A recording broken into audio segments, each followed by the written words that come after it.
Hey everybody, welcome back to day 2 of the Esports Stadium Arlington One Piece Offline Regional hosted by Play TCG. And we are here to go over not the top 8, not the top 16, but the top 32 of this tournament. That is right. This is the most intense, in-depth tournament we have had for One Piece since Nationals back in January. And I'm actually just happy to be here. My name is UniX, Universe X, UniX TCG, and I'm here with my co-host. Risu the Squirrel, I'm here. I'm so excited. To get another day 2 tournament in on the books for One Piece is so exciting. I know it's a big topic of a lot of people. A lot of people feel like there is a big difference between being able to play in a Swiss to standings tournament versus a tournament that allows you to go Swiss and then play out that top cut. A lot of people make their deck choices based on that too, because a lot of people believe it's a lot. Certain decks are decks that can go perfect in a day and win a Swiss event. But, a deck that can get an X2, an X1, sneak into the top 32 could potentially win out in bracket. And then we could see a completely different outcome of what terms of representation, what wins, what hits the top 16, what doesn't. It's exciting. So we'll see how it goes. So we'll go into let's change the slides. Let's see what we can talk about, go into. I know. So these are the prizing for the top 64 players. Every you got to win one, or no, all our top 32 here have Yep. won this Captain Eustace kid. Mm-hmm. Beautiful. I think we're calling them the gilded cards for at least while I'm talking, because they got just that pretty bordering, like that, just like that French gold, French trim on them.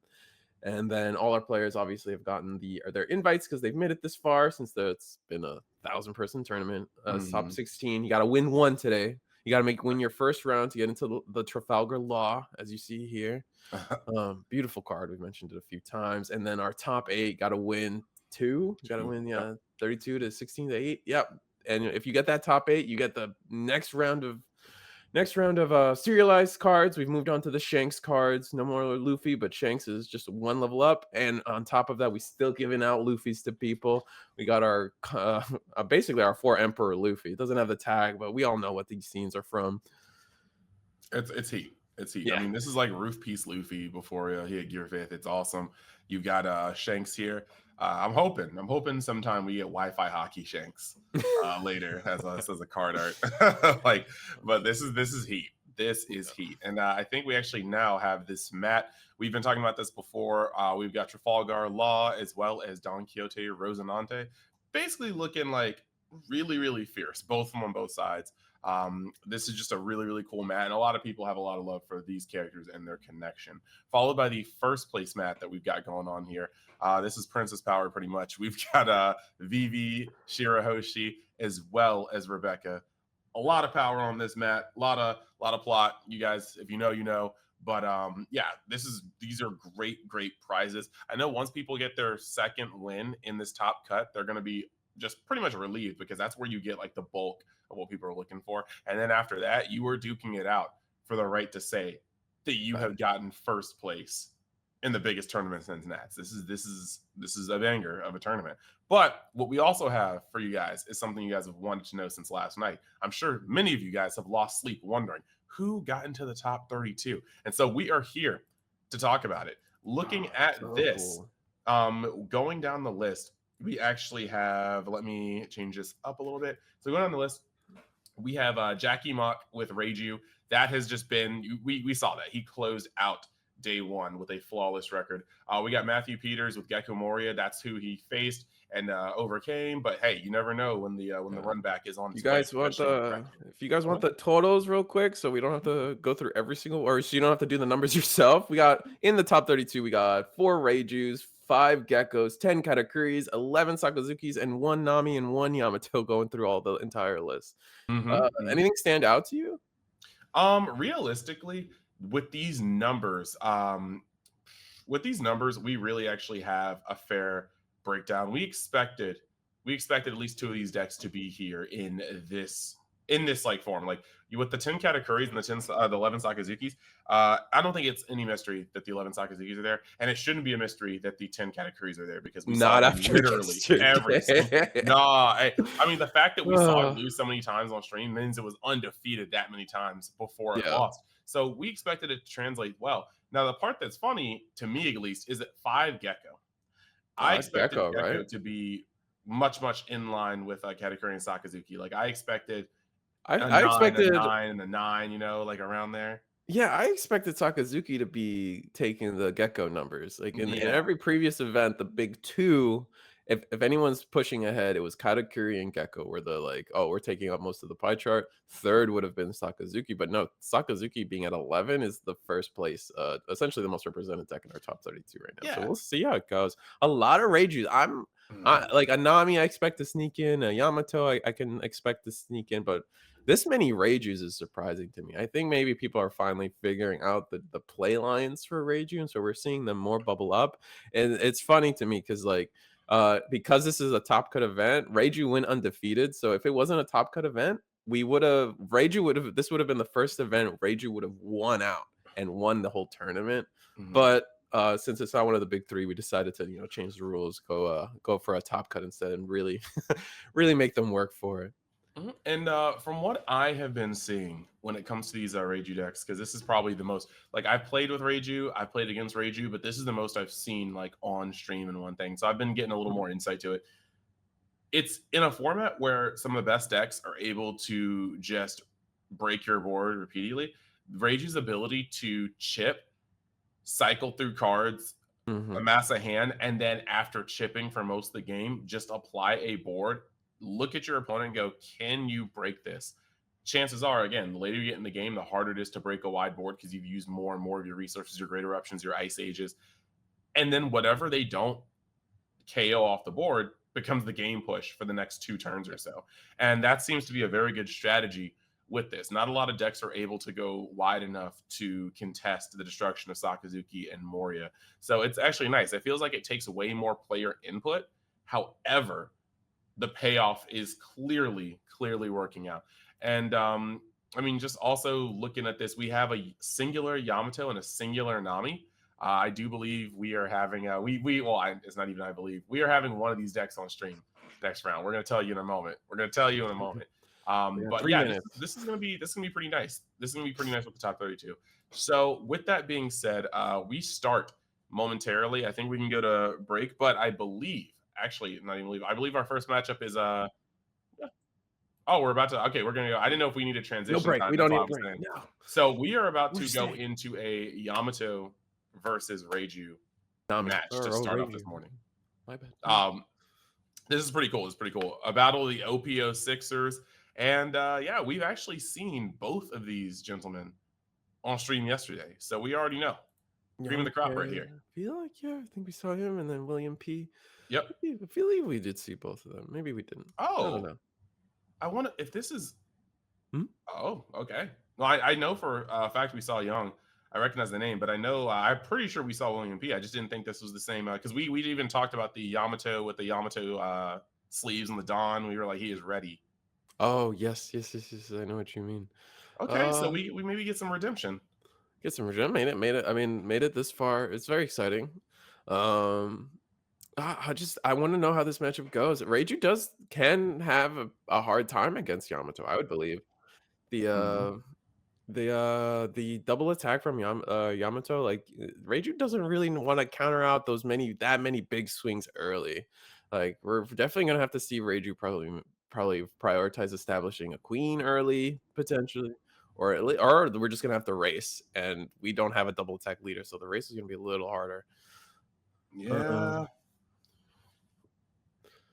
but all right. I think. So just gonna go into mulligans. Rage immediately mulligans. So probably didn't see Both of them. stage. Didn't see. I still live off the idea that there's 3 viable starting hands as Reiju. It's one with stage at least, or one with at least Germa 66, or the Reiju character combo. So you can do it on either your first turn or your second turn going first. Any of those 3 will draw you into everything else you want to be doing. So Yeah, I good. think this is going to be interesting for me because I mean, we've seen how Reiju gets down, Mhm. how they're able to just try to defend themselves. But Yamato is a different sort of deck. Yamato does not chip. Yamato like Chunks. breaks chunks off of. Like Yeah. so, this is going to be a very. This game is either going to like it's going to be a desperate fight to stabilize, but Mhm. Yamato is not trying to let that happen, and that is going to be very interesting. Yeah. I mean, the key thing is like against Yamato, you want to avoid taking that first chip of damage as much as possible, as for long as possible. So Yamato's not only leader ability isn't active, but as well as our Nekomamushis and our Kiko Nojos won't be being triggered out of life. But that's a lot of cards sometimes, especially when they're gonna go turn two, attack for 10 or 8. Sorry. Um. Oh, we're playing. This is a Reiji playing Yonji. That's interesting. I'm gonna yep, find stage turn one, which is good, but we're gonna pitch up the little Yonji and figure out what we get from the top three. Looks like I see big Ichiji, I see the mom, I see two moms and big Ichiji with a little Ichiji in hand. It looks like we're probably gonna take big Ichiji just to get that ramp, but it's really bad to see two 2Ks go to the bottom like that. Yeah, especially versus this deck. If there is any deck Mhm. to not want to see your counter value go to the bottom of the deck, it Yeah, is no, it's this so bad. That's why he was struggling with it for a moment. It's like, should I just take the 2K instead? Yamato's gonna go in next turn for potentially, 9. Can I counter out of 9? Probably not. And then this turn you won't even get to play the EGG anyway. Going to stage one more time, pitching the big EGG we just pitched. We were debating between little EGG and big Niji, and gonna take the blue guy instead. All right, this is Yamato's first turn. No turn one play from Yamato's. Meh. But Yamato doesn't really care. Like Yamato's a deck that like can play any hand, right? Because even if you like don't, no matter what hand you drew as Yamato, you can always just fall back on shoving all your Dawn under your leader and attacking. Hmm. And I think we just do the classic turn 2 8 as Reiju as well. Yeah, a little more. And we're Okay. gonna double 2K out of it. That's fine. I know, like people want like simple numbers, and they feel bad when they attack for 8 or something and just get double 2K'd out. But I like it. I like knowing that my opponent's hand is that much weaker this early in terms of counter power. It makes future attacks way easier.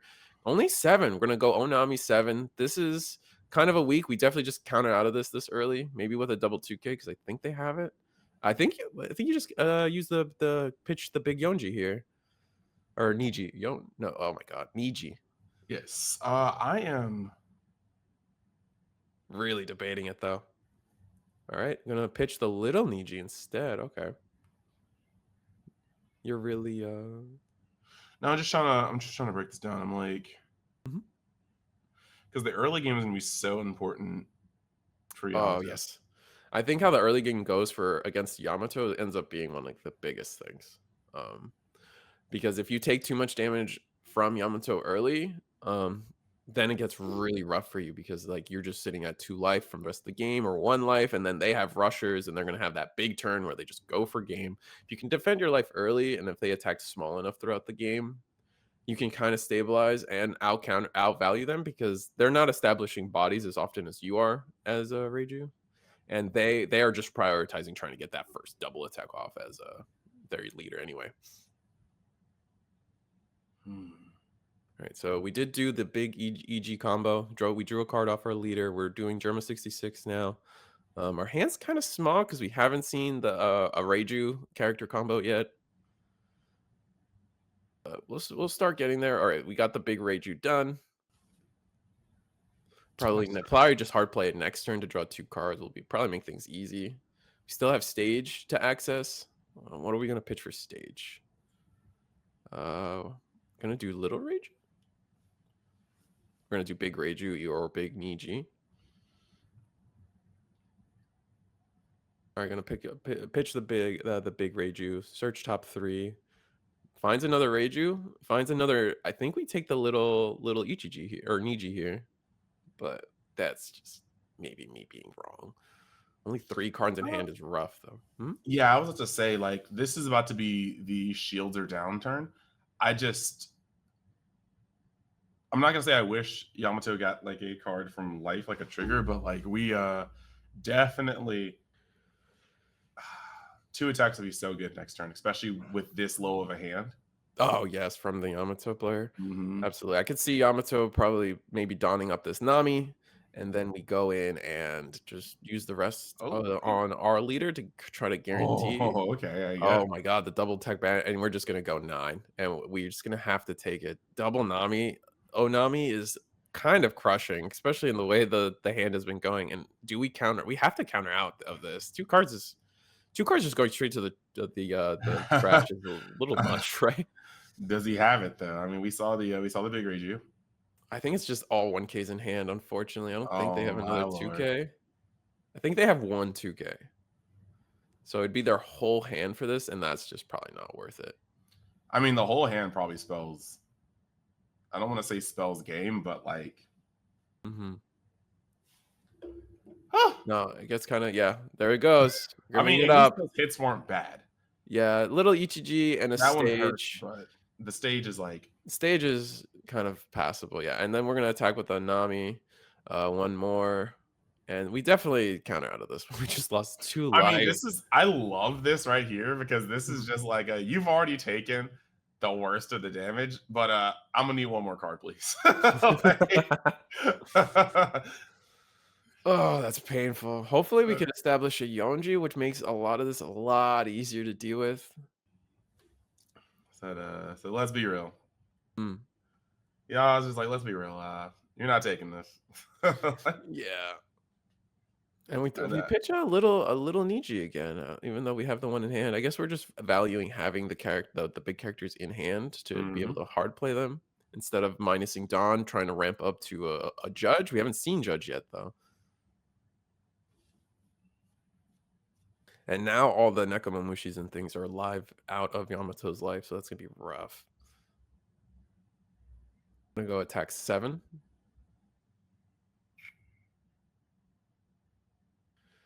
No, actually taking that back, deciding we're gonna do something. Oh, okay.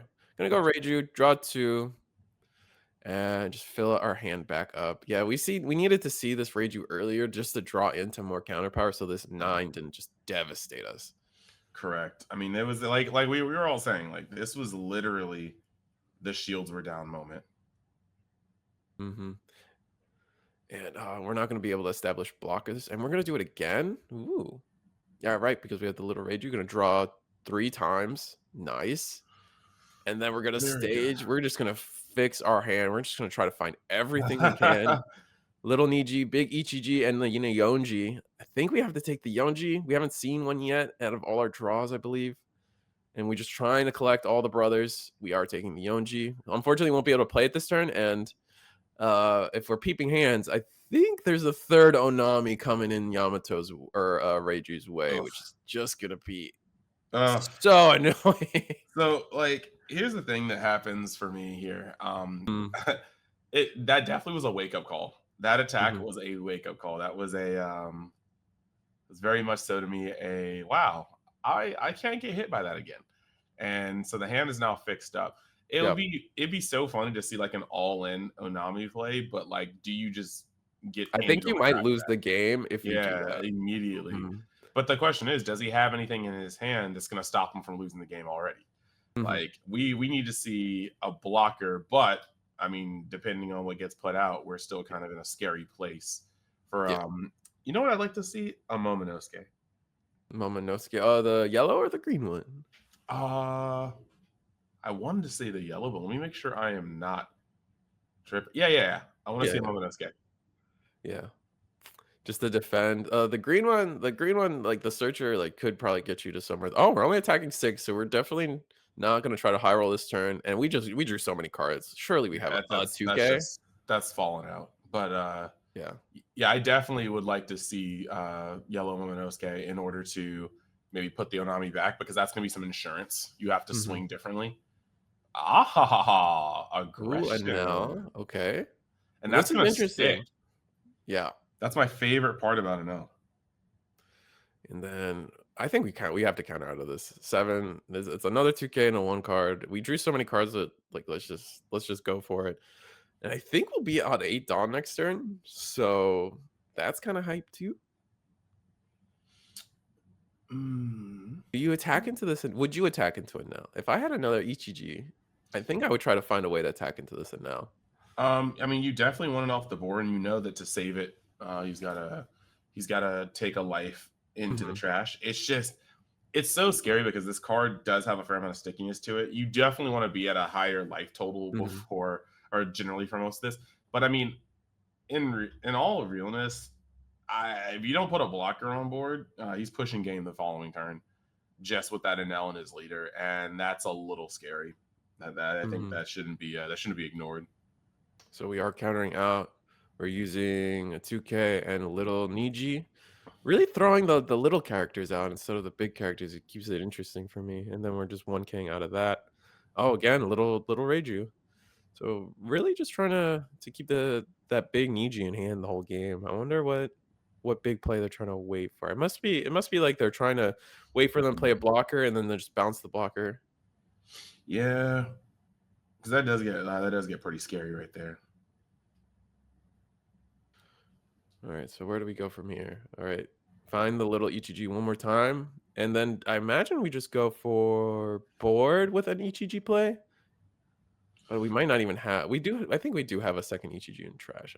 It's hard to look it out. I see all the little characters, but I can't see any of the big ones. The part that scares me right now is how how pivotal this turn is. Mhm, There is probably like there's probably a play that's more right than wrong, but mhm, if you try to go for board, you might just lock yourself out of being ended next turn. But if you go for face this turn, there's a real possibility that you don't kill, you don't end the game right here, and you get destroyed on the clapback. So this is a little weird for I mean, me. yeah, Yamato probably has a pretty big hand though. Still at this point, so Yeah. all right, we're gonna. Okay, we're gonna attack. No, This is what a is turn our? for thinking. Yeah. I mean, I wonder this is a best of 3 for the record. I don't think we quite went over the rules, but our top cut is best Ah, of 3. it is. It is. It's best of three with an entire hour to finish out these games. Mhm. We do have do we I can't see if we have the second. I think the problem is we don't have a second big Ichiji. And then we're gonna yeah, one attack goes into the Nami just to try to get bodies off the board, limit the amount of swings we're taking next turn, and then attack life. Okay. Oh no, we want to commit a Dawn. Yeah, so I believe we don't have a second Ichiji, which is awful Ah, finding that out. that's going to be a big, big, big thing here. We Mhm. we kind of needed that, and this is like this is 8K to 7K. I think this is Niji set or Ichiji 7, so this is 9 to 7. Oh, sorry, I didn't see the second dawn. Mhm. Expanding the Twitch for clarity. Yes. Eight to that's still kind of risky. I think if you want to force that life, just demanding a 2K is not enough. Well, I we mean, he did could have take a it, and it's follow-up a play, but beige. Ooh. ooh. Oh man, that was a huge one. That was Ooh. an absolutely huge one. But now knowing that like it's either attack with Reiju after Mhm, donning it up, or it's actually make a play. And we have to mhm, see what's going on here. Now, for all we know, this could be a pretty good bait play mhm, because I want to know. I want to know what's in his head because you don't want him to really add on something to the board like that could like block or anything. But if he ends up trying to go in on this NL thinking that it's weak and there actually is counter power in hand, mhm, because like I'm just thinking about the mind games. If he just snapped counter power like a 2K out of his hand, you probably wouldn't go in on the NL again because you know worst come to worst that effect can just be used. But in this case, like if he just puts, rage you up and swings on the NL, right, 7. Didn't quite catch where he's going. yeah, did not either. I know what you're saying, though. now that the option of being able to take out the NL is available to you, it might be worth. But now I've baited you into attacking into my 7K body instead of my 5K leader, so it's Correct. gonna be way more optimal. Just not having the I think this turn would have been completely different and we had the second ETG or yeah, the second ETG. The second ECG would have destroyed this board. Yeah, we would have. Oh, life. Okay, and then we're gonna go 8 at life. Yeah, just 2 2Ks. Feels a little baited there. Didn't establish anything new. We're gonna pass turn. Cards in hand now. Cards in hand from 4? Reiju is only 4 cards. Mm, Yeah, I think we needed to. We just didn't see any of the big characters, or our big characters didn't like go back to trash. he Ugh. also did a Mm. split push. Like he tried to handle ward and then I guess pivoted to being like, okay, well now we're gonna go for life just in case. Well, If he survives this turn, The ETG ended up doing the same thing, right? Except it mm, actually trashed a life instead of them just taking it to hand. correct. If I mean this Yamato has to know that if William does not clean out house this turn, we're going to game 2 with him being on the loss. I'm pretty sure. Like I do not see him surviving this following turn. So he has some decisions to make here. Mhm. Granted, 4 cards in hand. A This would lot. be a sterling moment for another Onami, but like True. we can't Um, always get just broken hands like that. I think it's just numbers, right? That's six potential 6K counter on in hand. So you put 6 under Correct. Yamato, and then watch the 2. I know I guess that's risky, but that we It's know as the bird's eye that's not. there we Oh, go. there we go. There we go. Maru kind of That's what we fixes the needed. math a little bit. That's what we needed. We needed the math to go harder. So we're currently sitting with the 11K. Magic Yeah, numbers, boys. and we're just gonna have to take it, and then Nell is gonna go in for way too much as well. That's unfortunate. All right, no trigger. It's big Reiju. It's Queen, and then the rest, and then it's game 1 to Yamato. This should be game 1 to Yamato. There's no way my math is. And we got to use the rest. Oh my gosh, yeah, dude. Um, gotta love magic numbers. Look, exacties is exacties, and the only Mhm, thing that can really mess up that math potentially is mhm. actually it's not even messing up that math, like because even with nah, not even those 0 3Ks. That's just he had perfect numbers right there. The tap out, even in a deck that doesn't really run a defensive event, but that was pretty good. They both played tight, and Yamato realized the turn that it needed to close it out. But at the same time, I like to say this a lot, Mhm. more times than you think when you watch One Piece or when you play One Piece. Just ask yourself when you win, if you had to end your turn right before the last attack and just pass it to your opponent, would you have won? Would you have lost the following turn? And like a lot of the times, it's yeah. Yeah. Like these In One games are Piece, it often gets close. close in One Piece every time. You probably lost the next turn if you didn't win that turn anyway. It's very rare that you were so dominant that you could have gone another turn or 2 without even coming close to losing. Yeah, no landslides here, but this was that was a very interesting match. Now We I are going almost into said game 2 for the correct. record. It's exciting. Game 2 now. I think both players could stand to. I mean, I don't think Yamato drew bad.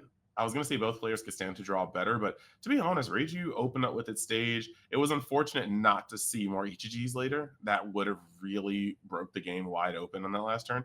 But Mhm. Yamato also saw 2 Onamis 2 pretty early. Aonamis, and then one of them actually connecting the banish just feels so Correct. bad. Reiju really needed to see the Reiju character engine to just draw into enough cards to counter out. Had they were close that one turn, the second Yamato attack with the Onami, if they were able to just do a character Reiju moment, draw a couple more 2Ks, they would have gotten out of that, and I think it would have been Reiju's game for the rest of the time. Um, just not seeing the big characters when you needed to. You just got flooded on the little ones and could not find the big ones at all. Hey, that was partially what we were talking about yesterday. As like when you have A and B decks, well, A Mhm. piece, B piece, you need to see them in tandem. You can't see all one, all the other. Yeah. Yeah.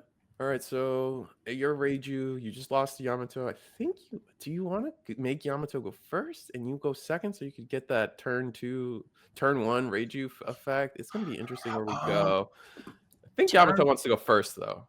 Yeah, I was like the my main issue with Yamato is no matter what happens, there's still just complete dawn under Yamato. Like whether whether Mhm, you make them go first and they can just put three in attack, or whether you mhm, go second and it's coming in particular or for higher and you have one less card in hand.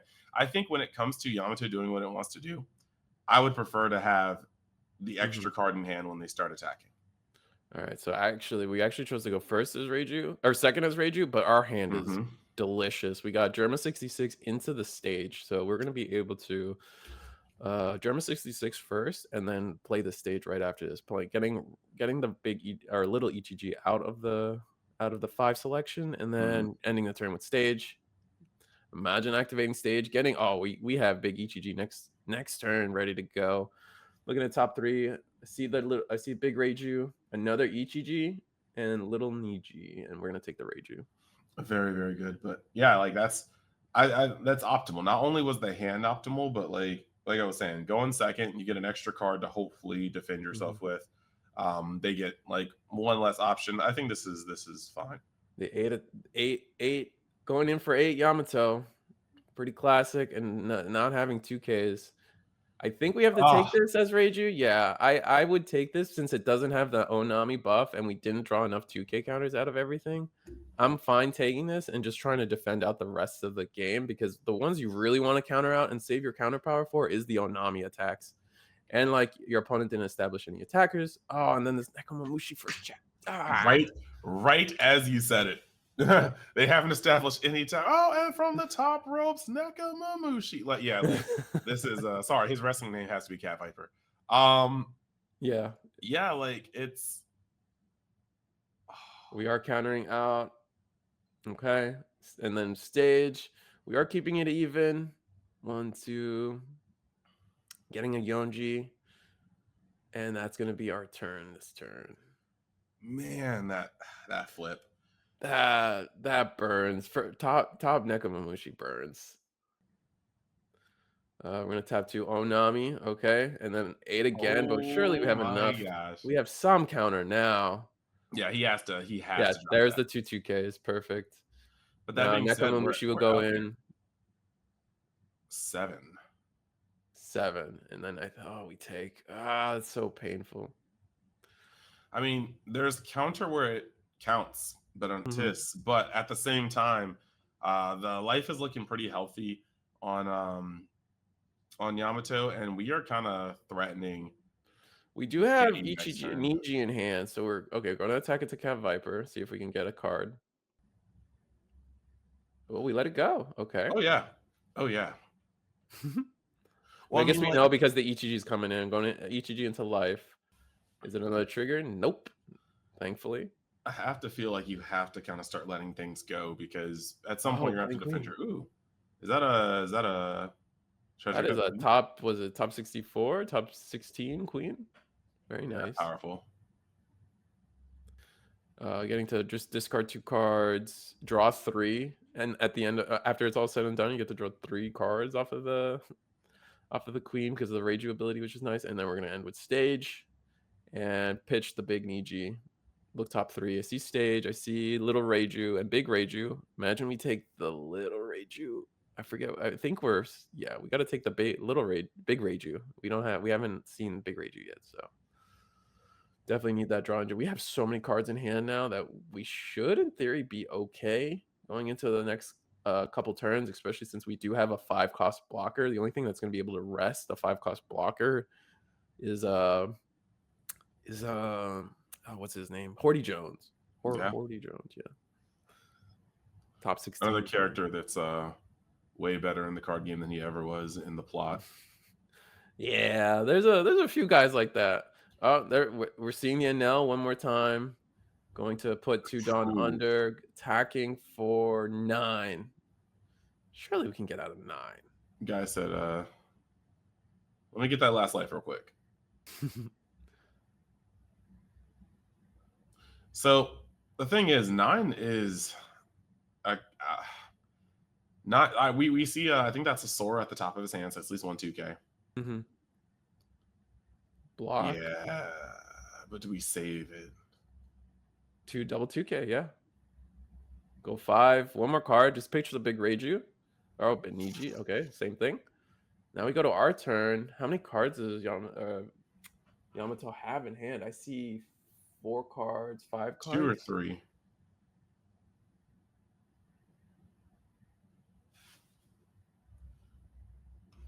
All right, so how do we start? We're gonna start with. Do we even have a way to win this? If we have a little Ichiji play, I think. All right, I'm gonna pitch the Reiju for the stage.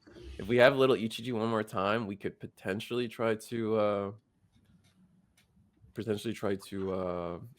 just try to get rid of this Enel on board. That would be nice, especially if Yamato chooses to try to save it. Yeah, I think especially after how last game ended, that's got to be a more prevalent thought on his mind, like not letting this NL stay.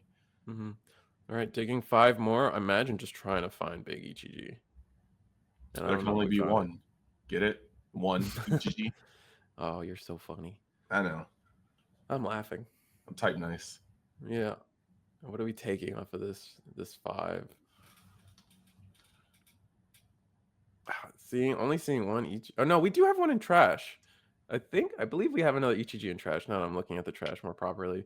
So we're just trying to dig for everything. Maybe some 2K counters, maybe some a Yonji or a blocker. But blocker, at this point, I'd be scared. So Oh yeah. what could we be looking for? He had to see the discard. Mm-hmm. So off of you're the one who should disappear. So I wouldn't be trying to put down a blocker that's not bigger than 5. All right, where do we go?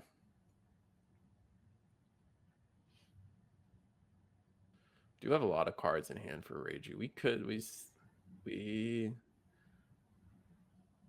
Do we attack into life? I guess the question becomes, do we attack into the Enel to try to dodge a trigger? Okay, we're going to life, 5K.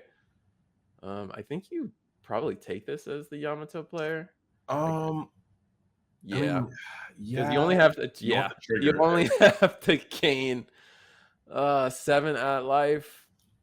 So the part that scares me is like, yeah, like you want the trigger, but at the same time, you know, I'm afraid of another rusher at this point. Now, like the pro play is to hopefully bait this man into a swing with queen and then finish next turn, but I don't think he's gonna get caught like that. But the bouncing the Nekamamushi is just great because now that extra attack that just came down is no longer there. Getting some more draw power, some more cards in hand just to make sure that we are bolstered.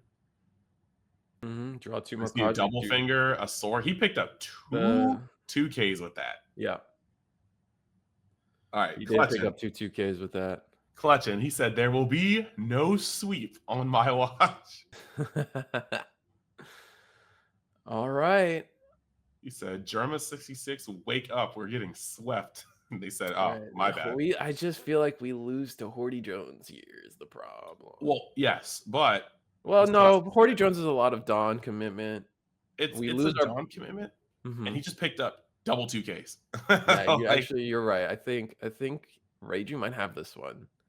I don't know what Yamato could do. I mean, I know we probably have a pair Amaru in hand. I see, which won't rest the blocker because Queen's good at the game.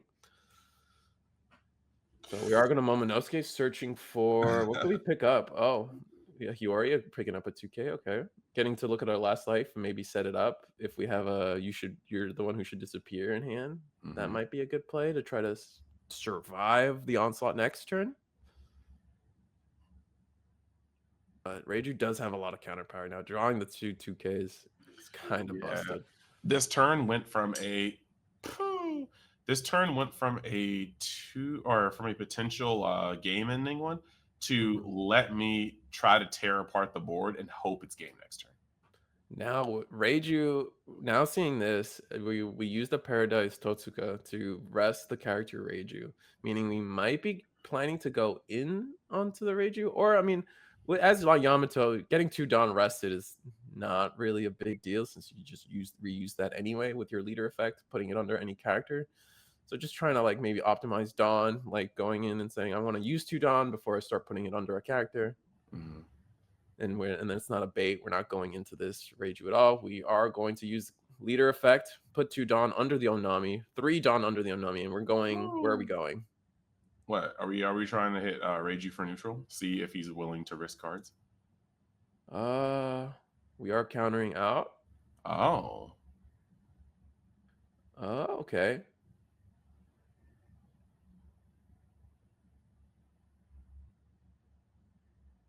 Wait, wait. That was game. That was game 2. Okay, so that was a little awkward, but I think Yamato just gave it up. Yeah. I think realistically he needed that damage to go through because then one could get eaten up by Queen and the other one could get hopefully through. But the moment that first one didn't go through, there's just not. He has to deal 2. He has to hit twice, and Queen's stopping 1. So yeah, it's just it's a little jarring to see it just get shortcut. Oh, but I get it. No, I definitely agree. Reiju had that in the bag after how the attacks went.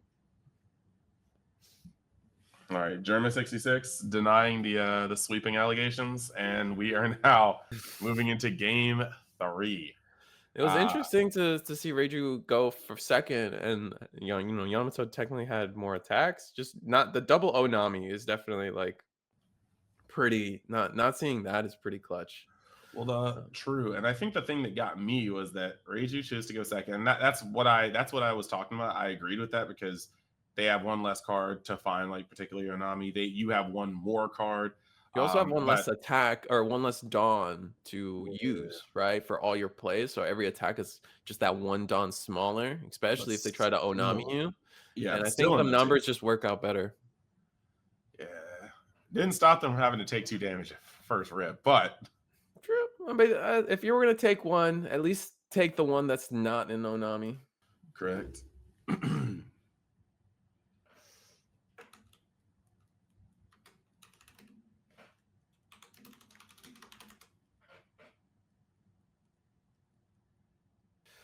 But, all right, so now you just lost as Yamato. I think you're going second. I think it's just Yamato curves out probably a little better second. Like I said, having that access to one extra Dawn, and then your opponent has 1 less card in hand because they don't draw for turn. I think just the everything ends up better for you.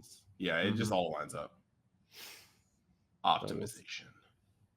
So we'll see who goes first. I could just be Yamato chose to mulligan, as well as Reiju. All right. Well, that's a rousing start. So now both players have to hope that they're not throwing back their already not optimal hands for worse not optimal hands. Yeah. I do want to say that even on this level, I think that when it comes to throwing your cards back and grabbing more, Yamato has a better chance of just opening up playable, just because Yamato is not strictly based in these particular combos. They're just good cards for the deck. Whereas the scary part for me when I'm mulliganing in a deck like this is what if I just draw all big guys, no little guys? Or like vice versa with no way to draw out of it. Like that's just the scariest part, mulliganing in a combo deck, so to speak. Yeah, it's just I don't know, man. I'm so impressed with Yamato's performance today, but I'm still kind of like a hater a little bit, even though I played the deck. It's just there's such a floor for this deck to just not do what it needs to be doing, and like you have to mulligan for specific hands. You're not a deck that can just take whatever hand as long as it's like somewhat good. You're looking for very specific hands as a Reiju, and it's tough. It's tough. I do think the skill ceiling's being solved for Reiju. People are figuring out what the actual play lines are for all the deck because Reiju tends to be a little. It's a deck that has a lot of choices at all the times, and there usually is a right one, and we do get the turn 1 stage. So turn 1 stage from him. Looks like Yamato has Cracker. I believe that's you're the one who should disappear, a Nekamamushi, and I couldn't see the last card. Whereas Reiju is starting up. You got Little Ichiji, you've got a Big Neji, you got Queen. What else are we And looking at? Is it a little Reiju? I can't I tell. think it's Little Reiju, yeah. Or Big Reiju from the search, and then Little Reiju in the hand. So we're gonna actually be able to do the Reiju combo next turn very cleanly. Let him cook. Yamato's gonna be able to. What do we? I don't think we have a turn one play as Yamato this go. So probably just gonna Ooh, pass. I see that. I see that Mihawk though. Ooh. That, yeah, I don't know that Mihawk. Yeah, the Mihawk, it does a lot for the deck. Getting attacks on board. We might just be on a game plan to get just attacks going off board. Pitching the big Ichiji off of the stage feels weird, but I could see it. We do have to end up picking up another stage off of the stage effect, which that doesn't feel good. Now what are we gonna do? An attack for 6 at life. Surely we counter out. Oh, we lose we give up the Mihawk. So the card you just were hyped about is gone. Well, rip. Now, I mean, but then again, if your purpose is to push damage, tapping out for 2 and swinging with a 5k leader is not necessarily as good as just maybe swinging for 9 here and testing your opponent's hand immediately. Oh, just going for an easy. What is the card that's in his hand that he's about to play? Probably the Cracker, I would imagine. Or either Cracker or the Nekomamushi. I feel like it's probably Cracker though. Getting a double attack turn sounds fun. I wish he had the life. Oh yeah, I mean life is even, but like having your opponent not go into your life a whole turn feels like unlikely.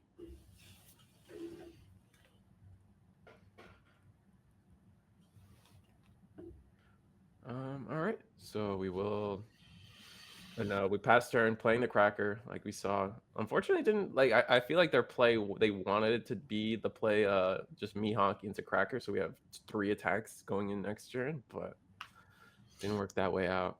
It only makes me sad because if your plan was playing Cracker and pushing damage, then you take the damage and then you can set up. But at least this way, there's not really a way to get rid of the Cracker or reset the Cracker unless Niji comes out. So I mean, we're Niji probably would be just so good here if we had Niji. I don't think we have set up Niji. We weren't planning for our opponent to try to go for board instead of big attacks.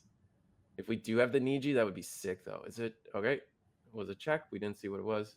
Kind of stalled out, so maybe it was a trigger. But what do we do? Are we playing? Are we try to play Reiju? We're not going to try to play Reiju. Get the counter power in hand. Okay. Haven't seen a judge in any of these draws or anything. There's a real world where like this Reiju player chose not to play judge at all. I could be crazy though. We'll see how it goes. No judge would be wild because I mean the deck has legs on its own, but that is the get back card. Okay, so we are sitting here with the Onami special. We gave it to the leader. Which actually strange. Probably should have given it to Cracker. Cracker just would have been higher up. Yeah, Cracker. Maybe he's not willing to let it go yet. I mean, it still hits. It still hit. Yeah. And the one thing about Onami and Yamato is you can't bluff. You can't bluff with this. If he could out counter that, he would have out countered it. Yeah. There's just no real way that's staying and just being uncontested. So you just checked him and he could not stop a 9K. This lets you know a lot of information. Yeah, not drawing enough 2Ks. Looking at the hand, yeah, we drew it to so many events and stages that that's rough. Now, my question here though is since he opted to attack on board, not life, I wonder if he has another Onami play. I can't see his hand, but I'm wondering if he has another Onami because he could have easily just tried to check life again and set up for an all-out swing, but he instead chose to take care of board. I'm wondering if that does mean he intends to take the rest of his life with Banish as well.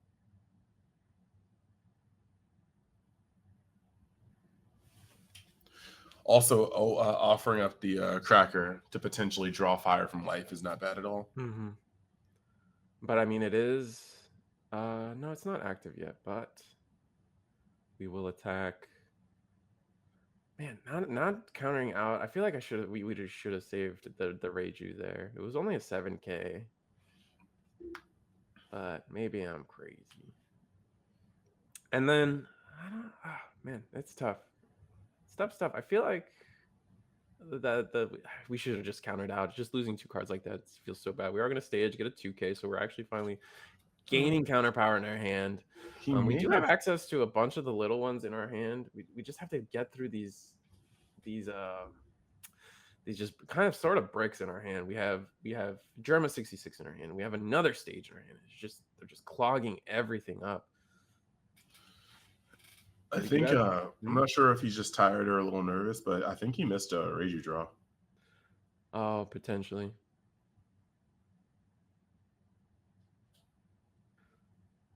All right, we're gonna attack 5 into Cracker, and we're just gonna let it go. Okay. Yeah. All right, and then end the turn with Queen. Not end the turn with Queen, but we will draw 2 off of the Queen effect. Pitch 1, we pitch a big ETG, and then leader effect. Draw 1 more card. We do have 1 Dawn left for the Germa 66, so we're just getting these bricks out of our hand. So I'm liking this. Fixing our hand a lot this turn is going to matter. And then, yeah, there's the Germa 66. We're going to pick up, I imagine, looking at the hand, looking at the pickups, we got big Reiju, 2 big Reijus. Oh, that feels bad that they're both going to go to the bottom. But we are going to pick up another 2K. Giving up on getting the Yonji. I think we already have big Yonji somewhere, so not necessarily needing the 2. True, and honestly, we've seen just how effective it is picking up multiple 2Ks.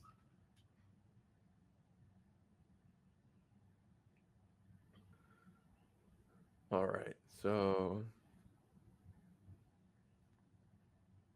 all right, Yamato, you got no board, but you don't care. So if we have another, we're just gonna go huge. All right, we're gonna go 9. We got to counter out of this, or 9. We can just block with Queen double 2K. That's hefty. To use a blocker and come out of 2 out of hand, like I get it, but that's hefty. If it's going into life, it's worth for sure. And it's not an Onami. Yeah. I mean, what can our opponent do for 4 Dawn? It's gonna be like play a Nekomamushi or play an Okiku. Yep. I'm gonna put 2 Dawn under Nami. Attack 1 more time into characters, and we defend characters as Reiju every time. Now we have a really good turn. We have blocker established. Our opponent didn't really do too much. If we can play a Niji to undo our opponent's entire last turn, that would be icing on the cake. We're gonna pitch, search 3. There's big Niji. I imagine we take that if we don't have it, because we need to play I would go for board, try to control it a little bit. 3 attacks. 1 attack goes into the Nami, and then the second attack into life to get our opponents just ever so slowly down.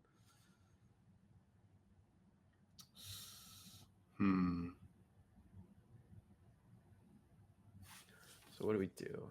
We got a lot of Dawn too. We got 1, 2, 3, 4, 5, 6, 7. I think we're on 7 Dawn.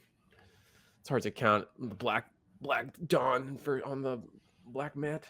Right? 5 into Onami. Surely that's just an easy goodbye. 2, 4, 5, 6, 7. Almost like I believe 7 up for Reiju. Okay. Now the question here is, do we anticipate the Horty Jones so we attack with our Queen anyway? 5. There's that Nekomamushi. Yo. Hello. It's always painful to watch. I mean, all right, tapping. All right, just hard playing, and then bouncing the Hikunojo. And then 2 Dawn, we will do the Reiju effect. Do we have? Yeah, we definitely have the second Reiju to do things. All right, draw 3 cards. Kind of nice. You trying?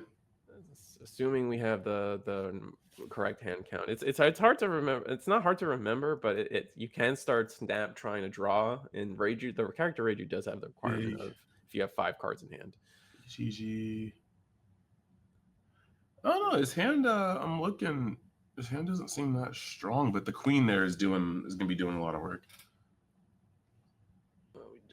Yeah, I mean, even if we do have 2Ks, I see at least two 2Ks from the quick snapshot I got, and then everything we've been pitching and crafting our hand for a while, so everything should at least be a 1K at this point. I think we've gone through most of the stages in German 66s that would be breaking, as well as ETGs. There's not too many cards that in the deck that have no counter at all.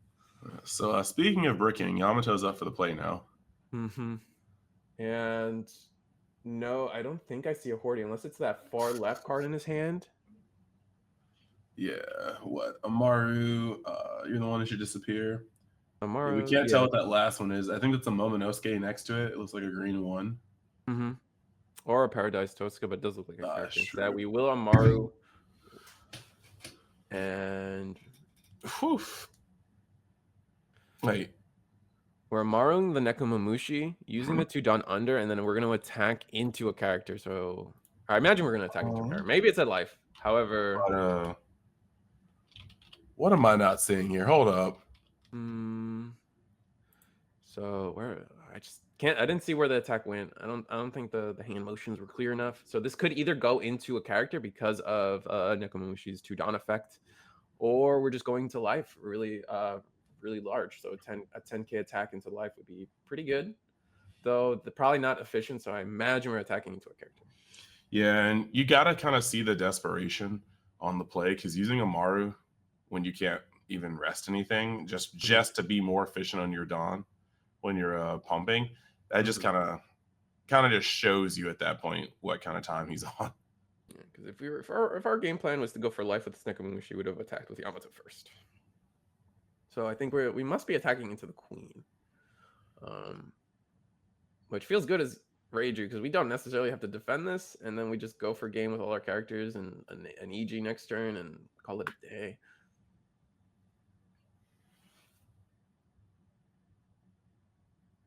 Really thinking it over though. I mean, it is a 6K body. 6 into 10 is not the hardest thing, but we need to remember we got that double attack follow up coming up.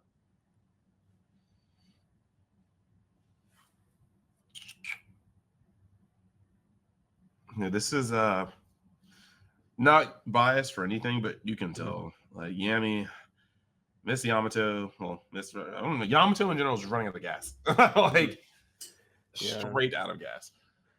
It's also. We did get one character out of life, I think. Yeah, we got one Nekomamushi out of life, so our triggers have been kind of a meh at best. Yeah, but I always see like triggers as like icing on the cake for the most part. It's the especially part that really. Wow. Oh, we defended this real hard. Pure confidence. And it was actually, so it was 8 + 3.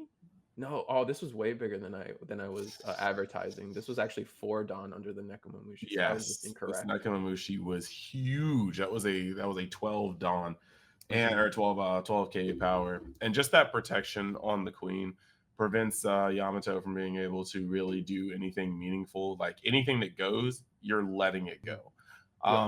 The Kikinojo is back, but for what it's worth, I mean, we are set up. The trash is completely stacked. I think Reiju is just in full control here. Now the question is Reiju, I think you kind of like it, every turn is kind of risky, right? I think you have to. I'm the player that goes for game here. I got 4 attacks on board, and they're 4 solid attacks. I got Ichiji in the back ready to go, and so much Dawn to try to commit to everything. Our opponent has 4 cards in hand and hasn't really shown much. And I know I like to think that, towards the end of the game, Yamato's sitting on like either some event cards, some Amarus, some Hordys. We know we're playing a Nell, so that's also a no counter brick. The Momonosuke or something. The yellow one is also no counter. Kikunojo is no counter. I mean, unless we see like a superior game changer, because I mean, as long as Reiji doesn't brick and not see any Neijis from the rest of the game, you're really just gonna have that Kikunojo never actually getting destroyed. It looks like Williams on a 2-turn clock, unless something really changes. Right. Guess we'll see. So with like 4 cards in hand, I mean, like you stated, there are a lot of bricks in this deck, but I still see him surviving this turn but And we I mean, also have ETG some could beige. change that. We all, we're gonna ETG right here. I said ETG could change that. Pew. All right, so draw the card off of our leader. This board is beautiful, mind you. It's only missing like it's almost the full squad. Almost the full squad, yeah. And we do play green in this, and then we did attack into the Nekomamushi. So we're trying to. My concern here is the second Yamato finds Horty. It's gonna change the game so much. So We can't just rely on this. We can't sit on the back of this queen. Queen is holding it down. Yeah. There's absolutely no excuse for how like crucial Queen is being. Just one Queen. Attack 6. We take. Oh, Beige. Okay. I mean, that wasn't bad at all. That's not too bad. I mean, we were just kind of testing the waters with that attack as is, so we're fine with this, I feel. Yeah, that play was really this turn was neutralizing the board and getting some chip damage in to set up for the game-winning push next turn. I mean, like I said, I was just feeling like Yamato's on like 2-turn clock, and this is turn 1 of 2. We can play another. If we have it, we can play another Niji to bounce the Okiku. So our opponent has to be on attack with leader, attack with Horty. If he bounces Kikinojo, what do you even do as Yamato? I still think you could have potentially have game. But Horty is one hell of a card. Very, very strong. It's just it's the hand size and the curating of the hand from Reiju. It's kind of got me. Like you're getting 2 life, and then you have to stop 1. You pay 7 for Hody, and like I guess you could still come with a pretty big leader swing, but there's still if the Queen's gonna get tapped, there's just a lot. There's a lot that has to go right. I feel like this is at this point, it's Reiju's game to lose more than all right, 5 into life. I also agree. Like, just the wrong move can lose you the game. Back into life. Yamato's thinking it over. Do we counter? Do we show? We have 2. You should be the one who disappears, and then bricks. So we're going to take it. I can't see what it is. It's a trigger. Man, what could it be that has him thinking this hard? Oh, that's devastating. Dang it.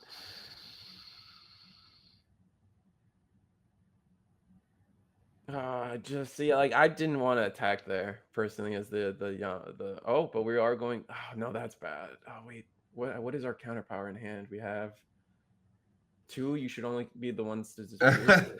no, bro. Like if power, so you have if that Queen turns sideways, I think. Oh no. Now I am a more cautious player, but that Queen turning sideways is scary for me. And that's 10, 6 11, 6. Yeah, we get over it exactly. Oh wait, am I missing? No, we're good. Yeah, we get over it exactly. 1 card. What's the top deck? So the beige just kind of the beige just won him the game there, or not won him the game, but like made this way more difficult. He would have lost if it was in beige, and we did attack into a character. So we kind of like we could have just gone all out for game. Honestly, funny enough, like attacking into the Nekomamushi lost us an attack. Playing Ichiji before, I mean, the beige would have stopped an attack either way. So, but it's still a 7K attack versus one of the 6K bodies that probably would have not attacked. See, I have to just put it out here. Like I said, I'm a more cautious player. There's been a point earlier in the stream yesterday where a guy won swinging for 9, and I was like, man, I would have kept that blocker back because that swung scared me. Or I think it's 10. Right here, I think the moment you start splitting between board and not board, I don't feel comfortable swinging with that Queen. What was the top deck for William? That's the biggest thing here. If they top decked a rusher, I think this is over.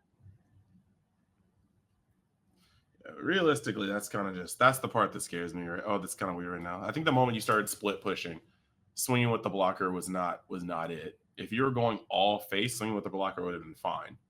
But he Mhm. chose not to go all face, and he was short by 2 attacks, one from Beige and one from swinging on Nekomamushi. Yep. That probably could have ended it right there. Oh yeah, Like, guy handed out. Yep. You have to commit to your plays. Like, the board wasn't set up enough to start splitting like this. And especially since against the biggest thing is you're playing against yellow, right? At the end of the day, yellow.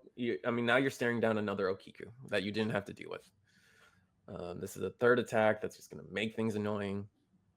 However, if you can just the biggest thing is you're at 2 life. If you can just get out of the Yamato attack, in theory you should be fine as long as your opponent didn't draw Rusher. But it gets tough and it gets tight real quick.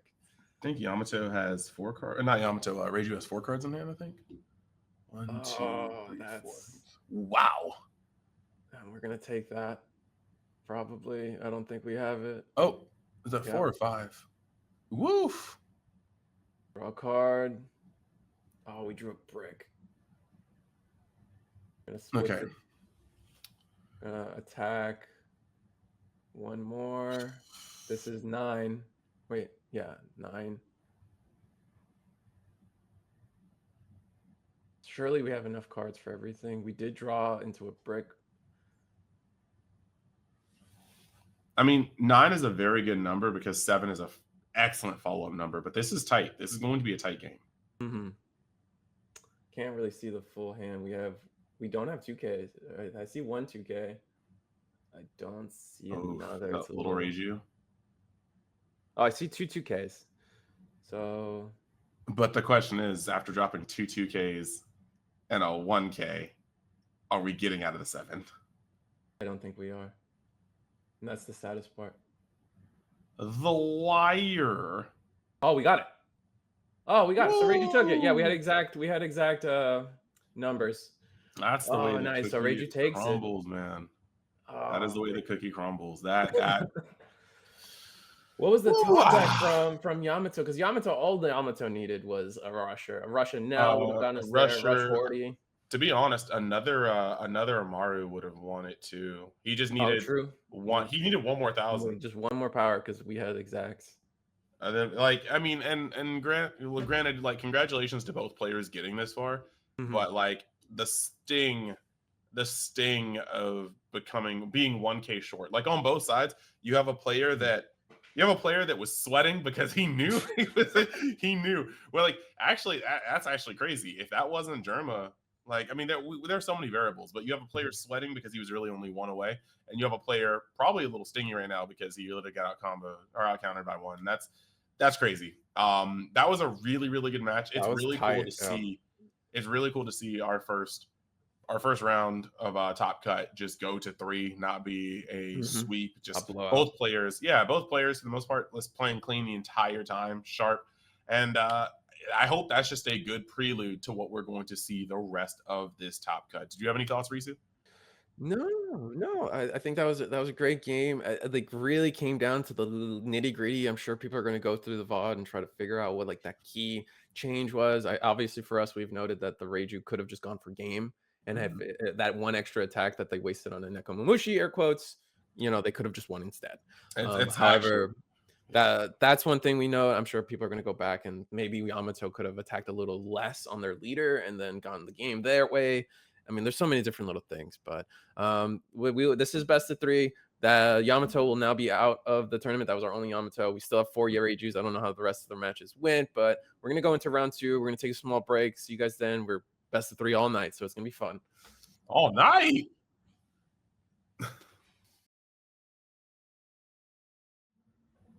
Welcome back, One Piece players, to the One Piece TCG, Play TCG, One Piece TCG, Arlington Offline Regional Top Cut event. We started with 32 players. We have cut it down to 16 players. We've got unfortunate news. Nami has been taken out. Yamato has been taken out. We still got a few surviving Reijus. We still got a few surviving Katakris, Sakazuki, and what's the third one? Moria. Yeah, we got Moria.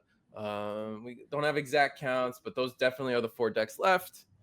in the format, and it's starting to get pretty close. Like there's not just one. I think Sakazuki is the one deck that's still kind of like the most represented after the 16 have been dropped. But we are going to our I'm Risu the Squirrel, hosted with Universe X,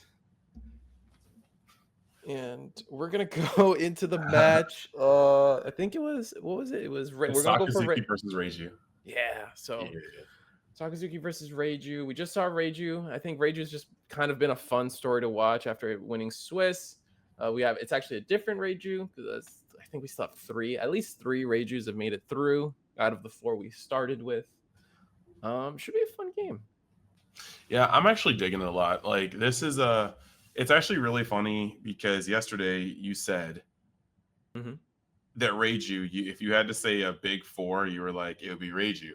Mm-hmm. And that is exactly what's going on now. Like that is our essential four square. We got Yep. a Katakuri, Sakazuki, Moria, and Reiju. With Reiju only having in our top 32 one less representing player than Mm-hmm. Gecko Moria. So it really is getting up here. And I think that an event like this, seeing how it went the distance this entire time, is only going to give more fuel for the Reiju trend. I think that we're going to start seeing a lot more Reiju representation moving from here forward. I absolutely agree, and I think part of and I think Reiju kind of gets a bonus or a boost in consistency for this being a best of three. When it's a best of one, I keep saying it. Reiju's floor is pretty bad. If they don't see stage early enough, if they don't see a German 66 early enough, or if they just can't find a Reiju combo early enough, they're floundering. Mm-hmm. But the best of three, like it's not too consistent that happens to Reiju. It's a floor. It happens, but it's not quite often. You can find your pieces before it becomes a problem in Reiju. But you do have those games, and in a 10-round tournament, you're bound to hit that game once and just lose, and then you don't win the tournament because of Swiss. Now, not only is it best of three, we're in now because of all our Reijus, we're able to go X1, X2. I'm not sure how the exact breakdown went down into the top 32, but we see four Reijus crop up, probably the most Reijus we've seen break into a top cut before. And now the top, a best of three is just going to promote more Reiju play, I think. Let's see. So we've already kind of been here before. Both of them are 4 life leaders. And with this board or with this matchup, it's Sakazuki's job to stabilize, and it's Reiju's job to overcome. So we're gonna see how this works. Sakazuki is no stranger to removing things. I know that one of Reiju's most fun opening plays is to establish the Ichiji, knowing that it's going to be kind of rough for the opponent to get over it. But Sakazuki will not have that problem. So that is one Ice Age away from having a bad day. That's so yeah, we're just seeing how it goes. We got a German 66 starting off, getting a small Niji, and really have to see if we're gonna have the stage going off this turn. And you get the single tap for one. Oh, Akaya. Okay. So not quite a stumble yet. I'm not going to call it a stumble yet until I get to see more, but not as explosive as the opening can be, or at least stable as the opening can be for this deck. At least seeing German 66 and Kaya's is a good supplementary card to just get some of those bigger characters in the trash, so that you can use those off the little ones later. This is Sakazuki's, in terms of the big three, this is definitely Reiju's hardest matchup. Sakazuki being able to bottom deck all your key pieces and not be able to loop them from the trash just hinders your progress so much. Luckily, we were able to get 2 of the big characters in trash to at least use them once coming up, but it's not great. We're kind of scared of Amaru's or Aminos and Hound Blazes. And yeah, we do counter out of the 6K attack. Going into 4 Dawn turn Reiju. Maybe we drew into stage. Off the Kaya would be ideal, but if we have Ichiji, that'd be a decent play as well, getting some damage in. Yeah, you saw him take the Great Eruption, and so you already know that there's a probability that it's better than seeing an Ice Age though. I think Ice Age would just dominate. Yeah, jamming Ichiji is probably not that bad here. I think we don't have it though. We have a lot of our tech options in our hand. I think the left card was Queen. That was the only card I couldn't quite see. We have double. We basically have triple 2K in our hand, unfortunately, and then the Ichiji or Niji. So going to do that. Draw a card. We'll swap into blue. KO brand new, which is actually relevant. Keeping attackers off of Sakazuki because Houndblaze targets are scary. Mm-hmm. Flipping a Dawn's kind of cool. Showing off your sleeves. Yeah, I'm kind of Um, this. I think it's marking the Reiju ability. I think that's what they're trying to do, which is cool. Mm. And then we're going to attack for 6. So we didn't draw into a stage or a 1-drop, and then we're going to 2k out of that, keeping both players keeping their life total pretty comfy. Sakazuki. 5 Dawn turn Sakazuki. So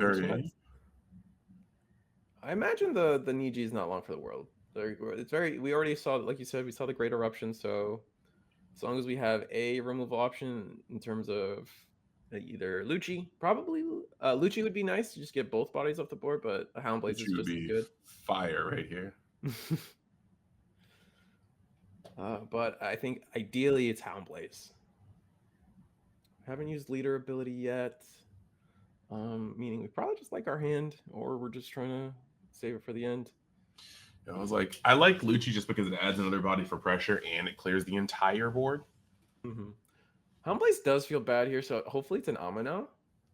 Oh, we're gonna use leader effect, pitch a Manga Sabo. Double Manga. The double Manga Sabo and trash. And there's the Lucci. Double KO, which we're gonna wait for the actual full resolution of the effect, which has to bottom deck 3 cards from your trash. We'll get rid of both cards. But Reggie's okay with that. I mean, yeah, we didn't get to attack with it, but at least it didn't get bottom decked. Mm-hmm. So allowing us to just use it in the future if we see another blue. Yeah, it's like Reiju doesn't mind that play, but Sakazuki also did just get a body on board. So we're going to start to see him press a little bit next turn. Right, so we do have Ichiji now. And we did just see, we saw a removal option, and we saw the Great Eruption event get used. So I can imagine we're going to go into big Ichiji this turn just to, get some stuff done. Oh, we're just going to hard play a second Niji, bouncing the Lucci. Kind of like that. It's a little questionable. Giving your opponent back on plays isn't necessarily the best, but keeping bodies off the board and healthy, right?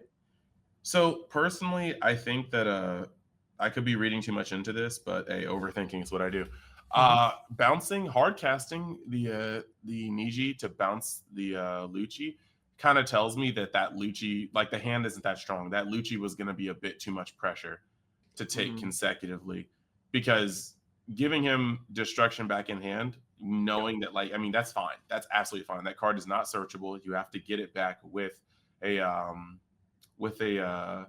Rebecca. So I think putting it back in hand just kind of telegraphs that you were not going to be able to take 2 7s a turn for too long. That makes sense. I can agree with that. Do we have another Great Eruption? No. Tashigi one more time. Oh, there's the Ice Age. It's gonna be, I think it's just gonna be an Ice Age into a Lucci one more time, which again, fine. We kind of like that. I think we were trying to find Houndblaze because Houndblaze probably would have been the best, but Ice Age Houndblaze on top of that would probably be good too. I'm going to use Sakazuki effect, pitching a Lucci. Attack for 5. That's telling. Still just trying to get all the reduction we can. This will put Ichiji at 4 cost, and we will take this life. All right, there we know. Okay, Great Eruption. There we go. We are moving. Still have the Ice Age in hand. That's open knowledge, and then we're just gonna drop the Lucci we played earlier, or Houndblaze. No, I doubt it's a Houndblaze at this point. Yeah, I would. Ideally, Amino. I would like to add a body if we could, but we did see the Lucci get discarded, but that doesn't mean he doesn't have another Lucci. I would just like to see another body on board, because realistically, I mean, Sakazuki can put on a lot. Oh, it's Kuzan. Interesting. Okay, so we're gonna be allowed to attack with our character this turn, and this got through, and another Great Eruption. So that's 2 Great Eruptions gone. Sure, there's one at the bottom of the deck, but it's not the biggest chance that we get there in a Sakazuki game. So if we have, it would be wonderfully funny to have a third Niji go down to counter the Kuzan, because Kuzan is a problem. What do we do? We found stage, so we will tap 1 Dawn.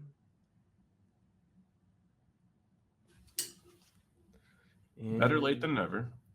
We're still at a point where Sakazuki has not been able to apply too much pressure, and mhm. we're gonna start really revving up with Reiju, Okay. dropping big Reiju to the trash. We already know how this deck sets up, how this deck gets down. Finding small Reiju. Mhm. We still got 6 Well, Dawn, 7 Dawn to go. I wonder if we're trying to. I know something that people can do is just going all the way up to judge, getting a good judge turn in is important. I'm going to attack 5, see if we can get the card. And no, but do getting a 2K. Oh, just going for a simple queen. I like that. Do we have a German 66? I potentially do. So draw off of queen first and then discard 1. mm-hmm. No, it doesn't look like he's too happy with his draws, but we do have a lot of 2Ks. Sometimes the hand is tight. Little ECG, that feels bad. And then drawing a card off of leader. I think we just drew into a little. Oh, and then we're gonna go 7 into life. So definitely feels bad, but like we gotta give credit where credit's due. These guys are some of the best at this event, and if Mhm. he discarded an Ichiji, a little Ichiji, that hand has to be gas. That's kind of true, and especially since we know there's a big ETG in trash already. I imagine we're saving that play for a turn where Sakazuki goes in. I imagine this Kuzan just trying to be able to get value out of that minus 2K that ETG actually provides, which looks like it's going to be here, and we're going to get over this queen so easily, and we're going to block. It's a very easy block. Attack one more time, minus on the Niji. Okay. Are we gonna see we're gonna finally see that Lucci come into play again Mm. because we still have Ice Age available to us. All It's right, just so so gross. It's so we gross. actually mixed it up. We actually switched the trigger effect, so we went the third Great Eruption. Ugh. All right, so now both characters are now weak enough to be handled by a single Lucci. And we're gonna Moria, which is This is worse. Oh. this is way worse. Oh my gosh. Oh my gosh. Consistency is king. And like we're just Oh, at that a point is where so devastating. And we're gonna draw a card because brand new. All right, grab. What do we grab? What did what's happening? did he whiff? I I think he think you whiffed. whiffed. One was a Mario, one was a Lucci, and then I don't remember what the third one was. So I Yeah, guess it it's was a kind of whiff. was it a Rebecca? I couldn't tell. Hmm. I couldn't tell that was altered. Might have been Rebecca. I guess it was a whiff. It was too shiny. So the whole board's gone, but I mean, that's the game against Sakazuki. We kind of knew that was coming. We're sitting pretty at 3 life still, so we have some time. We do have 2K counters. We have a pretty big grip. We have options. Like nothing of ours has been bottom decked, so we still have full access to everything, which feels good. Mhm. And we're gonna play Judge right after. And to answer our Moria turn, we're gonna play Judge. Our opponent still has Ice Age and Kuzan, but actually, Yeah. what do we? Okay, so we're gonna get all the boys, right? We're gonna get Reiju. We're gonna get Ichiji. We're gonna get Niji. So we have a bounce available to us. We have a Mhm. minus 2K available to us. Do we minus 2K the Kuzan and to KO it? Or do we just straight up bounce it, use Niji to KO something else, or bounce the Lucci one more time? We're we're at a position where I mean, as long as Reiju doesn't take his foot off the gas pedal, Mm-hmm. I think we're gonna be a little hard pressed to find a safe time to play Kuzan again. Like we have to be ahead to play Kuzan at this point. At 2 life after the judge turn, you Mm-hmm. definitely have to be in a safe position to play it. So whether you bounce it to the hand or not, like it's as long as it doesn't end the turn on the field, that Mm-hmm. Kuzan is fine almost wherever it's at. It doesn't counter. And I'm assuming like that this is the point where Tyler's gonna try to turn a corner.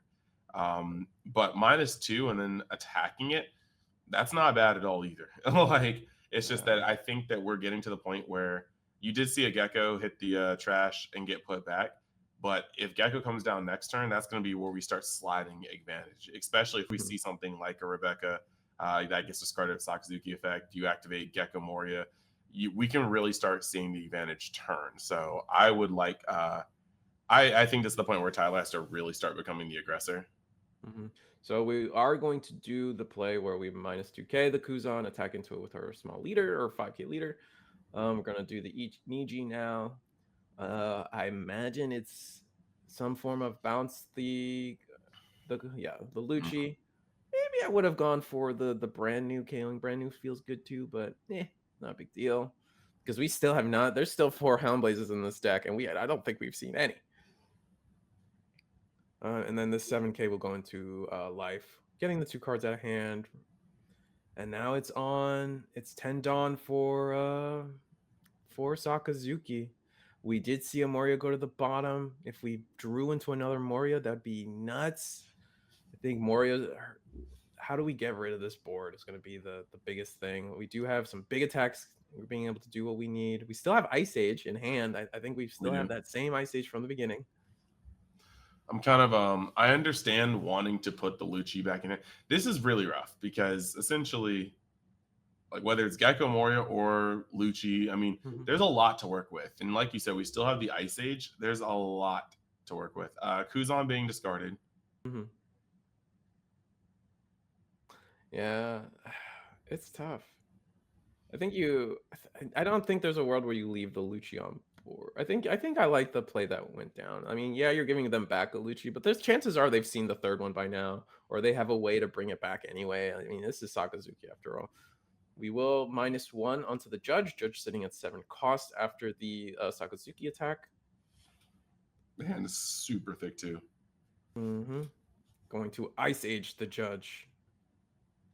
Going down to 2 costs now. We're going to Houndblaze. All right. Going to Houndblaze the Moria bottom deck judge. That's fine. It's unfortunate that we actually got rid of our second judge through stage. Mhm. Moria is going to go bigly into into Ichiji there. 12k. I'm counting. It's because he's 9 plus the 3. Yeah. And then Big Ichiji takes oof. it. And we still have so much Dawn to work with. I feel like there's a world where all the bodies get dealt with. I was like, we have a Yep. And there's Borsellino. That's a unique take. I don't think too many Sakazukis are still running Borsellino. I think he is a little high on the curve, and Mm-hmm. that can be a little rough. But looking at Tyler's list, because you were saying that there we go. You were saying that there's one judge. Yeah, one judge is there off the stage. It was discarded earlier, and the other judge just got handled. Yeah, I got And bottom looking at deck. the So I list, think that's both of them. yeah, there's only So 2. I mean, I think Rager's list is pretty solved. You can pretty much know. I don't think anyone plays more than 2. I'm gonna attack 5 into life. And Reiji's gonna be. It's in a tough spot for Reiji this game now. Even though we had pretty much everything was going our way for the most part, unfortunately. yeah, but that's the power of Sakazuki. When you make these wide boards, if they're not are like your first giant board Mm-hmm. is just you just might as well assume it's going to be snapped in half. Yeah. And that was his first giant board. And unfortunately, having to discard the other judge earlier means he can't make that same board again. Granted, he'd be a couple turns off anyway just because of Dawn restrictions, but like Sakazuki had a full grip Mm-hmm. into that board and it showed. We will draw our 3 because we properly did our triggers. Oh, and then he will go EGG, lose 1 more. Are we no way we're attacking to Moria. Do we have to just go face, I think. One life is wicked. 2 more cards. And now we stare down and hope. I mean, the ETG being back on board, it's gonna be risky. I think this is the part where if there is any part where Sakazuki folds, it's right here. You're at 1 life. You've Mm-hmm. broken down a board, a Yep. huge board, and that expended most of your hand. Now you've also discarded 2 more cards to counter out of an attack. Sakazuki's shields are low. We have the 4th Great Eruption in hand. I mean, that's Yeah. always awesome. Oh my god, and we have a Houndblade, so things are gonna be pretty simple here. Borsellino 8K going into 6. Do we counter out? I think we have to. I think we have to just offer up as much. Nope, I'm wrong. I might have kept that one for momentum, but then again, the Gecko Mort is still there. When you have such a big swing, you probably don't want to just sit there and Oh man, because he could have come out of his hand 2 cards for that, and then had to do it again, but worse for Gecko. And at that point, you might as well just poof. All right, there's the Great Eruption, number 4. Where are we going with it? We haven't decided. It's a tough choice. I mean, I think it's like, yeah, do the character Reiju and just use everything to attack into Ichiji, because you're gonna attack. You have the Houndblaze, bottom deck the Reiju, and we are gonna attack into Ichiji. 9 to 7, and this is the part where you're like, okay, if he didn't protect Niji, will he protect Ichiji? But I think that I don't think you can. Well, with 2 attacks, I do think that it was more relevant to do that, because now you know nothing else is swinging into him without a massive Dawn investment. That's fair. And so, like, yeah, I don't agree with defending the Niji, but once one of the biggest swings is out of the way, I do agree with defending that. Fair enough. All right. So we know the Reiju is probably gonna get bottom decked. So we got 3K. Our leader effect, Sakazuki effect, draws into a Borsellino, I believe.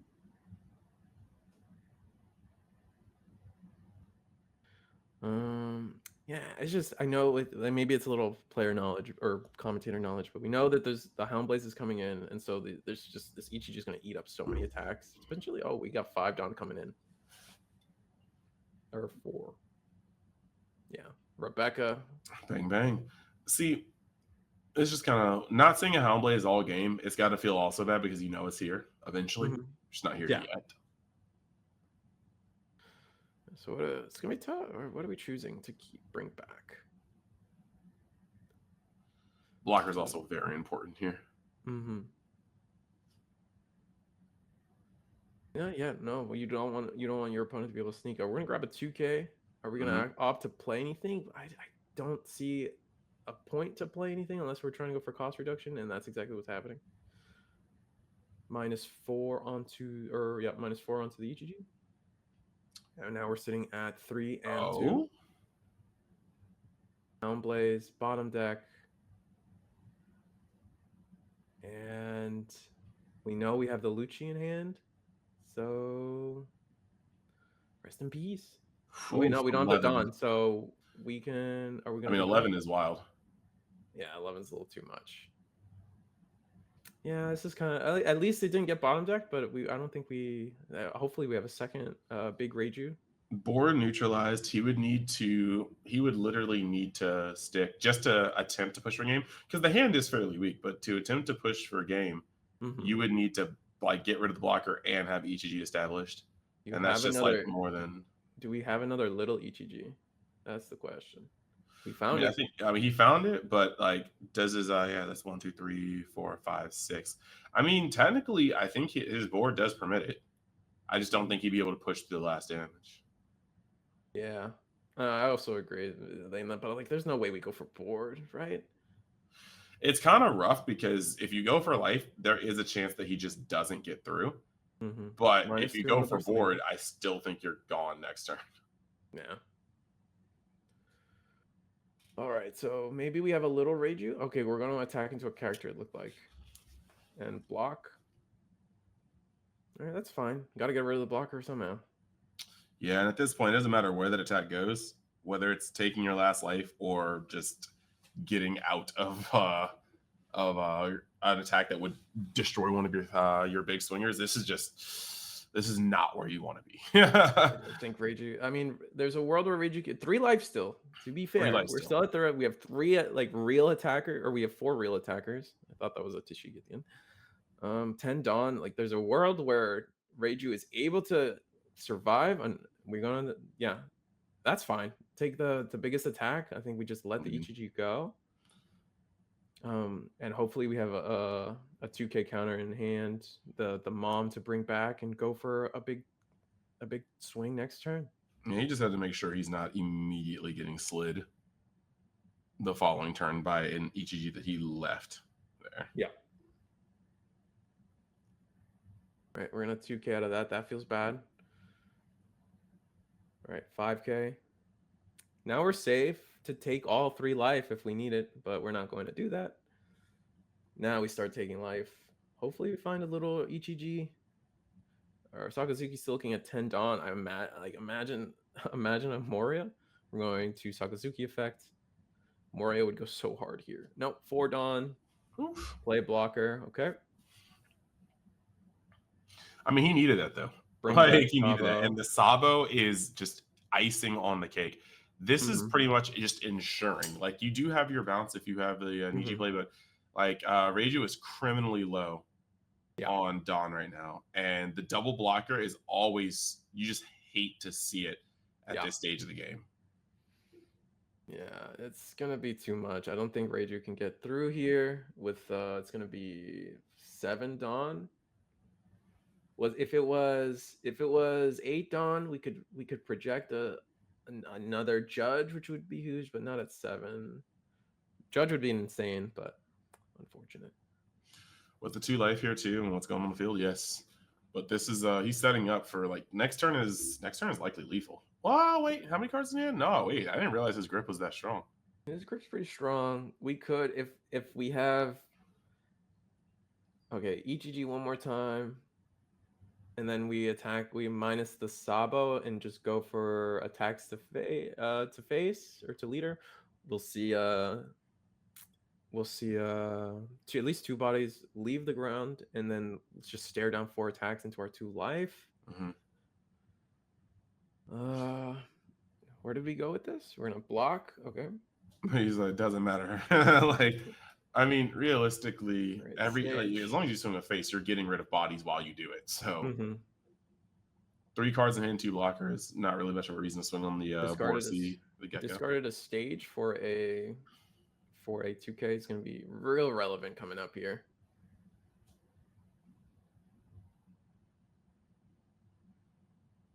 All right, so still a 2K minus, so we can still attack with Reiju. I imagine for like 6, and then I will force the Sabo probably, unless there's a 2K. Oh man, I wonder what we have. If we have Reiju, then a little Reiju, we do that play. What can we do with 3? All right, so we drum a 66. Try to find another counter card, or our last EGG. All right, looks like can't really see what we grab, but it's gonna be a Niji. At least it's counter trading 0K counter for 1K counter is good. Oh yeah, you can't hate on that. We're gonna attack 5. I don't know if I agree with this. I think I would have done the 7 to guarantee the Sabo's gone, but okay. He wanted to dig.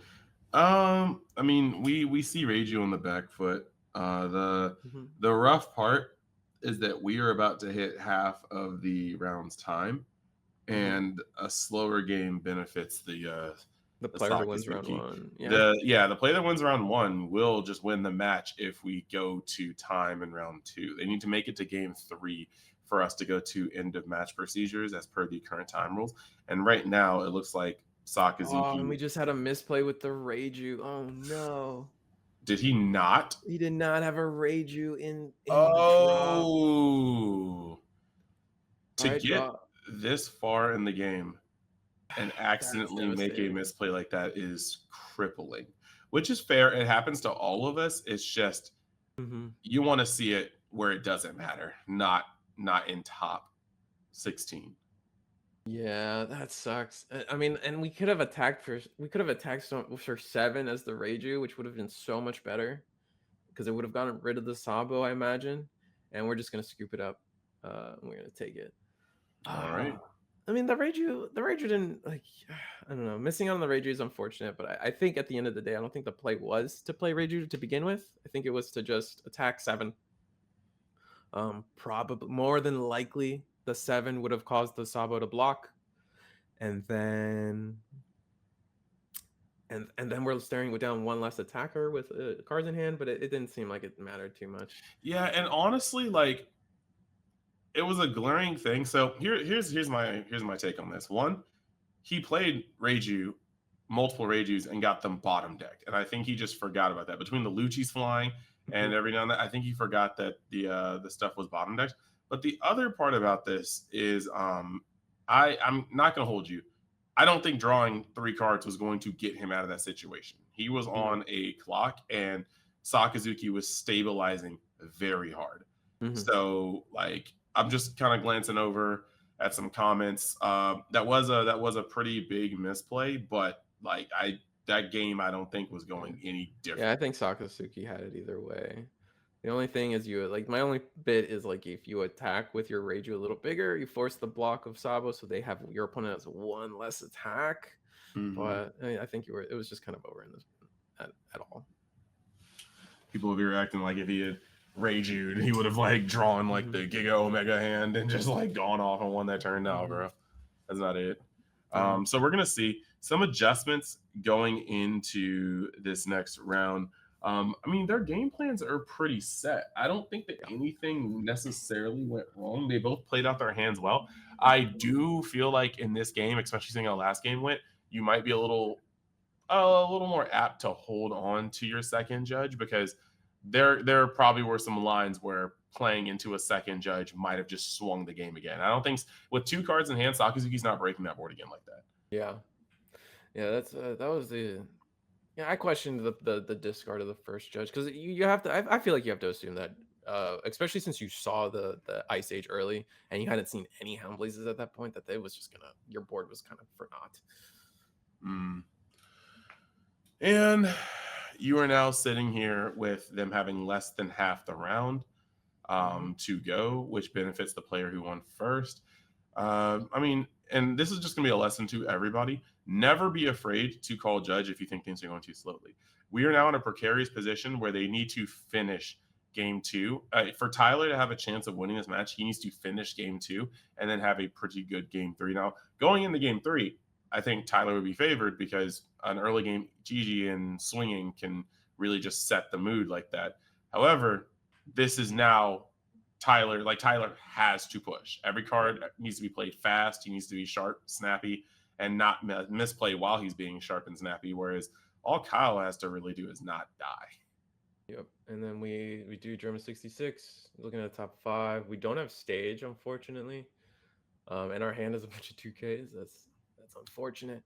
Raju But has left the we do shot. get one of our judges and a bunch of the children to the bottom. And Where then the where next Raju time go? where is our leader? She left. She Oh said no. no. Continue. All right, and then we're just gonna play our second Germa 66. Ideally, we find the stage this time. Searching 10 cards, not finding stage would feel bad, but at the same time, it's possible. And yeah, I'm maybe at some point we're focusing on just trying to get like our actual characters on board. Yeah, there we go. Mhm. Loki, Raju went to go find wherever that other Raju was last game.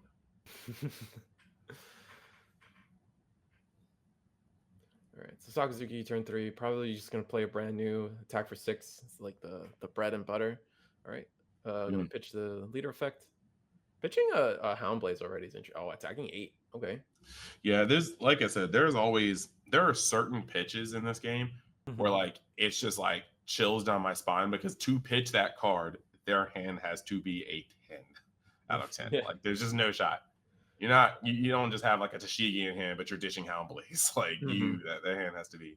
And I think I saw another Hound Blaze in there throughout the Shaka Shaka, the shuffle.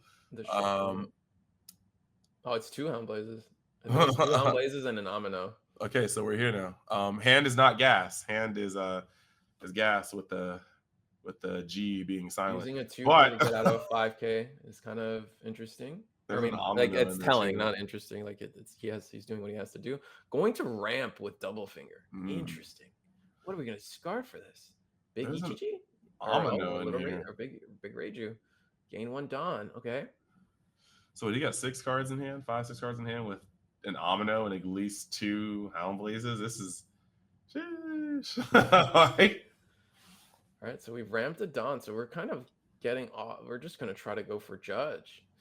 That's fun. But you have to find all those cards. I don't think we have any of them. We have Ichiji, but we don't have. Oh, we can go into Queen next turn. All right, mm, can go into queen, shuffle everything a little bit. Okay, I think I'm following. But like in this deck, Mhm. Kuzan is such a check to so much. Like seeing your opponent go up on extra Dawn and being like, oh wow, so you're trying to ramp into something big, right? Bet. And then you just play a Kuzan. It's just it's so gross. You effectively, unless you Yeah. want to lose your card immediately, you have to deal with the Kuzan before you Yeah. land anything. And that's a stun in itself. hmm So we're going to. I think this should be 7 Dawn. So yeah, we're gonna play the queen -1. We're gonna get to draw the 2 off of the queen, discard 1 for queen. I'm gonna do big EGG. So we found 2 of the big ones, 3 of the big ones. I think I don't know. And then we just drew into another big EGG. That's unfortunate. We still have 2 Dawn to play with this turn. We could either choose to use that Dawn to attack with Miss Doublefinger, and maybe attack. Oh no, we're gonna go 7. We will take the life. Kuzan staying on the board is unfortunate, but it was kind of inevitable. Especially since we're trying so hard to get into a judge and not seeing stage yet, really hurting the Reiju. And this is kind of what I'm talking about, like how kind of Reiju can kind of flounder a little bit if we're not seeing. If like we searched 10 cards plus just drew another 3, still haven't seen stage, and like the fixing that stage allows for our hand and our sculpting is it's just too much, and we play 4 of it and we can't find it.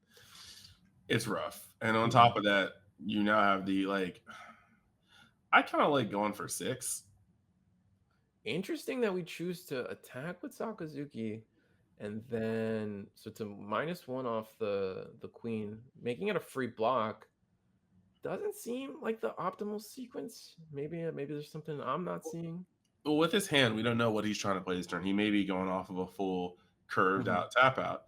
I just Okay. like the idea. Oh, nice. All right. I just Yeah. like No, you're the right. Curve yeah. There out, we tap go. out. Like I was about to say, I was like, I like the idea of going up to 6, but we didn't know what was in his hand. And yeah, that Borsellino that's vicious. And now his Kuzan hasn't been exposed. It's not getting attacked next turn. Yep.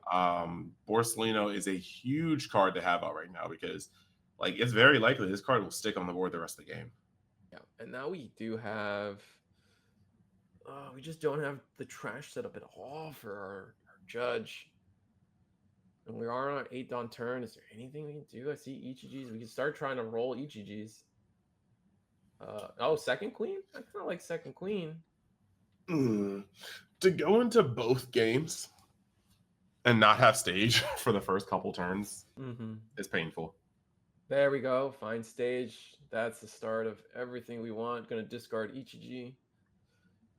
Gonna play stage for. Oh yeah, he's got to draw for a leader first. And gonna play stage. Well, I mean that's good. I mean we found it. Yeah. It was late, but we found it. Stage will allow us to sculpt our hand. Or finally getting to pitch one of the little ones down. Search top 3. We're gonna take a little Niji, which is like probably the first one we were trying to find. So now we've collected all 3. I don't believe this list runs green or Yonji, if you will. So we found all 3, and I think we just need to find the big Niji as well, and then we'll have everything ready to go. We're going to attack 7 at life one more time. They will take. Now we're looking at a pretty good board, a pretty good judge turn next turn, honestly. The judge turn is going to go crazy. It's weird to it's like you can swing at the Kuzan here because if you're anticipating the judge, then you know he's about to tap out.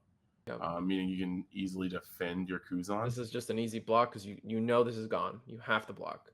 Yep. Yeah. The crazy part about like cost, you can literally just be like, yeah, I'll just hit this.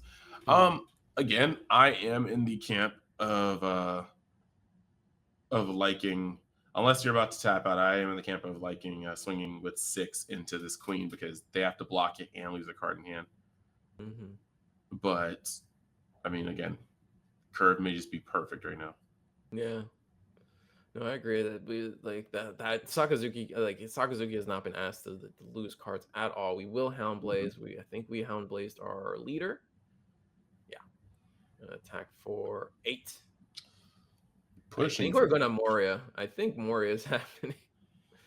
Just to let you guys know, about 5 minutes ago, I looked at the stream.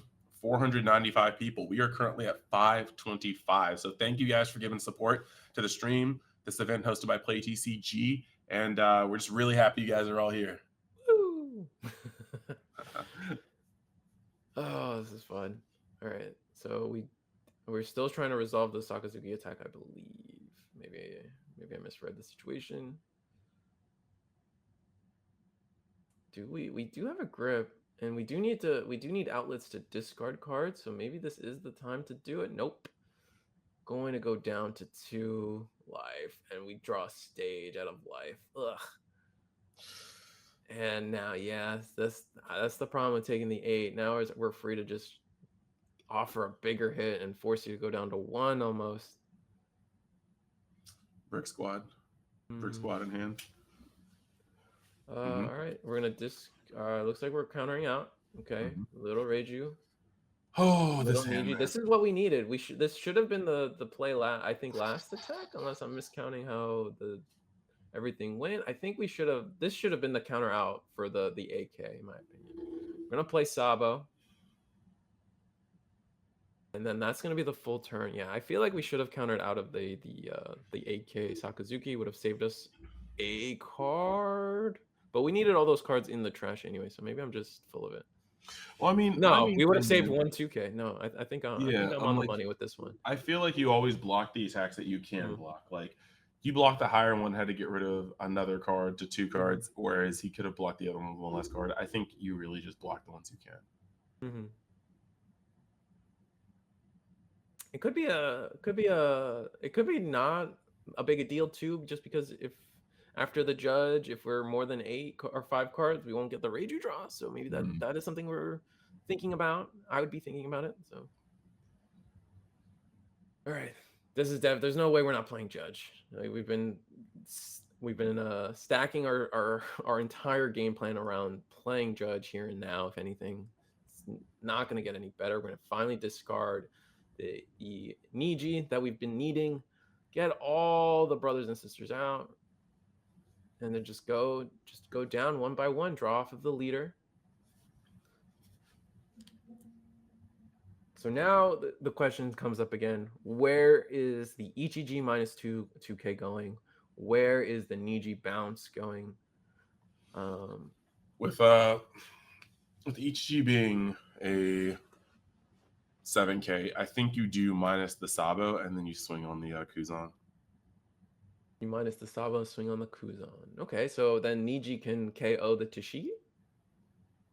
Oh wow, Niji, my eyes. Yeah. My eyes, my brand. No, I don't know why I just blanked over Niji. Okay. But so you have the opportunity to clear 2 cards, and I think that's what you just need to do. Yeah, no, you got to bring up the scenarios, the lines. And we are going to Ichiji. Where is the Ichiji going? I imagine. Nah, sorry, I read something. Continue. Ichiji. All right, so the Ichiji will minus 2K the Sabo, and now we're free to attack little numbers. Honestly, I mean, 5 into life. That's a card in hand. That's a card in hand. He's shown. Here's another card. You can't just get rid of the Sabo like that, and so you just take those. 7, we will take. Yeah, Sakazuki still has a grip though. I mean, I imagine most of this board's gonna be broken. It's Rebecca time. Off the top ropes, multiple blockers. All right, can Sakazuki break the board? We're gonna pitch the Kuzan. That's not the same Kuzan, like hand knowledge. If you were trying the hand, it's not the same Kuzan we just bounced. So, kind of giving your opponent open knowledge a little bit. That's why I keep my rarities uniform. No, they're the same rarity. It's just he didn't shuffle his hand. He immediately drew and then tossed it. Little things. All right, looks like we're going in for just an empty 5, naked 5. It's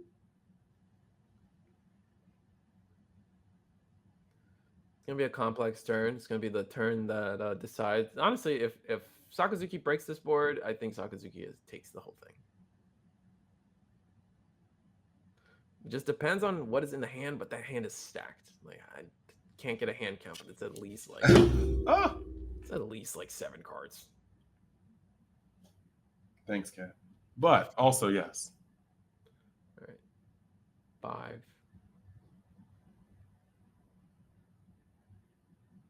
We're done. All right, ETG. Is that a 2K? That's the 2K There we go. and a 1K. When the hand is this big, Mhm. protecting your stuff. We are going to -1 the judge. And where did it go? It's going into the double finger. Do we 2K out of this too? No. And we're going into there's the Ice Age. There's the Moria. Man. Double Moria, and I imagine so Judge is gone. And then we're gonna where are we going with it? Is it gonna be the Reiju? Okay, yeah. Ugh. Okay, so not the worst way this turn could have ended for Reiju. We still got 3 attacks, 1 blocker. I mean, Sakazuki just has a grip though. That's at the end of the day, that's gonna be the problem. I mean, yes. Like realistically, the one blocker, 1 life's kind of scary. He needs to hit 3 times. He has 3 valid attacks. Ichiji is the ever looming threat. Absolutely. If we have a third queen, all right, Ichiji. Force Draw eight. card, Reiju, play our second Ichiji. Nice. I'm gonna minus that Sabo without question. Draw a card off of leader. Use stage. Pitching the second judge. No. How many times do you have to teach you this lesson? No, but I mean, I think that maybe he doesn't think this is gonna last long enough. Yeah. To get back to judge.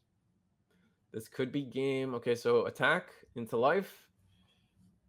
Into life, right? Yep. I wonder what we picked up. 2K, 7K, going 7-7. I imagine we're just gonna go 7-7-7-7-7. We're just gonna lottery jackpot this. Oof, the slots. All right, so where do we end with this? I think we have to at least attack 1 more time to get rid of the Sabo. Yep, there's the 7. And we will block. 7 was enough. Okay. Gonna go for searching a little bit. It feels very strange because like you do find the 2K. Nothing is comfortable. 6. No, there's no 1-drop that we could play. Attack 6. And then that's the 2K. Yeah, he's chipping away at that hand. That's very good. With 2 life here and as many cards in hand, I don't think he dies here anyway, but we do need to start like a Rebecca into Sabo would be amazing right now. Not blocking the 9 is gonna be bad. Ooh. 1 more time. All right. Looks like we're gonna counter out. All right. Wow. 3, 2 2Ks and 1. We need to get out of 1 more attack. Can we do it? I don't think we can do it. It's just kind of gross. And like I said, like, okay, so we just completely confirmed that we are not getting those 2. Oh, that's game. I think Houndblaze. Oh my lord. And that's do we have it? 2K. Oh, that's game. Oh man, barely. We needed to get dang it. Look, Kyle could have just survived, but he said no. I want a decisive finish. We're going in. We are going in. What was the last life out of? Oh, dang. Woo. So, what are we at here? Do we have any more Reijis in top?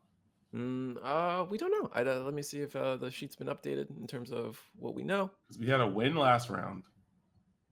Yeah, we had 3 Reijis as far as I know made it through. But dang, Sakazuki taking out that is Reiju's hardest matchup for sure. Big. Um, just unfortunate. So close. So close. Yeah, that was definitely Reiju definitely had a better chance at winning that one than the first one, but that is how the cookie crumbles. The that was very very close, and again he realized that no blockers, no this. I have to try to pull this trigger now and Mhm. attempt to push, and so you had a Sakazuki coming through, standing on absolute business and finishing the game himself. He Yep. said, "Borsalino, stand down." He hit the I just Hound wonder what Blaze the and hand popped off. was. I feel like we needed to block the 9K. It just depends on how Reiju's hand ended up being and what the life ended up coming out to. Because when your opponent attacks with just 9 like that, I feel like you have to counter up. But maybe that makes the math too easy. It's one of those numbers things that's where I start getting lost in the plot, I think. Well, yeah, we just saw that matchup. I feel like that matchup can be back and forth. It's kind of weird because like this game, One Piece is such a momentum tempo oriented game. There's not really a lot of there can be swing cards Mhm. like Judge is a swing card, Mori is a swing card, but very often once you have the entirety of the momentum on your side, it's very hard to just swing that back because that normally you can either build a board or remove somebody's board. And Sakazuki and Moria right now can do both, but Yeah. most other decks are like, I mean, one or the other. So that one was just unfortunate for Tyler. Yeah. Congratulations to getting into the top 16. That is a feat on its own. But we did just see a player auto secure their serial card and their Top Luffy. 16 is the law, right? We get Mhm. the fancy gilded foil law, and now we're going to be playing for the Shanks and serialized Shanks and the Luffy. Yep, the Gonna Luffy be indeed. So we are about to see people go off even harder because this is it. This is it. Everybody here has their serials now. Mhm, However, who is going to be the winner of this? I feel like honestly, as a competitive player, because all the competitive players they have to have that drive in them. mhm. This is a big event. You don't Yeah. just top this event and feel any type of way about it. You had to grind to get up here. And so there's a lot riding on this, I'd have to assume, for the pride of the players. But we are going to move to set up the next round. If you guys stay tuned, thank you guys for watching. The support is awesome, grandiose. It's just great. We will be back soon after a break to get on to the top 8. And we're going to have some more stuff, some info. We can let you know that when we come back.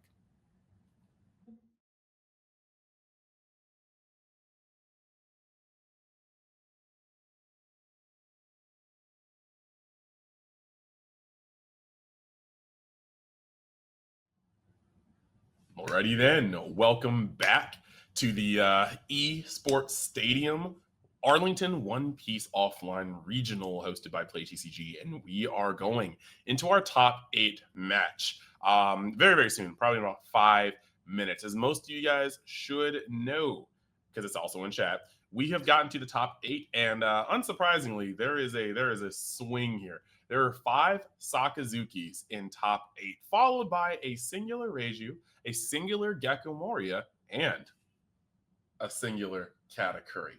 And now I Oh need to no. know who we see on stream. I'm not gonna just like mince it.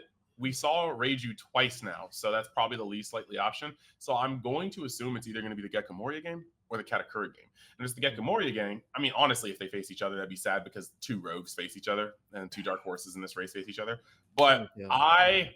I'm not gonna hold you. I want to see Katakuri finish its story. I want to see if No. this can be the curse breaker You Katakuri can't do it to them. For that gets those that. unaware, from yesterday, we watched 7 Katakuris lose.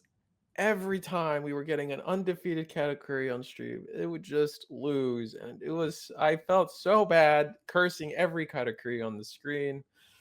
But I mean, if people want to finish the story, we can finish the story. But I can't put that mojo on somebody, Like I don't, I feel bad. They've got to make their Oh own fate. no. They've got to make their own fate. If we put them on camera and they are the ones to break this Break weekend the long chains. generational Break curse, the yeah, break the chains, the chains of they are the ones truly blessed by RNGesus with the triggers and the Oh. draws like this. It's just time. Mhm. It's And time, and I it, believe they could. Yeah. And it's worth noting that Jackie, our undefeated Swiss player, is the one Reiju still left. So Ooh, I think that's a story too. that's also an interesting story in itself.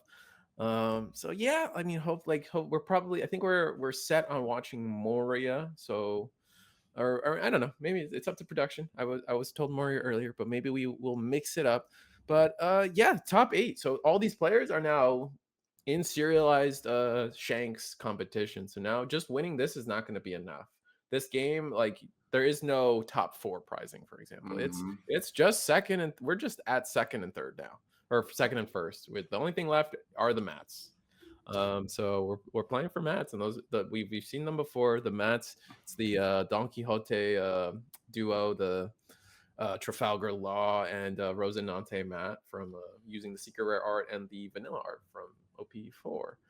And then as well as the princess power mat, right, with Reiju, Vivi, and Shirahoshi, all with a very beautiful blue cloud Mhm. set in the background. The winter mat, that one is. So that's the only thing left to play for. But I mean, I think it's Pride. valuable prizing as it is. It's pride. Pride is to play. Like Pride. at this Oh, point, pride. now that we're all in top 8, now that everybody is here is in top 8. You are really, this is your pride as a player. The people that are going to get to the top are the people that want it the most, because like Risu was saying, the pricing doesn't really change much from here on out. Like, Mhm. even though the mats are cool, the most sought after vaunted pricing is what's already being given out now. So this is going to be very, very, very interesting. I'm seeing some finish the stories. We're ready. We're ready. We're ready. I'm interested. I'm interested. Gecko Moria is going to have a lot of time to shine. Doesn't really lose much going into the following set. But this Katakuri right here, I'm just Oh, man. saying. I'm just We could saying. see him in top 4. Just don't put him on stream. But He can keep actually, being though, unlocked. I am saying I would like it if I, I have to root. I have to root for the person with the momentum. The guy who is going XO, who is currently XO in this entire tournament. I would not be upset if Right? he. Jackie is technically Jackie is a monster. 12-0 right now. Poor guy. Oh, He's that's struggling. I rough. mean, he arrived. He arrived, but Hmm.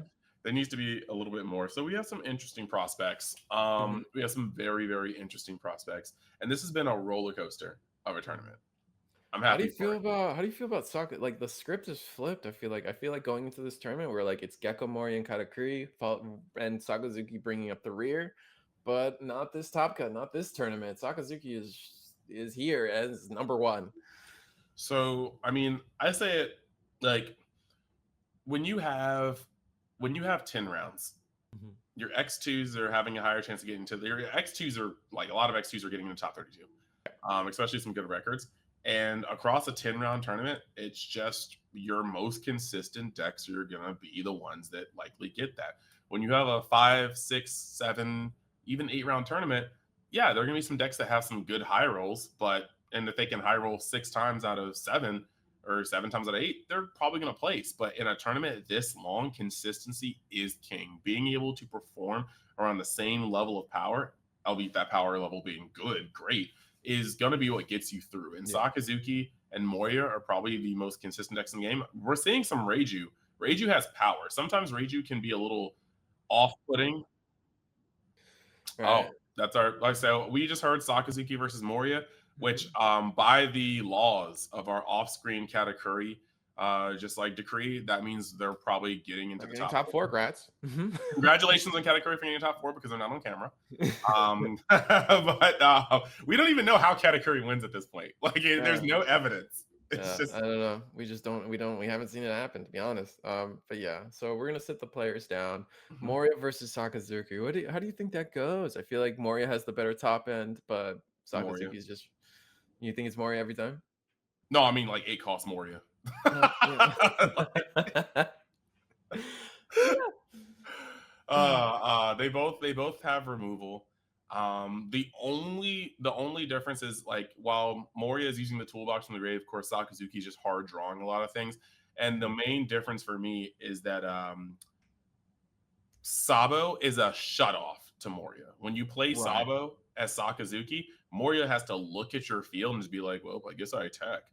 When you Yeah. play Saka or Sabo versus Sakazuki, Sakazuki has Hound Blaze and Amino. So it's not the same card. And that could be the make or break difference. Having a turn where they leave a Moria on board or maybe even a Borsalino and you just windmill a Sabo means they cannot interact with your board correctly. The And the whole only turn. thing they can do is swing, hope you have no blockers, hope you have no counter. And that is actually a massive edge between those two mirrors. There is a reason why lots of people say Sakazuki has the edge on Moria, and Sabo is one of those components. So Right. we're gonna see. All right, so we're gonna sit the players down. It's Moria into Sakazuki. We're gonna need a couple more minutes to really get the table set up. So we're gonna go to a quick little break, and just we'll be back with the match. So finger guns, finger sparkles, finger Jazz guns, hands. jazz hands. He does no break for you. Oh no break. Okay, sorry. What do we talk about? Reiju's gonna win the whole thing. I mean, Oh, look, Reiju could win the whole thing. I think it's possible. How crazy would it be, just on a hypothetical level, if Katakuri loses every time on screen just to win the finals? That'd be a fun story. Two events in one weekend. 2 events in one. Oh, right, because there was an event last weekend or yesterday. Yeah. That would be said Katakuri ended up taking that. Yeah. Oh yeah, I didn't get a chance to follow the results. I do believe of that. so. What did we? What do you know the lineup of what ended up, how their story ended up? Katakuri wins the whole thing. No, I was, we were here all day. I just checked. I just checked some Twitter posts, and that was pretty much it. Well, I'm sure people in the chat will let us know. But Katakuri winning is not too surprising. I mean, it's still the big 3 regardless, right? And then we got the match. Oh, that's exciting. Yes. All right, so we got Jesse versus Joey on the right. Jesse on the left playing Joey will be the one playing Sakazuki versus Jesse playing Moria. Yeah, like we said, I think it's Sakazuki is favored, probably arguably the more consistent deck, just being able to draw into everything they want, and actually having the Sabo advantage of like you were saying. So it's like, my main thing is, when it comes to the consistency, it's in different ways. Sakazuki likely draws into their Ice Ages, their Eruptions a little better, because while it has one more searcher for Navy cards, it's also getting his draw per turn. Gecko Moria will discard from the top of the deck some of these cards, but Gecko Moria has the ability to potentially get back things like Gecko Moria using cards like Hogback. So you trade consistency on the Navy pieces for better consistency on the best card in either deck. Yeah. And I think that's just, these are things that have to happen. Also, as we know, Gecko Moria is an aggressive leader, often swinging for above 5k when it needs to get its effect off, and it has 5 life to Sakazuki's 4. So while I do think that Sakazuki has the edge, I think that both players here know what they're doing, and that is just something that's going to, it's going to be a test of both skill just as much as we were just joking about, Moria 8. But yeah, this is going to be an interesting one. Yeah, it looks like our players are finally going to try to resolve mulligans. We haven't decided who goes first, or is it we're gonna just playing it back and forth. You're about to roll. Yeah, I don't know. I mean, these are the two. This is the color of the format that is just strong, and it's interesting to watch. It's going to be interesting to see them go back and forth. It's hilarious how weak Black was when it first came out to now just being dominant. I mean, it kind of. I think they just had. I think the black archetype just had a bad mechanic from the beginning. They wanted to do something interesting with cost reduction and then amplifying removal, giving them that unique trait of being able to reduce costs, but it just ended up being we still remember the Sakazuki super rare. It was pitch a card to on play minus. Yeah, discard a card to KO 1 card. So you have to play a card, discard a card just to get rid of 1 card. And if your whole gimmick is to try to combo that card, you need to give up another card. So now you're 2 for 1ing, losing 1 card. The almighty neg 3 or 4. Just it wasn't great. I do like this new world of like they have to fuel their trash to refresh, like to actually activate their effects instead, like we see with Lucci and Absalom. I prefer that version of how Black's handling it. It's just going to come down to the fact that they have the same kind of powerful removal that every other deck has, every other color has, but they also have the potential to combo with it, and that just no other color has that potential other than red. But it's not as accessible in red either. Mm. Is this seeded, or does roll? It is seeded. I don't know if top seed chooses. I don't know if that rule set was applied here. So we do get the brand new drops the Syndra, and I can't tell that bottom card. I think it's a Perona. I think it's Perona. Top seed chooses. Okay, yeah. So All right, thank you. he was able to. I'm going to assume that means Sakazuki was at the higher seed, because I can't imagine somebody else giving them the ability to go first or go second. Yeah, so we're going to brand new. I didn't quite catch what we picked up, but we are trashing a Lucci. Oh, brand new picked up a Virgo. Got it. All right, so picking up 2K Tashigi, my buddy's favorite play, brand new into Tashiga. He loves seeing this from Sakazuki every time. It's what makes them so consistent now. No other deck has two in archetype searchers like this. Yeah, I can't think of one. Maybe no, not even Wano. No, Supernovas. No, I really do believe Navy is the only one with an archetype searcher for two different colors like this. yeah. So I'm looking at this, right? Mm-hmm. So brand new picked up looks like brand new picked up a Virgo and a Lucci and a Virgo, and he took a Virgo. Okay. Trying to see what he picked up for that one. We're discarding again, discarding a Helmeppo to draw a card for passing. We countered out of the leader poke with a Hogback.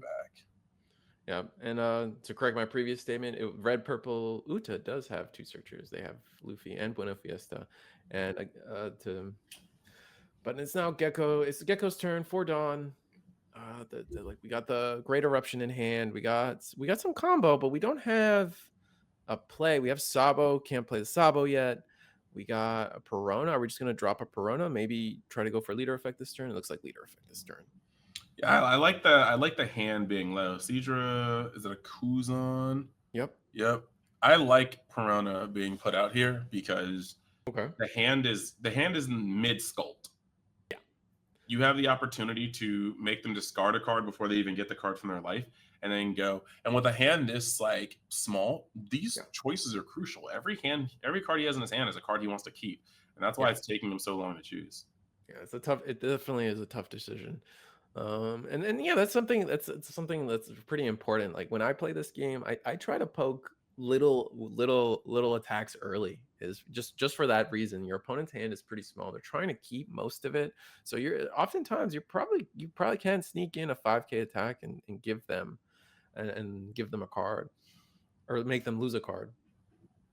So dropping another Lucci and then taking the damage, that's the power swinging for 7 here. Discard a card from your hand that you wanted to keep. By the way, this is also 7, and if you were already strapped before, you were strapped now. Like, take it. 5 cards for Moria. I think Sakazuki's closer to 7 cards in hand. Yeah, because we haven't gotten minus yet on any of our brand new or any of the cards we've played. Maybe it is just 5. I can't. It's hard to count. It's just a little bit.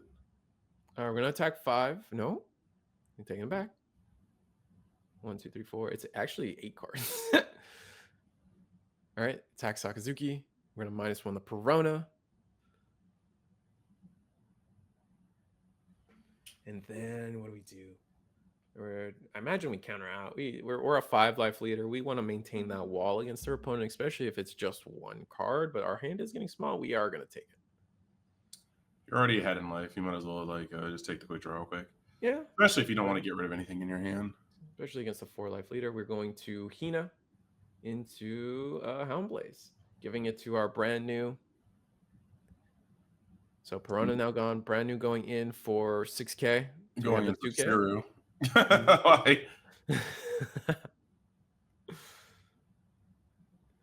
Oh man. I mean, Superior officer hit him with a uh-uh. Brenny, what are you doing out of the basement? Oh no, he's brand dude. He's looking good, dude. No, that's old Brenny. This is the That's old one. pre-hairline adaptation. This is before the paychecks. All right, so this will be the sixth Dawn turn for Morio. Brand new into brand new. It's unfortunate to see brand new on brand new violence. All right, so are we gonna leader effect, or do we actually have a play for 6? I think we might just play Sabo. Are we gonna go 6? No effect. Looks like we're on the Sabo plan then. Just try to sculpt our hand a little better than what it's looking like right now. And we're gonna take on the Sakazuki side. Oh, Great Eruption. Never mind. Off the Sabo plan. Unless I'm miscounting Dawn. And we're gonna play 4 Lucci. Clear the board. Easy enough. Yeah, because like it's kind of weird. Like if when you're playing so many of the same cards, I think you just have to like be cognizant of the fact that you could Sabo this turn with not a board to protect, or they could Sabo next turn with sort of a board to protect, and then you know that like that cascades. You can't really touch their stuff at all as Gecko Moria. So getting in the Lucci while you can before they hit the Dawn, where they can potentially protect that Hina, protect like there are some lines. But going down to 2 life this early is interesting. We know that Sakazuki is liable to stabilize. Oh yeah, But, we've seen it this tournament. Sakazuki going to 0 and just playing enough blockers where nothing mattered anymore. Correct. All right, so Sakazuki, this is Sakazuki's 7 Dawn turn. We still have a grip of cards in our hand. We still should have. We're gonna go empty 5 into brand new. Get the minus going. I imagine we put the minus on Lucci, but it does look like we Ice Age the Lucci. Okay, interesting. Okay, so we're attacking. We attacked 5 into life, I imagine, and then Amino. Such a difficult card to pronounce. I might just try to find the English translation. Amino. Yeah, I mean, like that was they're trading boards now, but now you've traded the board and you have a Borsalino, and he has what 2 cards in hand right now? The Moria, the Sakazuki, and I think he has 3. Okay. I think they have like 3. I'm counting 3, yeah, or 4. I don't know, man. It's hard. I think it is 3. 2 Morias. Wow. Lucci or Sakazuki sitting on 2 Morias. No, it's 5 cards. 2 Morias, Sabo, a Great Eruption, and a Ice Age. Oh. Unless I'm reading it wrong. Oh no, we're actually looking at the Moria hand. So Moria hand. Yeah. I'm tripping. All right. We attack 6 this time. Surely we use the leader effect. Yep. Discarding 8-drop Gecko Moria, losing another Gecko Moria. That's a little sad. Getting Hog back to bring back your 8-drop makes sense to me. So I'm gonna go in for 6. What do? We're gonna take the life. Right, and then for the rest of our Dawn, we're gonna Sabo, forcing our opponent to. We've seen 1 Houndblaze, we've seen 1 Amino, so feeling safe to establish now. Well, I hear it out though. Borsalino's not leaving. Borsalino's here to stay. This is gonna be annoying. It's interesting we chose not to block with the Borsalino. Maybe just valuing the 1Ks in our hand. Valuing the 1Ks in our hand, stabilizing will be very important. Getting down to like the life disparity is rough right now, and it's not like they're not gonna have in boards that look very similar to each other. Like once they both start slinging Gecko Morias, you're gonna have this point where it's gonna be wild. The life disparity. You do not want to go into the Gecko Moria turns with like a 4 life disparity. Like it's like Sakazuki can do it, but Gecko Moria doesn't run out of steam the way that Sakazuki does. And then Jesse did draw their 4th Gecko Moria. I believe it was their 4th. They have 2 in hand. Maybe I'm miscounting how it goes. Our 3rd Gecko Moria. One went to the bottom. We kept 1 in hand and we picked 1 up. Something maybe I'm miscounting. We've seen 3 at this point now. All right. So what do you do more? This is Sakazuki's 8 Dawn turn. So if we have Moria, I imagine we just play it with a board like this. Or if we want to bottom deck Sabo, now's the time to do it. Right, going 6 -1 the Sabo. I imagine we try to block. Nope, we're actually going to take this life. All right, thinking it over. No, just believing in not Sakazuki not having it, and they don't. We're actually going to see the 8-drop Moria. So Moria doing things, right? But as good as Moria doing things is, we also have Gecko on his end with 9 Dawn, and we know the danger of Ice Age Moria. Like, Yeah. what trumps Moria? Ice Age Moria. Yeah. I think this is, maybe I miscounted. I think this is going to be the 8 Dawn turn. Yeah, this is going to be 10 Dawn turn for Moria. I think I'm one behind. So let's see how it goes. Right. Oh man, we established so much. Tashigi drawing us a card. Man, this is such a good play. Moria is such a good card. Moria isn't a good card. Moria's broken. There is absolutely no reason. Like, I am quite vocal for this. I am never the type of person to play a card and be like, yeah, this card's fine because I'm winning with it. Moria, there is no reason why with a 10 Dawn cap we should be playing 14 for 8. Like that, nobody asked for that. Fair enough. We do have the ice, as you mentioned, we do have the Ice Age and the Great Eruption in hand, so we can. The Moria is going to answer this board, and it's gonna get gross. I think we're probably gonna see an eruption on either the Kuzan, Ice Age on the Moria, and then play our own Moria to play like the Suru and then Lucci. We do, I believe, we do have still a Lucci set up in trash for the Moria. It's a little tough to see. Could be a Kuzan, but I believe it is a Lucci. Yeah, realistically, we need to clear all this because if Sabo comes down and any of this is still left over, we are in trouble. Mm-hmm. Oh man. All right, so where is it going to go? We did do the Great Eruption. Yeah. Okay. So, we're going to choose to do the Gecko. Interesting. What he got? I mean, we got the Lucci and probably Olmepo coming out, right? Mm-hmm. So that's what I was thinking. Did we use the Ice Age as well? I must have missed that. No, we didn't. We have not used Ice Age yet. Going to Ice Age. Gonna Ice Age the Gecko. So Gecko's sitting at 1. So now we can still get the same job done. Yep. Oh. Oh no. Okay. Choosing to. All right. Absalom. We're gonna discard Absalom. Play Absalom. Get rid of the Gecko.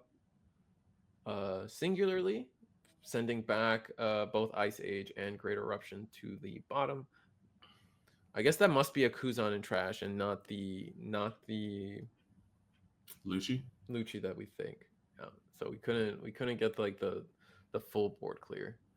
And then Hogback actually attacking in. I wonder if we're gonna see a Sabo go in.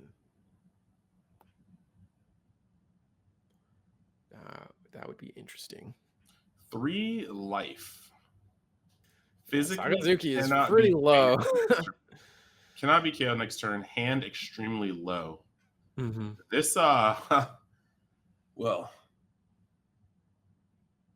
This is tough.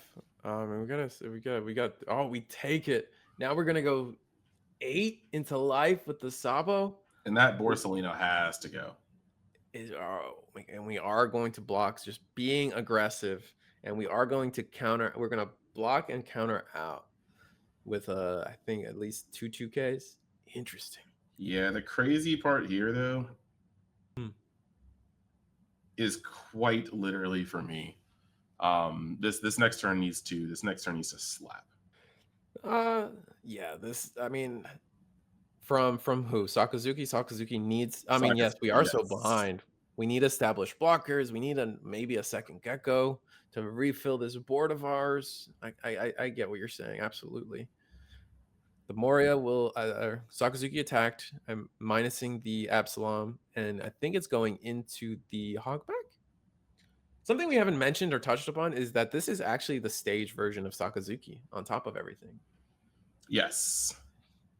Which it's an interesting card. I like that people are using it. It's an interesting way to get a -2 reduction on a single turn, and then while having a continual -1 reduction going forward in the rest of the game. All right, we're going to attack with Kuzan. We're gonna minus the Sabo, and we are going to take this attack. I mean, to be fair, it's like we definitely could probably be using we could definitely use another like reduction. We need to see a little bit more. I think if we have, I mean, if we have Lucci, this is done. This board from Gecko is cleaned up. I think, yeah. We're gonna reduction. Oh, we're gonna put the reduction on, yeah, on Absalom. And here's the Gecko Moria in response, leaving. Oh my god, powerful. Rebecca. And then The stabilization. All right, so we're gonna play the Tashigi. Interesting. 1, 2. I mean, it's not just about like he needs to make sure he can answer the next board too. And then what's the follow-up? We have to resolve Rebecca now? Or did I miss it? Let's see. I think I didn't. I don't think I missed it. I think we were off the Gecko Moria. We played the Tashigi and the Rebecca. Now we have to resolve Rebecca.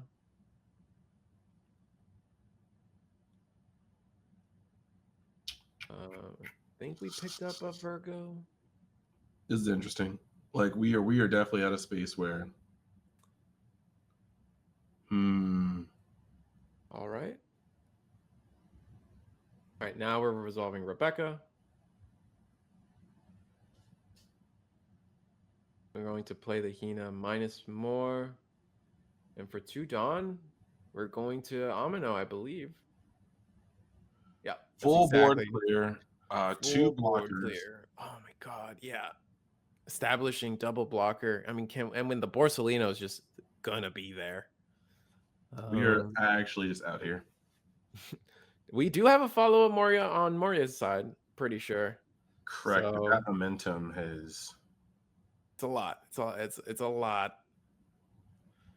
And then I think Sakazuki might take this game 1. Reminder: this is a best of 3, so this first game's going long, but we still got to win 2 of them. Hasn't even been 20. We're actually surprisingly good on time. Oh, okay. Nice. All right, where are we gonna be at?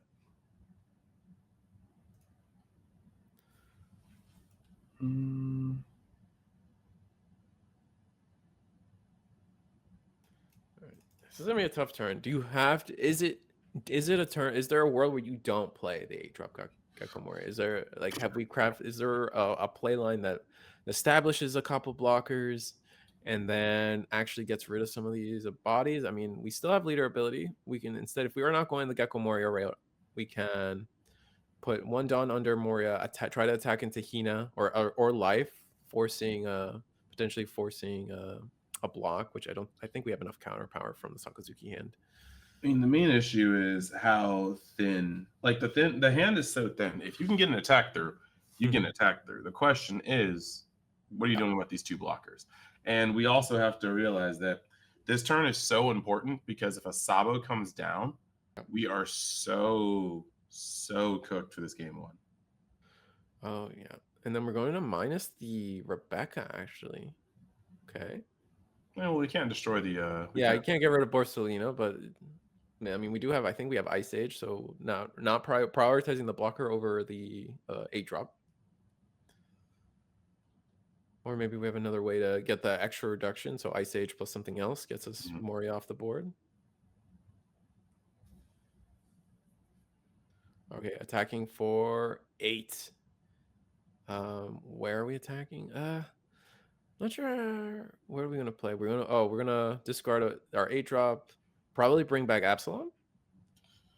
Bro said, "Okay, get this out of my face." What are we bringing back? We're bringing back Perona to hand. So we're trying to fill up our hand with 2Ks. We are going to just block. This is a little bit why I was questioning the Rebecca, and I think we're just going to pass turn. Yep, that's our full turn. Our opponent has 5 viable attacks on board, and they're all at least 5K, so we can just get 5 cards out of our opponent's hand. More than that, I think. Oh yeah, I mean, there's numbers here that do a lot for us and absolutely leave Gecko Moria devastated. But it's realistic to believe that we don't win here as Sakazuki. We can get real close, going 7, and we do counter out. Right, so I think it's just another 7, right? 7 with your leader minus Kuzan. Oh, only going 6. 6 or 7. Okay. Yep.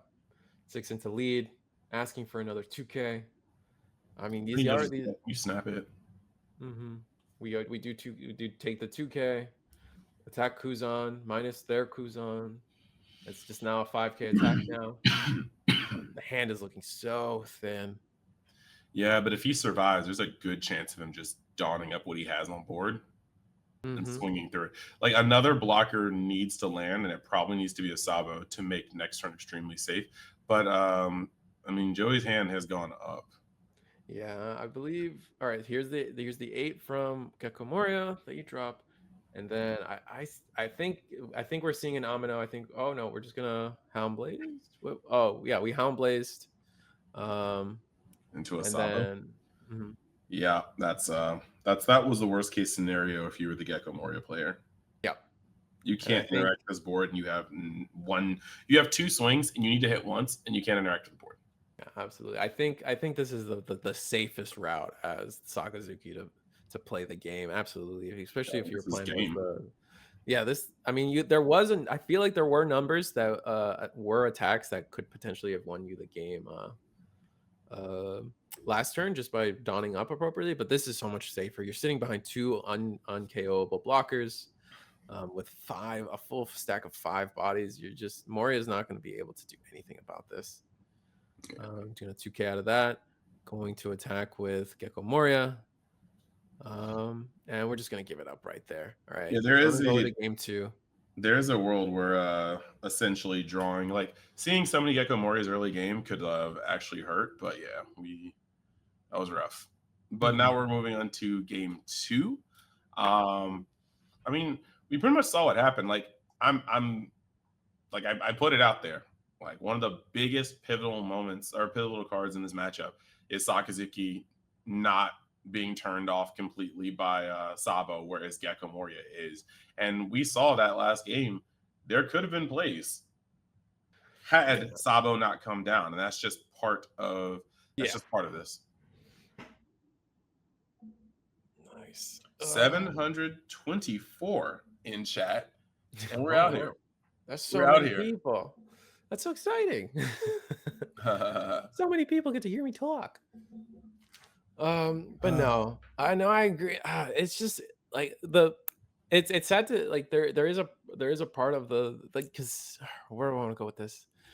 These are the two probably the 2 of the best 3 decks in the format, and it's from a diversity standpoint in terms of the top 16s. It feels bad seeing these 2, but these are tricky matches. These are long matches, a lot of decisions. Like this feels like as skillful as it gets right now in One Piece, watching this go back and forth, and it's really fun to see. I mean, sure, there are scenarios where like, oh, I just didn't draw correctly, so I just kind of auto lose this match. But that game was an example of like both players pretty much drew what they needed as they needed it. It probably came down to multiple decisions that allowed Sakazuki to win that better, as he did in the end. And we talked about it before the game even started. We see Sakazuki's go to 0 and then just stabilize and just be able to win the whole game. And that Borsalino was a huge part of that, honestly. 100%, 100%. You really do have the ability to just wall off with blockers. And like I said, like against Sakazuki, that board wasn't necessarily game, you know? Like that board was not game. However, that just most certainly was game Yeah. Gecko Moria. Sabo is vicious. Could not interact with his board at all. It was so tough. But hopefully, I wonder what do you choose? I guess Gecko Moria is the higher seed, or is it No, Sakazuki? I think it's Sakazuki because I couldn't if Gecko Moria got to choose and told Sakazuki to go second, that's on him. Oh, okay. I see what you're saying. So now it's Gecko Moria's turn to choose who goes first, and they're gonna make Sakazuki go first. I like that logic. But however, like Sakazuki has a turn one play now, so it doesn't feel Mm. as bad. Well, it's like the turn one play is great. It's just the Mhm. having to wait until your third turn to play any 4-drop. That's Right. And then your whole deck revolves around the 4 drops, right? So I see what you're saying. All right. This is stage. So what do you in terms of deck building with Sakazuki, what do you take out for stage? Is it some of your event cards? Are you going down on are you sacrificing some 2Ks? Like where do you cut for because I feel like the lists have been so refined, and to see for the stage. stage list pop up is so interesting to me. I mean, the thing here though is essentially your ice sages and your ice age, like you have Kuzan because he's able to like destroy so many things. He's able to bring things down by 4. Mhm. But once you have stage online, your leader and stage are always going to be there. It's not like we were playing Kaku and or whatever that CP09 card that was Mhm. we're not playing those things. So once you have Marineford and your leader, constant 2, that takes just a singular great eruption to make something -4. It's just Yep. efficient. You don't have to go looking for the out all the time, and you always have minus the draw, but you're Mhm. not tapping or you're not using any dawn, so you always have that great eruption -2 on board once stage hits, and that's great. Yep. Trading brand news. Sakazuki will be picking up a Hina. And I imagine we just attack for 6 unless we found stage or Tashigi with our draw. Going to Sakazuki effect, probably trying to fish for Tashigi or stage at the point, and we're just gonna attack 6. Didn't find a 1-drop play, and we're gonna just take it from Gecko Moria, going down to 4 life. All right, so this will be Moria's 4 dawn turn. Attack 5. Do we count it? We're actually gonna take it from the Sakazuki, which makes sense and allows us to establish Kuzan right here and right now. However, Sakazuki might be able to get rid of the Kuzan I pretty mean, easily. it's a high profile target, and to be fair, this could be strong bait simply because Kuzan Mhm. has to be taken care of. They don't really have any high profile targets to pop. So realistically, it's a draw, it's a setup, and they're probably gonna have to ruin some resources to get them off the board. Right, gonna Um, attack 5, -1 the Kuzan. Expendable. Yeah, like in the last game when we thought he had Lucci in trash, but it was like a Kuzan. That was a pivotal turn I see. because we thought he was gonna Gecko Moria into Lucci and Homepo, but he just started spreading out his Dawn, and he did not. Uh-huh. I think that remember that turn that was a huge turning point. Mhm. So Um, instead of opting to get rid of the Kuzan, we're going to actually play Sabo, protecting our bird from any removal effects this turn. And we actually are aggressively taking our life as Gecko Moria. We're already down to 3. Um, Interesting. yeah, being looks like being on 1, 2, 3. Actually, let me switch the view so I can see. Mhm. We will. We're still resolving Sabo discards More. for the record. For those following, So yeah, him being on the draw. This is I mean he might be taking some life just to make sure he can set up for his perfect in board. Mhm. We do have Lucci in hand. We're gonna discard a Lucci and one more card. Did we get both cards? It's hard to see. Mm-hmm. All right, so we're gonna pass the turn. It's Gecko Moria's turn. We're on 6 dawn now. Gonna be able to start doing a lot here. Imagine we haven't resolved the Gecko Moria effect, so with Perona right there already in the trash, I figure this is a. I don't think there's a better time to just Perona, get a card out of your opponent's hand, attack for 6, maybe establish another 5 drop down, or excuse me, a 3 drop potentially. But this turn is going to stall because of the Sabo protection effect. All these great eruptions in the hand and the Ice Age, they're just dead cards unless you really want to go for some sort of cycling. But it's just not efficient to do that. When I attack for 6, we will be doing the Gecko Moria effect. We gotta discard a card. What do we discard? One of our 8 drops. We do have 2 8-drop Gecko Morias. We're gonna choose the Great Eruption. Go for the Perona. So discard a card. They're going to discard Hina into Virgo. And then brand new attacking for 6. And take life as Sakazuki. Yeah, Perona is again, when you guys are starting to sculpt hands, Perona is just like taking some good shots out. You know what I mean? Mm-hmm. Absolutely. And now our board is getting kind of big as the Moria. We're still not on 8 versus 7 Dawn for Sakazuki, and we're looking at probably going to see this brand new attack to brand new, which is always a funny Free for me. shot. Free shot. Yeah. All right, take it. We give it up. Goodbye, brand new. We did get our value out of it, so good for us. But we're 1 Dawn short of a Moria to really try to combo off. We're gonna attack with Sakazuki one more time. Put it on the Kuzan. 7 Dawn still available for us. Gonna attack with the Sabo. So we're going aggressive. Going to 2K out of the Sabo attack. Play the stage for 1. Tap stage. So that's -2 on Perona. Make sure we tap the 1 for stage. We did. And we're going to play the Rebecca. 2 Dawn remaining. Hina. And then Amino, both the whole board. Yeah. Bottom to the bottom of the deck. That's rough.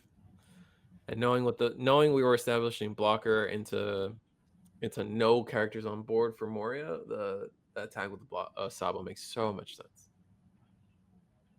It's pretty powerful right now. Mm-hmm. All right, so this is our 8 Dawn turn is Moria. So is there a better board to just a better turn to just send the 9 drop going into Hina? I feel like maybe we should have done brand new just to guarantee something off the board, but I guess we still want just try to get the card out of our opponent's hand. I mean, the issue here is that both of these games or both these decks, they both are vying for very similar boards. And we choose to block. Wow. Okay. Yeah, the fact of the matter here though is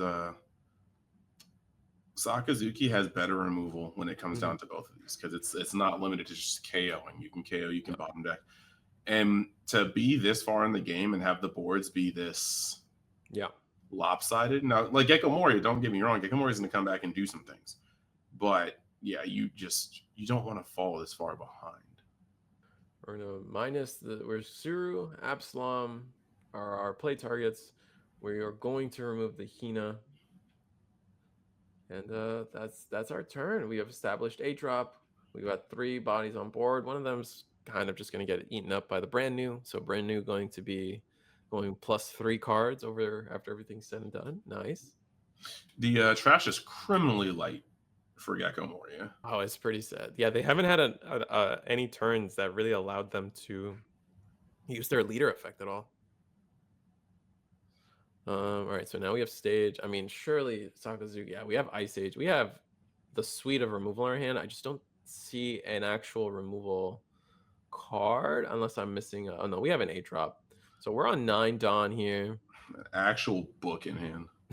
Yeah. I imagine we see a Great Eruption into stage, both onto the Gecko Moria, unless we want to Ice Age and try to split things up, and then just. He dropped a Houndblaze. He dropped a Houndblaze for Sakazuki effect. I made a mistake. I thought he was holding his hand. I was like, why is his hand so large? That was his trash. I was like, huh? It's a yeah. I mean, it's so unfortunate to see Sakazuki's hand or trash so much larger than Gecko Moria's, even though that's all Gecko Moria wants to do. A reversal of fortune. Yeah. That's why I feel like Sindri is such a good card for Moria, and it's needed. It's needed in both Perona and Gecko Moria because they need a better, like just a more consistent way to get more cards in trash. Where Sakazuki, every card, every turn, I can throw one in there for free. Yeah. No, Brand we new, haven't. going into the Suru, as we said. Mhm. And it's like you Yeah. said, Gecko hasn't had a chance to fill up his graveyard, and we haven't seen any Sindries. Mm-hmm. All right, going to counter out of the leader attack, and now we're going in with Sabu 6. Do we have the 2K? We did give up the 2K. Going to stage. So now the Gecko Moria is sitting at 6 cost. Yep. And we have a full 9 Dawn to play with. So Suru, gonna be another minus. We're down to 4. Gonna do our own Gecko Moria. And this Moria is just getting chewed up. Mm. Gonna play our Lucci. Going to play, give up the Suru, play Helmeppo. And after everything resolves, Helmeppo will, or Gecko Moria will be removed. Nice. Interesting we chose to hold on to the Ice Age. I think is an interesting call because we could have cleared the whole board if we Ice Aged instead. No, instead of I think with 2 life. Instead of Suru. Yeah, well, I think with 2 life, if you swing with this, if you attack with this Absalom, it's probably getting annihilated on the crackback. And so when you're playing, knowing that there's probably going to be it is very likely for there to be another Gecko Moria, you probably want to save the Ice Age. Oh, I see. So you cannot let him establish a board that can rival yours. And but we are going to finally see a turn where Gecko Moria can use up a lot of its engine that it's been holding on to for now. Going to play our own Gecko Moria. Going to play the same exact combo, except we're going to spread it out just a little differently. Get Moria off the board along with the Sabo. Not establishing our own blocker, but we're sitting at 3 life. So we're kind of safe. Can Sakazuki respond? Or do we just try to go for game somehow? I mean, Moria's hand's only 4 cards with 3 cards incoming from life. Maybe. Be aggressive. Be aggressive. There is a part of me that just is overly aggressive, and it's probably why I'm talking and not playing. But sometimes I just like putting my opponent on it. There was a lot of games I feel like Whitebeards would win because their opponent just assumed they had it, and they really didn't. And I'm the kind of guy that just wants to try to find out. Like I don't put stock in trying to win or lose. I just want to know if you have it. All right. Look. That's a look. Brand new going plus 4 cards this game. Going on an absolute tear. I mean, he's that dude. Yeah, he's that dude. He's earning that pay raise. All right, so how does Sakazuki follow up? We still have stage. I imagine this is the turn we're gonna have to really combo out, get rid of both the Moria and the Lucci. All right, so the attack's going into Absalom, and the -1 reduction is going into the Moria. I feel like we have to counter out. I guess no, because the Lucci will still go in, and Sakazuki's board's only getting bigger and better. Yeah. But we have to put our opponent on. I think we need to have 2 attacks next turn. If we don't have 2 attacks next turn, it's gonna feel too bad. This is my. We will defend it.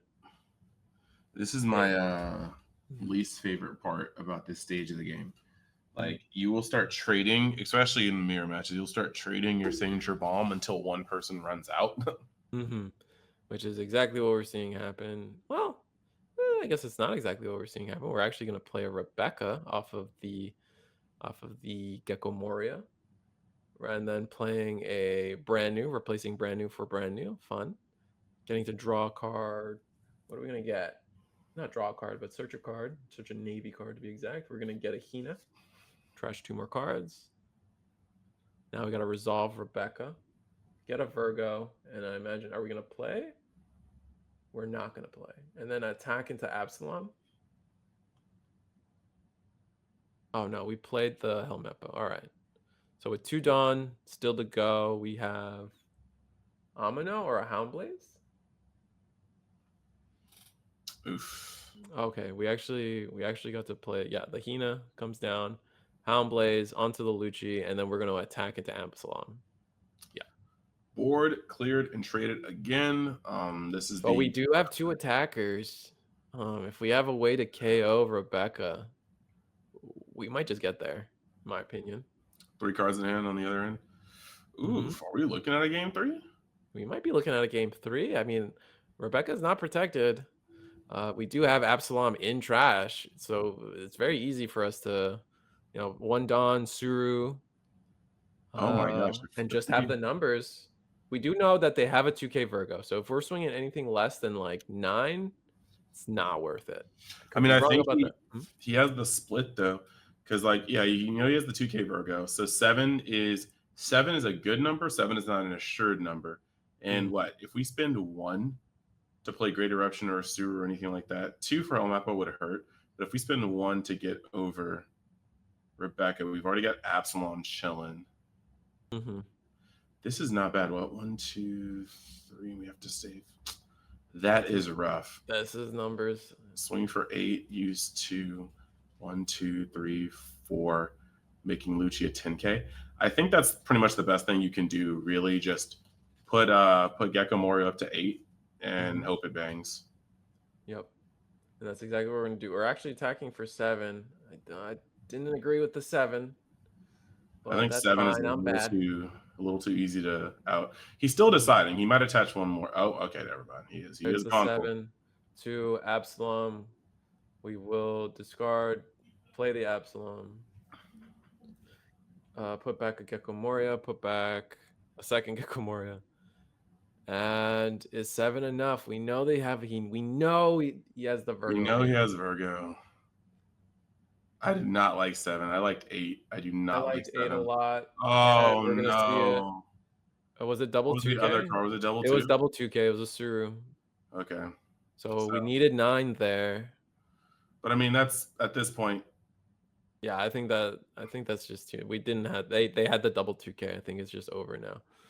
So now we try to clear board. Try to see if we can sneak out a KO on Hina, maybe, or Rob Lucci. And we're going to go into the Rob Lucci. Do we have it? 1KC. If we can defend the Lucci, that's just game, I believe. And Lucci does go. Okay. I mean, the hand is. Play Sabo. All right, draw 2. Discard 2. All right. Oof. Not even over yet. This is not over. I didn't. I guess I miscounted Dawn. We do. Sabo's huge. It depends on if Sakazuki has Houndblaze or Amino. Right, Tashigi. We're looking. We're all our bottom deck options are blue navy cards. So, what are we gonna take? Oh, there is an Amino. But does he have the reduction? Oh, true. We do need a combo reduction. I'm a fool. We have 2. We have 2 from. We have -2, which is not enough. So we need 1 more. The other card's a Hina. Hina in hand? So we do have it. Yeah, he can get rid of the Sabo. The question is, does it cost too much, right? And then with 3 attacks, we need, I think. Yeah, he literally has 3 valid attacks on board. He's going to be using up a fair amount of his Dawn. Yep. 1, 2, 3. Yeah, 1, 2, 3, 4, 5. Yeah, there's the Hina. So we're going to be able to Amino the Suru, and the Sabo. That's a lot of Dawn to commit to all that. That was Houndblaze. That would have been so sick. But yeah, no. Now I think that's what we were digging for. We must have been digging for that. Oh, he's going for it. That's the 1K you just drop.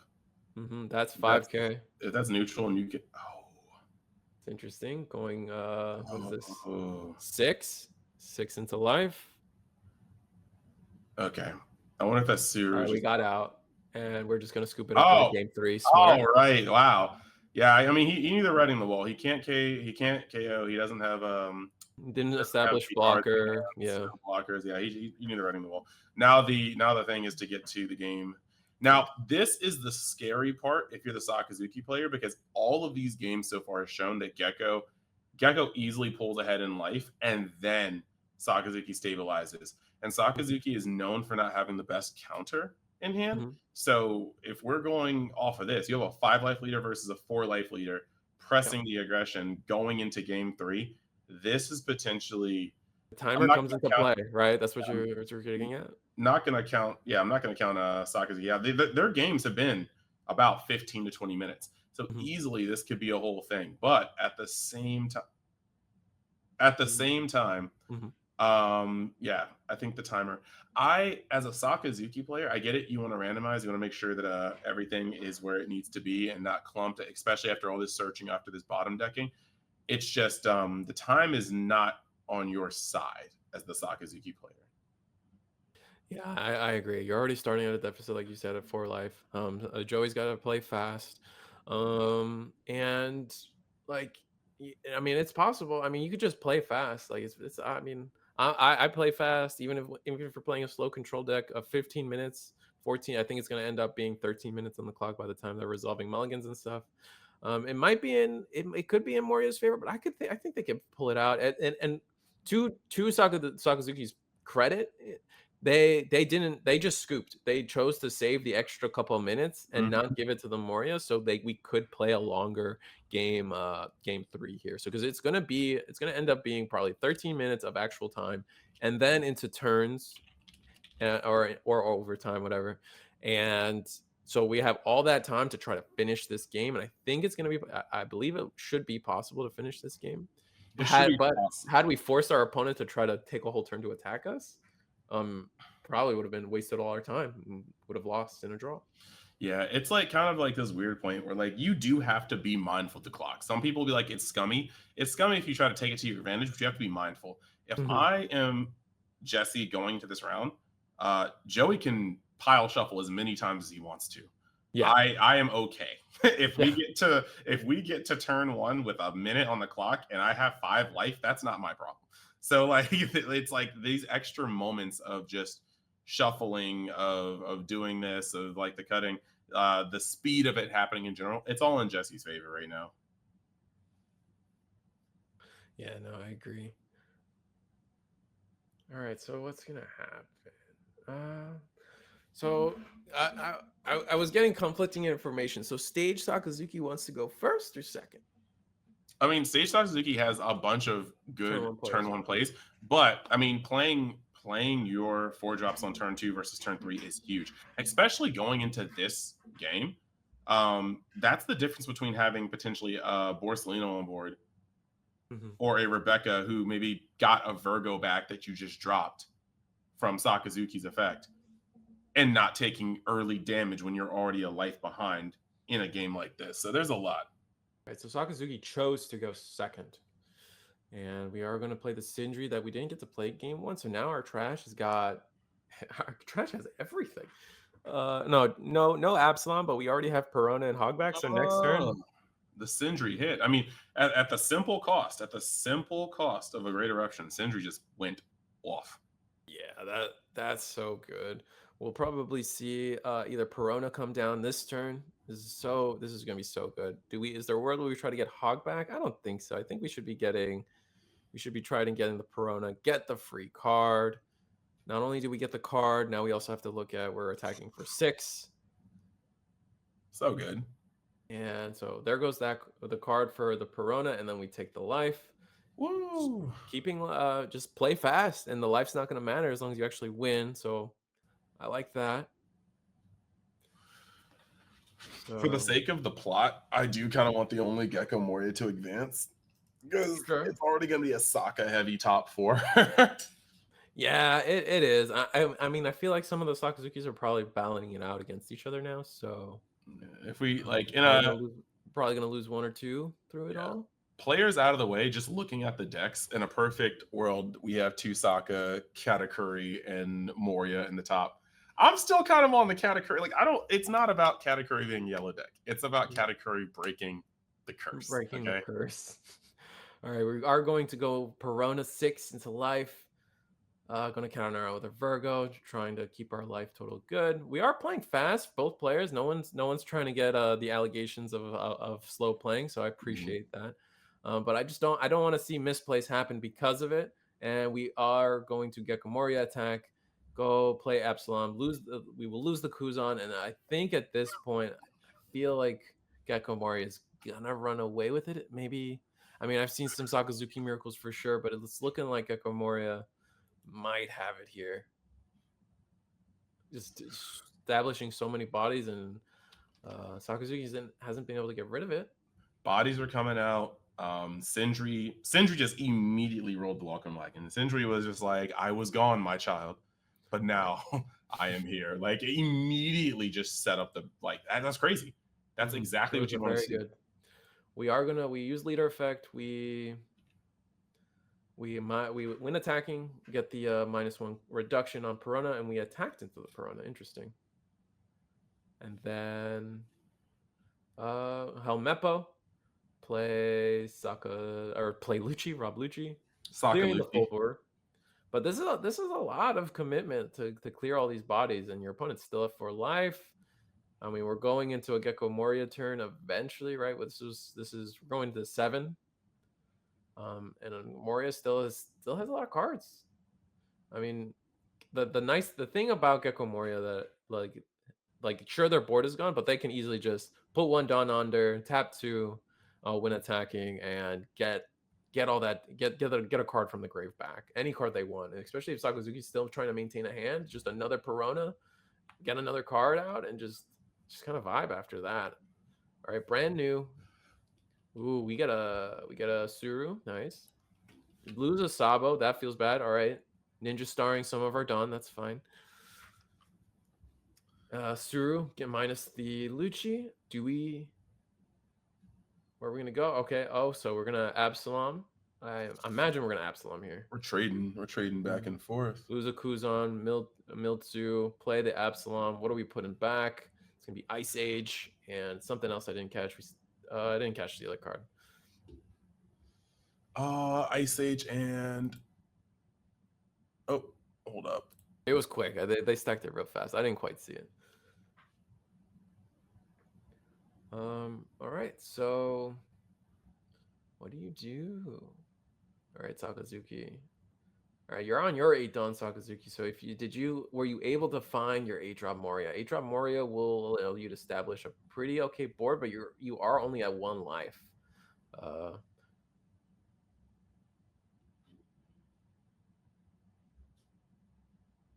So we have to. I mean, the board is pretty low cost.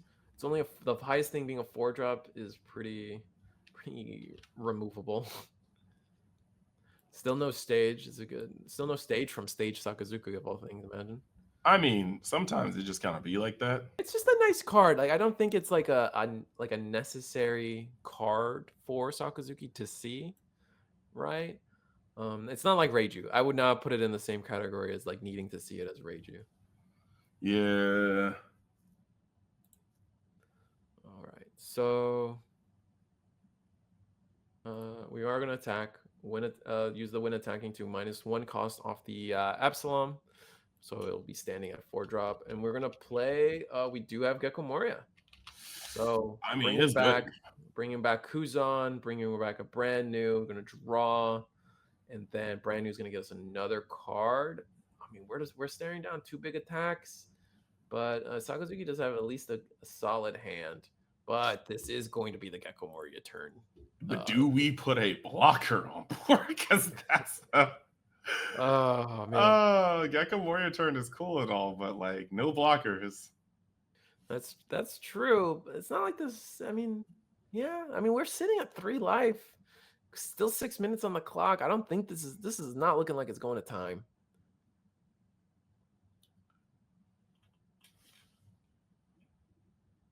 Man. All right, so Moria, what do you got to say about this board, Moria? We're still resolving a few things. because he tapped out to play that Moria, yes, and there's no blockers on board, so it's purely the strength of his hand. Yeah, I think we're resolving the brand new still. Yeah, that's got a little ahead of myself. I mean, his hand is pretty thick, so Yeah. So he's got they have counter power. So, but we also, I believe, there's a Moria in his hand, mhm. and not only is there a Moria in his hand, but like he is on 9. Yeah, he is on 9. So we're brand new into brand new violence. That's unfortunate. That with that good setup. And then, all right, Oh, we can see the hand. So, oh, never mind. it's gone. Goodbye. He'll pick it up again. I swear it. Oh Sure. no! Wait, hold up. All right. Okay, we got Sabo, Rebecca.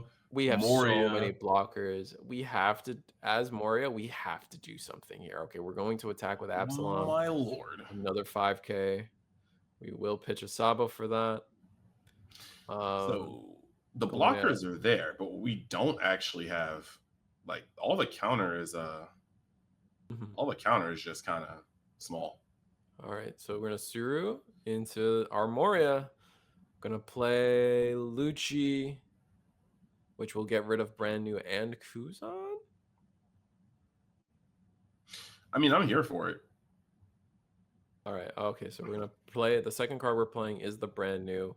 Going to grab the Helmeppo, lose out on a Perona and Absalom, which is fine. And sending back a Sindri and a Kuzan. And a Suru. Yeah. So KOing the Kuzan. I guess we only got a two cost, unfortunately. So brand new on brand new violence remains. In the end, there can only be one extremely bold guy. No. No. Right. This is interesting because right here, one of these attacks would have to connect. Yeah. And yeah, I'm gonna be real. Helmeppo is not that guy. He's got 2 swords. He's trying. If even one of these attacks, if like leader swing is like blocked, for instance, time is looking sketch. But 3 minutes is a fair amount. The issue here is we're right on the cusp. This game could easily be won or lost in 2 minutes and 50 seconds and counting. But we could also still reach time. This is a very tenuous position. And once again, like the thing here is past this turn, Jesse should not be doing damage. Yeah. I think we just turtle up if we're Jesse. I mean, Joey can probably turtle up too. We saw the hand. Oh, he's turtling up. It's just we're sitting at 1 life. We don't want to lose the time. Well, that's my whole thing. Jesse is not dealing another damage for the rest of the game. Like I can't see it. Like this turn should under no circumstances not be a double Rebecca turn. But even so, the question is, how is he going to get Jesse's life down? Like we're on 2 minutes right now, and he has to figure out how to push board, not take damage. Now, granted, he doesn't have to hit double Rebecca this turn. That is an important part.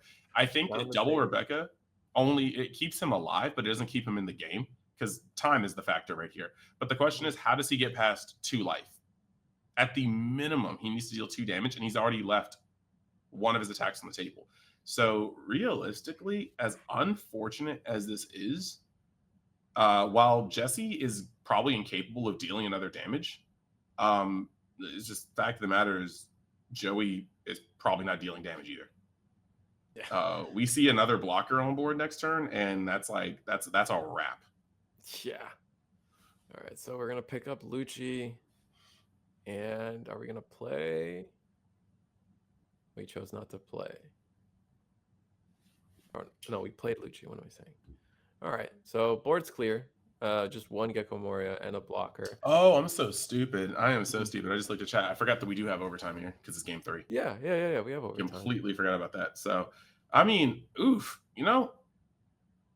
We walk it back because, in overtime, this isn't looking too good for Jesse. Yeah, the board is overwhelming. Yeah, I don't know. I think Jesse can take it here, depending on what he has in his hand. He can Well, we do only a lot of put damage to the Sakazuki hand. we only put one blocker out, right? The board was neutralized, but a Rebecca is not much. Um, a Rebecca is not much. We got one gecko in trash. Yeah, that was my mistake, chat, for me forgetting that game 3 has overtime. I was like, huh? But that being said, we are about to go to turns. We're about to go to overtime. This is a tenuous turn. I need to see what his hand is, and I think we can see it on stream. But it doesn't look like there's a gecko in there. You do need to get rid of Rebecca to even press. But the issue here is the hand still has a fair amount in it. I believe there's like 1 to 2 more Rebeccas. I didn't see a lot of 2Ks, but I saw a lot of 1Ks. Yeah, and then we're looping back 2Ks with Rebecca. Yeah, and on top of that, you're running into the issue where without a blocker, this field right here is very threatening. I believe we should have just hit time to go into overtime. I'm not sure if any judges have announced that. Yeah, this is okay. There we go. This is now technically turn 0. Turn 0. I'm actually putting the die down myself. I want to know. Oh, the timer just turned red. It's angry now. Oh no, a timer. A little 24 sound effect. Bong, bong, bong. Yeah, like. All right. Absalom doing things. I think you might be right though. Jesse's falling behind. We do get rid of the Rebecca. We only attacked for 6 here, so we easily counter out. Are we just trying to crack into his gecko? Maybe. Just stave the bleeding. Yeah, we're trying to be specific with our Dawn. I think we're going to establish blocker on Jesse's side. Otherwise, there's no reason to not just just commit more Dawn into the gecko attack. And we're going to the life with that, putting our opponent to 0 life. So now our opponent has to, and there's the Borsellino. Not that it's it's not as good. It's not as good against Sakazuki, yeah. But we've done some damage, and a removal Houndblaze or Amino going into our Borsellino. Much rather that than our Gecko Moria, because I don't think Joey's going to be able to do 3 damage and go for game this turn. Yeah, Heike. 2 cards in hand though for Moria. Yeah, high key. Jesse is sweating here, and on top of Jesse sweating here, Joey is just trying to find his path to win. If he has an Amino or Houndblaze, this game is likely it's potentially sealed. Now, we just did see a swing. Mm-hmm. Yeah, and we're gonna just take the block. I think this is a smart block. It's free. It allows us to still keep our Borsellino in case he doesn't deal with it. Yeah. And like you said, he didn't go up to 6, so we needed to be able to use that. Now, the Gecko Moria play here is Moria. Of course, viciously delicious, but we do have to acknowledge that unless a Sabo comes down and it can't anymore, that Rebecca isn't as good as we want it to be. Yeah, absolutely. So we're gonna establish a Rebecca, and then we're going to establish Helmeppo. That's what we played off of the Moria. We're gonna pick up Virgo off of the Rebecca, playing a Hina, and then we're gonna Houndblaze the Moria. Yeah. And then we're gonna give it to Lucci. Swing on Borsellino, yeah, you gotta. Yep. Smart. You have to ruin those attacks. And then attack into life with our other Moria. Going into life with Moria is extremely scary because at this point, without a Moria to respond himself and no blockers, I feel like you just have to understand that, you just have to get rid of the Rebecca. You've got an Absalom coming in hot. Yep. And you just split your Dawn here. I think this actually is Jesse's game to win. Yeah. He said nah. We're going forward. We're going. He said not 14. We're going 12. Rip it for game. Play Absalom. Yep. We have the counter. No, that was it. Oh, Sakazuki. Jesse takes it. So That was Armaria still in the game. Yeah, that was and Katakuri apparently also went through as well. Katakuri Oh. has won. And that was literally just like that right now. Like Mhm. that was very, very close. And that was a shot. Like the only thing that was gonna possibly win that was double blocker and Sabo being one of them, but he could not find the space to play Sabo while Mhm. still pushing and establishing that board. And that was a sweet KO shot. Like at Yeah. the end of the day, like playing one blocker, you have to know that that's going to be Absalom. And you have to, at that point, you just have to hope that, okay, Yeah. well, hopefully he can't get that low. But I mean, you're running Ice Ages, Mhm. you're running Great Eruptions, you're running Surus, you're running so much. And that was just like a great many cards. And of course, because we're in time, you have to give him a card. But that was painful for me Mhm. because in a deck that needs, he's got the Absalom, he's got two cards in hand. In a deck that needs to have an enabler to lower your Rebecca down to Absalom range, swinging in is just giving him one more chance. And you can't not swing it. That was just Yeah. one of those points in the game where you have to press the damage because if it passes back to your turn, you need to win on that turn. And whether he drew it for turn, whether he got it from life, whether he had it already in hand, I couldn't tell. But he had the Suru, Yep.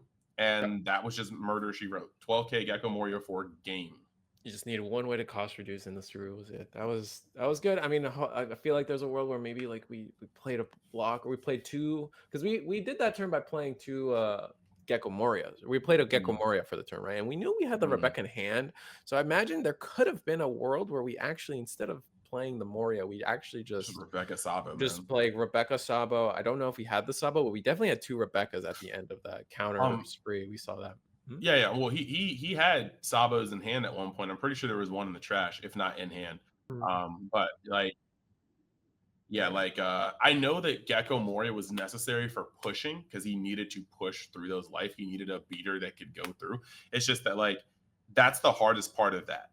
Yeah. I'm not sure whether like you can't bank on like I mean you can bank on he clearly banked on it and it just didn't work out in his favor, but he banked on there not being reduction for his Rebecca. He played the Yep. Rebecca and got the 2K That and was said, the okay, gamble. 100%. yeah, That was the gamble. I that get was the that. gamble, and it just. But I just think you have so many cards. You just have All right. so many cards to do it. So So I think we're going to break. unfortunately, Oh, sorry. yeah. So unfortunately, Reiju lost. So we got Moria left. We got Katakuri left. The rest, the other two are going. We're going to top four. The other two are still Sakazuki. So look forward to that. We will go into the next round, and we're gonna take a break. I gotta walk around, take a lap around my house or something. Bye.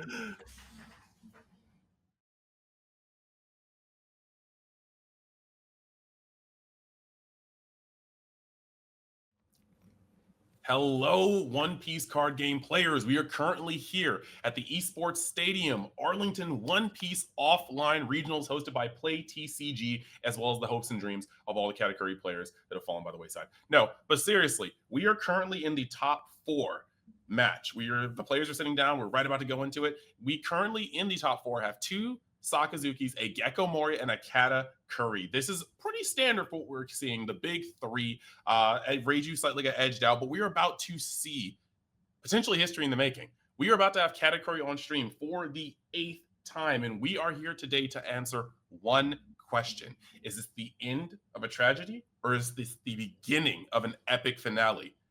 So let's see if this category can finally break the on-stream curse for Arlington, or Alright. if this will be history in the making. Let's find out. All right, so Sakazuki versus Katakuri. Katakuri is chosen to go, or imagine Katakuri is going first, regardless if they chose it or not. But we do have the turn one play of pudding. Search top four. What are you gonna find? Has to pick a big. For those that don't know, it has to be a big Mom Pirates. And finding 7-drop, that's actually pretty good because I often go on the record saying that the only time 7-drop Mom is good is when you're at 7 Dawn. Anytime after that is kind of rough, kind of bad, and anytime before that, it's not legal. So, so being able to establish the 7 mom on curve is going to be really relevant. I feel, unless somehow the board state is just in a way where it just like is not going to allow for it. Yeah, so I mean, it's even though they would normally like to be going second on lots of things, the 7 mom definitely helps with that curve, and you're going to be able to curve out pretty well. Like if there's ever a point where Katakuri play matters, you're going to be able to, well, Age Katakuri, you're able to play that alongside your leader effect. There's a lot of good things going on here when you know you already have the 7-drop mom here. That's Coming out powerful, that with the turn. Onami, to actually just knock a 2K off. Yeah, basically that's really good. I mean, we're choosing not to counter out of that is painful. Like only all that really was one Dawn. It was a 7K attack, looked at our own life, and then Nami banishes the top life. So one less card for Sakazuki to play with this game is probably going to come up. Yeah, like that's actually just a very, very powerful play. Setting down life, getting rid of a 2K against a deck that already has to against a deck that already has to just go up high or naturally goes up high. Just rough. The pressure is going to be felt, and it is already on here. Oh, we're gonna reject the Kuzan. Woof. That's huge. So we took 2 life early, and we also removed a very important target. Kuzan is definitely all targets are on him when he hits the board. But allowing your opponent to just have access to -4 Dawn with or -4 play cost without any Dawn commitment is a little too good. Look, I don't want to say nothing too early. Those first couple turns felt so strong. Like this guy might be channeling all the previous categories. The Avatar state. This is I mean we're going in. We have to win too. Katakuri, the last life bender. Like, No. That would be a no. All right, so Sakazuki went in for 6, and we actually took that life, so we're down to 3 on the Katakuri, and I think we used the win attacking effect to get to the Onami to 1. So we'll see where we go with the play. We're actually going to play Tashigi. So look at the top 5. I see Houndblaze. I see quite a few cards that are pretty good to get. I mean, imagine we take the Houndblaze. I know Brand New's going to go in. What is our hand? Borsalino would be nice. But Borsalino like does have an answer in yellow now. Look at that hand though. Yeah, it's a tough choice. We are gonna go with the Amino. Okay. Are we gonna? There's no way we use Amino here to bottom deck to these 2, right?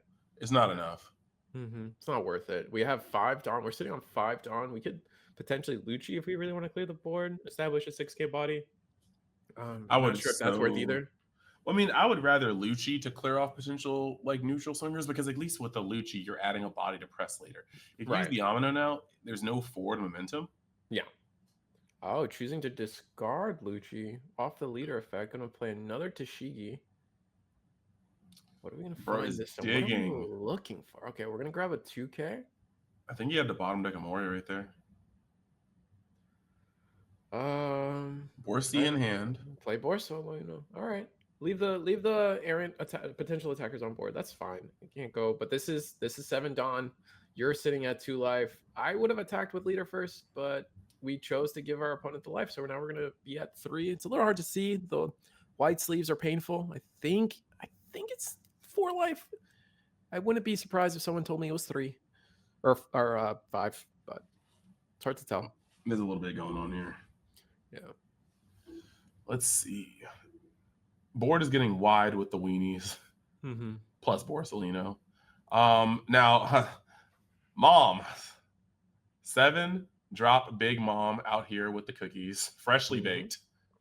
Like gifts delivered. The wedding cake, bro. That's a Sanji card. Did you know that? Did you think about that? Pressure. It's no, I didn't think about that. I didn't think about that. That's his cake. All right, so what does Sakazuki do? All right, minus the one when attacking -1 onto the big mom. We're gonna counter out Gatatsu. Interesting. I like the Dawn that the Sakazuki player is using all the Chopper Dawn and then the Gear 5th Dawn. I mean, he knows what he likes. Oh, reindeers and gods. And we're going to attack 5 into life, trying to start chipping away. We're actually going to take this. Oh, it's a trigger. Nah. All right, play Hina, minus, reduce the big mom. So that's should be enough to get rid of it. We do have Hound Blaze, so I imagine one of these Tashigis will be attacking. Yep. Hound Blaze, Tashigi, and attack. Bottom decking the 7-drop. Unfortunate. Mhm. And this is why this is, and we committed Dawn to this attack too. So this is actually, and we're gonna 2K. All right, so still 1 card for 1 card. That's fine. Yeah. Ooh. Hmm? I'm Oh, just we're the moving immediate Dawn call out. around a little bit not okayly, but all right. Another 7-drop. I'm saying, I am literally saying, dude, like he is moving. I guess this is the second best time to play 7-drop mom for sure. Right after the first one. Yeah. The He said problem is next. once you get to 10, it's like you kind of just want to be playing 10-drop mom, right? I mean, it's about to get crunchy. Yeah. Like Sakazuki is continuously giving Katakuri the big mom or the life, and we're gonna get to the point like next turn is critical mass. Next turn, he is at a healthy enough life total to potentially just play big mom and not care what's on the board. Clean up the board, move after that. But we have to see what Sakazuki has in hand. I see a Hina. I Hattori. see. Discard Prosper. Oh, he's got Big Borsalino. He's got Hound Blaze. He's still got the Amino. He's got a Suru. The hand's not bad. The hand's just not excellent either. Without Great Eruption and a Kuzan, he currently outside of the Suru doesn't look like he has any way to reduce cost. He's got his leader and he's got Suru, which is only a -3. He has a Hina, but that's expensive. Exactly. So with this being said, with Tindon, he can remove the 7 mom. He has to tap out to do it, but he can remove the 7 mom. It's we took that, but we got a Satori out of it. No, we took the second one. The first attack from the Hina was the Satori when we pitched the Parasparrow. I was letting you cook. But now it just comes down to next turn. We get our opponent down to we maybe get them down to 1 life this turn. No, I mean Borsalino. No way Borsalino attacks, right? So we're trying to find a way to out the big mom, and now Satori gets to stay on the board pretty much for free, and then we just 10-drop mom, swing the life by 2. All right, there's the Hina. We're on. That's -4 minus the 1, so we should be at 2 costs left. We have Amino. Do we have Hound Blaze? I think you were mentioning you were reading the hand. His hand got stuck. Oh no, the shuffling. He does have Hound Blaze. So we can Hound Blaze and then attack with one either the Tashigi or the brand new. That's not bad. What do we do? I mean, the Hattori staying on board is huge. There's no way that's getting removed, I don't believe. Not with the Dawn left.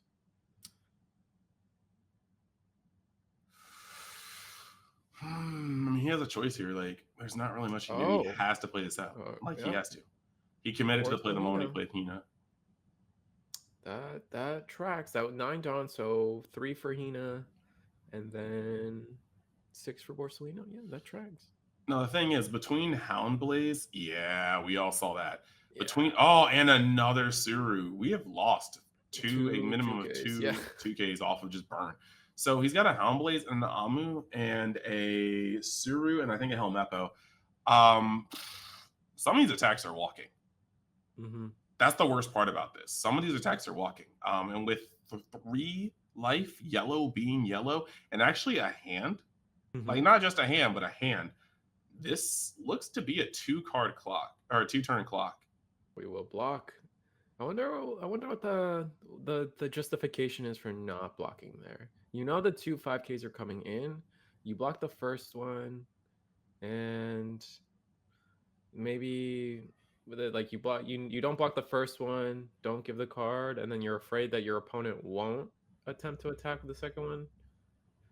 It's interesting. There's a through line there where I'm trying to figure it out why you wouldn't block this Katakuri attack knowing Hattori is coming in. Oh, and we're gonna just take the last life. That's why. I mean, taking the last life here makes sense. It turns off any potential future 10-drop moms, makes them, just that little bit worse. It turns off 7-drop mom entirely. No reject shenanigans. Yeah. And we do take the damage. So that was the logic of why we wouldn't block with the Borsellino. It's just, do we want to sit on 1 life? And I don't think we do.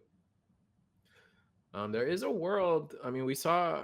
I saw the hype on Twitter about how, you can Katakuri your opponent back to 1 life just to reject them. It is. It's a little strong. Mm-hmm. All right, so Hattori will be KO'd. Gonna attack with. No, we're gonna get rid of our Borsellino, or our brand new. To play 3-cost Hina. Oh, Saba! I miscounted the Dawn that he rested. Oh, Katakuri would be huge here, actually.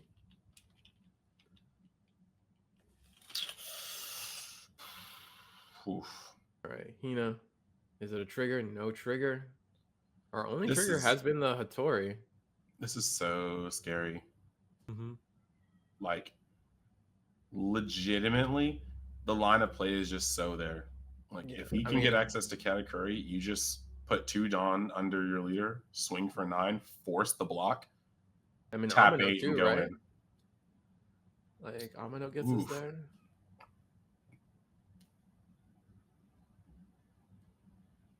Alright, what do we do? You're right, 2 million volts is pretty snapped. I mean, 2 million volts is kind of... It's not... actually, nah, yeah, 2 million volts, because you put... Yeah, you tap 2, and then you put 1 under Katakuri. You'd like have to... Well, you'd have to take 1 more damage for that, right?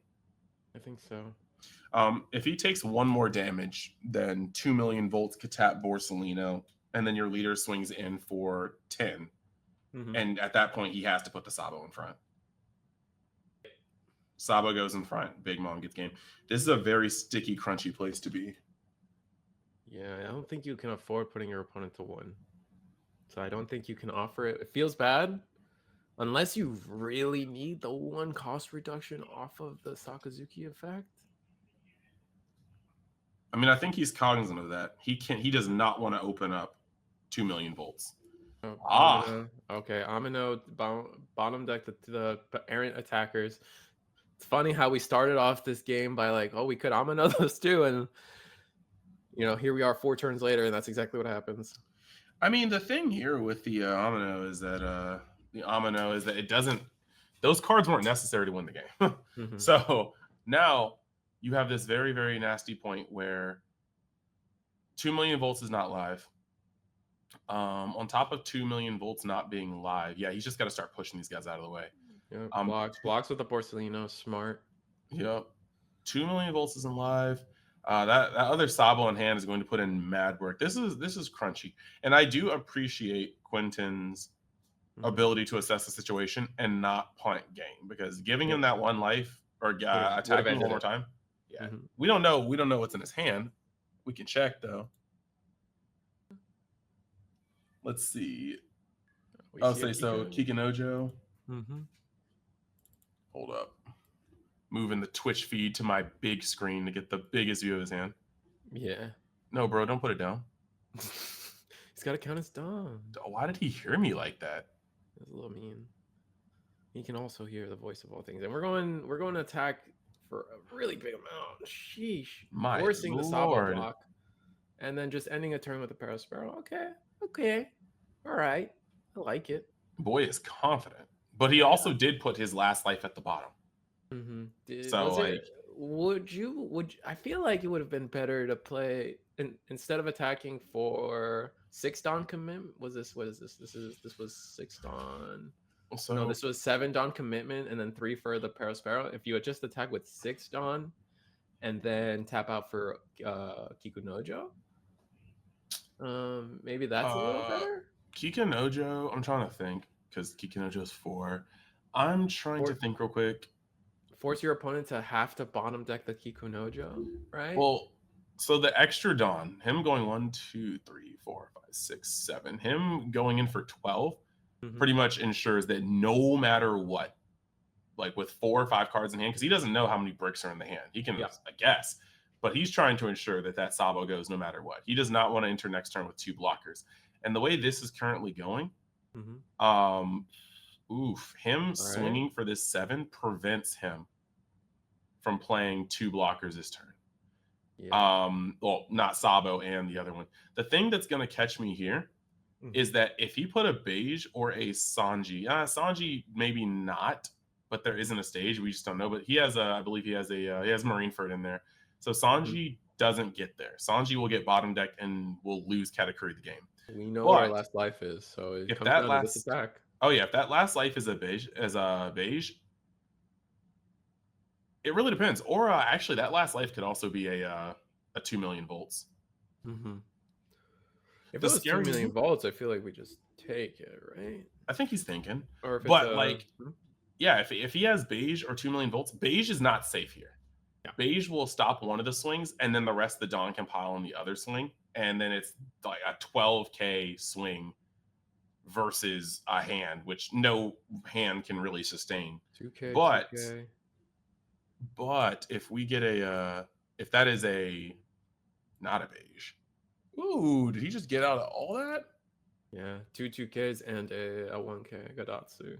Yeah. Gonna go 9. Gonna go 9. Yeah, if this is a Are we trying to? We can't go for game. I don't think we can go for game as Sakazuki here. No, maybe how many cards in hand? There's a grip. There's at least 4 cards. 2,000,000 volts ends this game. At this point, beige ends this game. Mm-hmm. Yeah, that's just we out here. There's a that card has to be blank. That card literally has to be blank. Well, we put it there, so it's something. It could be a good trigger. It could be him not having a good card, so he said no. Mm-hmm. All right, we've decided on. Is this 8 or is it 9? I can't quite see yet. What if he Oh, it's flips it 8. over and it's you're the And one then who we should disappear? beige it last life beige for the Uh, Sakazuki. So we are gonna scoop it in the for the sake of time and going to game 3. We will just scoop it there. Beige last life was exactly what he needed. no, observation hockey. So literally looking at the list, right? We have 2. You're the one who should disappear. That one's definitely could have been the last life. There's in this deck 3 2,000,000 volts, and there's obviously 4 beige. At that point of the game, Sanji would have been an outright L. No. If he got Sanji would have been Sanji, fine. if he had to make sure that Sakazuki was the last swing for Sanji to be the trigger that works. But if Sanji came out too early, when he defended that, that's what made me think that it was possibly a Sanji, because Sanji would not work if it flipped over right then. You would literally just swing with the leader first, and then he has to either block or whatever, and then you can just like put that away. So yeah, like he had options. Like people can talk about sacks, but we had not seen a single you're the one who should disappear. We had not seen a single 2,000,000 volts, and we had not seen a single beige. So that's 9 cards out of he had options. No, I agree. I mean, we only saw 2 triggers out of Katakuri that game. I think that was a pretty healthy amount of RNG in both people's favor. And we saw what, 1 Hattori and then the beige. That was the out of how much life? Maybe there's one more missing, but we healed 3 times. So Katakuri had a total of 8 life that game. Kind of busted. Yeah, it was a lot. All right, so you're Sakazuki. You lost, I should say, and you're gonna go second. Sakazuki just likes going second. That's pretty powerful. Pretty powerful. So yeah, we're going over here. This is interesting. This guy may be the prince who was promised. All right. We're gonna see a Katakuri go to the finals after seeing it lose 7 rounds. Well, chill. I don't want to goof him yet. Oh, I'm sorry. I'll behave. My apologies. All right. So did Sakazuki need to see differently or better? I think we just didn't quite see enough removal. Like there was never a Lucci play, for example. There was never a Moria play, for example. Like those are the things that made Sakazuki not really be able to play that game towards the late game, right? We have. Well, oh, sorry. Go ahead. One of the things that I thought was like stupid good was just the sense that even though Katakuri was not on its preferred curve going first, seeing double big Mom 7 was just nasty. Like there was nothing he could do. Like that's momentum. He got the, because you gotta think he gained 3 life. Yeah. And still into the game on his last life. Like it's not like Quentin did not bring the pressure. Yeah, absolutely. He just was gaining life and he saw it on curve to be able to do that. So that's a huge part of it. And I think he snap took that hand, which is always gonna be scary. Oh, which is for always sure. gonna be scary. You never want to see that. 750 people in this stream. Thank you guys. The hype for the semifinals is real. Oh man, what are we? All right, no turn one play from Sakazuki. No brand new. Oh, we're thinking about it. What do we do, Sakazuki? We're thinking about it. We're gonna brand new. All right. Search top 3. We hit the Kuzan. Oh, we were debating between Tashigi and brand new. That's what we were doing. Interesting. Yeah, because I mean, it's like we're gonna pass this Katakuri. That's not great. Not even attack. Oh, he's passing 2 Katakuri, yeah? No, on 3 Dawn, Katakuri passed. Oh. Yep. Not even attacking. Does he I mean, I don't like that because I get it. If he's gonna play a 4 cost, you want to be able to just go into 5 and play Gadatsu. But I do not like telegraphing to my opponent that Gadatsu is my intended play. Granted, to be fair, I guess in a way it doesn't really matter because if he knows the Gadatsu's playing, so he doesn't play a 4-drop, that's just hurting Sakazuki. Katakuri will just swing over your empty board all day and be fine with that. But it's like right there, that is kind of like a mind game. He said, I'm not going to attack you. And his opponent has to be like, wow, that's Gadatsu. Yeah, so now you're not going to play anything big, Borso, right? Though. Like Borso still gets slammed. If he plays Kuzan, and he's not going to play a Kuzan into, I guess that's just hedge betting. Like he can't play Kuzan.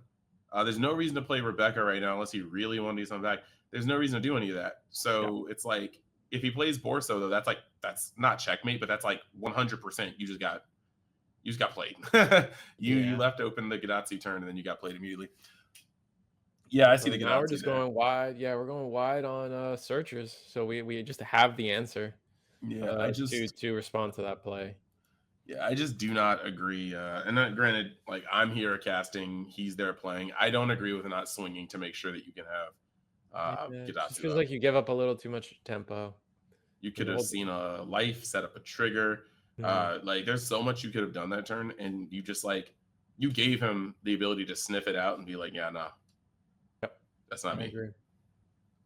All right. We are going to attack. We might as well play the Gadatsu, right? Or maybe a Perospero or something else. I would swing with leader first. Swinging with leader for 5 kind of is a little stinky. But like if he doesn't, I'm not a fan of what's going on right now. If he guards, if you swing, he's just gonna let himself fall out of Gadatsu range. Yeah. If you don't block, swinging this naked 5, if you don't counter it, then he just doesn't play Gadatsu this turn. Yeah. If you counter it, he doesn't play Gadatsu this turn. But I would snap take this. Like, okay, so he still plays it. Does he have double? He must. Is he clogged up? Let me see this. He's got a bunch of 2Ks. Can't see the rest of it. He's got 7-drop mom for next turn, so that's gonna be sick. 7-drop mom. Does he have? But I feel like the game plan should have been 7-drop mom from the rip. And I do like the call out of like, oh, now you can't. Great. Here's a Tori. So that's gonna catch us back up in terms of attack. So now I feel less bad. I feel like Gadatsu and 7-drop mom have like opposing game plans. Like I guess making your opponent not be able to establish a Kuzan on time is pretty important. So I respect that. But Leaving your opponent a higher life just kind of makes your 7-drop mom worse. Yeah, you definitely want to make sure like momentum is everything, and you're the aggressor here. Sakazuki can put pressure on, but you're the aggressor. I don't like that. Now he's got the Satori on board, and this could be good, but it cannot be good. Lots of Sakazukis are running Amino, and that means that these boards are not safe. Like this used to be like before Amino came out, this would be kind of an excellent thing because there's not unless he had double actually not even that gets it. Not even like I guess actually yeah, not even double eruption Lucci would make that. So it's like previously this would be fine. But it's not really fine now because of Amino. There's a little difference. We are going to get rid of the Gadatsu. Takes a lot of our turn, but we will attack with brand new. It's another. Oh my god, we're high rolling a little bit. That's great. I mean, I'm not gonna hold you. Well, so okay, I was like, high rolling is weird here because like, I mean, 7 mom is gonna help a lot here. I was about to say like he's getting these triggers, but not necessarily like. I still don't like this board because he's getting at 2 life and Sakazuki's starting to rev up, and we all know how quickly Sakazuki can apply pressure. Like it's not like the deck is just a pure control deck. However, 7-drop mom's gonna help a lot. The question is, does Sakazuki just decide, no, I'm pushing you and takes the life? I think I take the life as Sakazuki here. You're at 3. This is why I wanted to see the 3 attacks go in first, see what happens. But definitely thinking it over. I really do feel like you could have sent the Parasparrow, the leader. You could have sent the leader in and see what he did. And then after sending the leader in, send in the Parasparrow and see what he does. And if he gets down to 1 life somehow, rip the big mom. Yep. Like, make him really think about it. But I am not quite sure how I feel about because there was a choice. There was a chance that like Quentin could have just looked at his hand and been like, I got the sauce, and just taken a life and just blitzed him next turn. Yeah. I think if you're at 1 life, you do just take the life as big for the big mom, right? Because reject's always scary. But if you're at 2 life, 2 life is like the key. You want to get your opponent to 2 life and then drop the 7 mom on them. That was a mistake on my part. Yeah, get another 2. All right, so where are we? This is 9 dawn or 8 dawn from Sakazuki, so we can play Gecko Moria for running it. Haven't seen it, didn't see it in game 1, so it's not a great chance that we have it. Oh, we did get. I think he clipped it up from life. Yeah. Okay. So this. I mean, we have our trash, we have everything, and I think this is a safe enough board to establish. As long as like we have Rebecca already established, we could potentially establish a second Rebecca. I'm not sure if there's one in trash already. But a second Rebecca into just refueling some 2Ks. 8-drop Gecko Moria sounds really good here.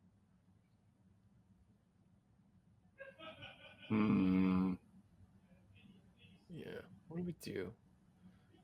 The glare on the hand is a little too much for me. He's got a lot. He's just got a lot of hand. Let's see. It does have the Rebecca. Does have the Moria. Does have. This has stage. Has some removal options. Stage Amino. Oh.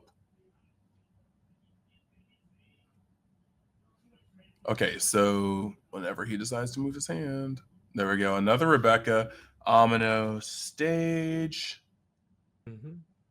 The unsleeved default rarity leader is a statement. Absolutely. I pulled this from a pack today, and I'm Gecko Moria. All right, so the 1 cost reduction is now on the big mom.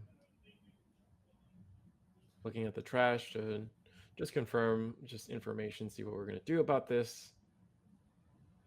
It's unfortunate that he potentially has to play big. Someone said big Moria. He almost has to play.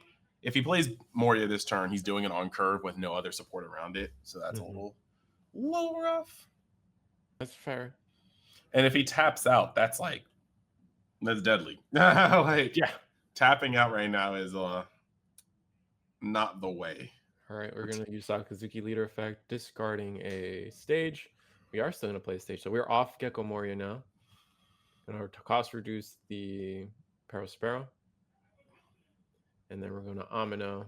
Yeah, okay. Or no, Rebecca. That's good. Probably gonna Amino after the Rebecca, I imagine. I mean, that's what you need to do though. Like he really did have to set this up so he would not just immediately get slayed. And then that's it. That should be the turn with 1 Dawn left. We can't really do much. Do we just all right now on 9 Dawn Katakuri, looking down at 2 blockers. I'm gonna play. All right, just gonna play Pudding. Or are we just gonna try to search for another 7-drop? That'd be funny. Like you might whiff on this. There's the 7-drop. No, he definitely got it. And then we hard. He didn't even wait. He didn't even wait. He just slammed that. And we instantly tell our opponent to heal. So this is looking very similar to the previous game. Oof. And it just comes down to, do we have the 10-drop mom to follow up next turn? That would be a little nuts. And we still have 1 Dawn up to attack for 7 with, oh no, never mind. We're gonna just Pudding, probably trying to suss out. Trying to get that 10. Yeah, trying to suss out 10 mom. Katakuri Al-Gaib. He is the chosen one. Prophesized by yellow players everywhere. Triggers, so good. Plentiful, big moms, unlimited. Oh no. Oh, that was good. All right. So now Sakazuki's got to break another big mom, looking into Hattori, potentially ignoring another Hattori. Kata Al-Gaib. I'm serious. That's actually it. All right, Hina goes into Hattori, 5 for 5. Do we counter out? I imagine we counter out. I respect the idea that we need to keep as much cost on the board. Never mind.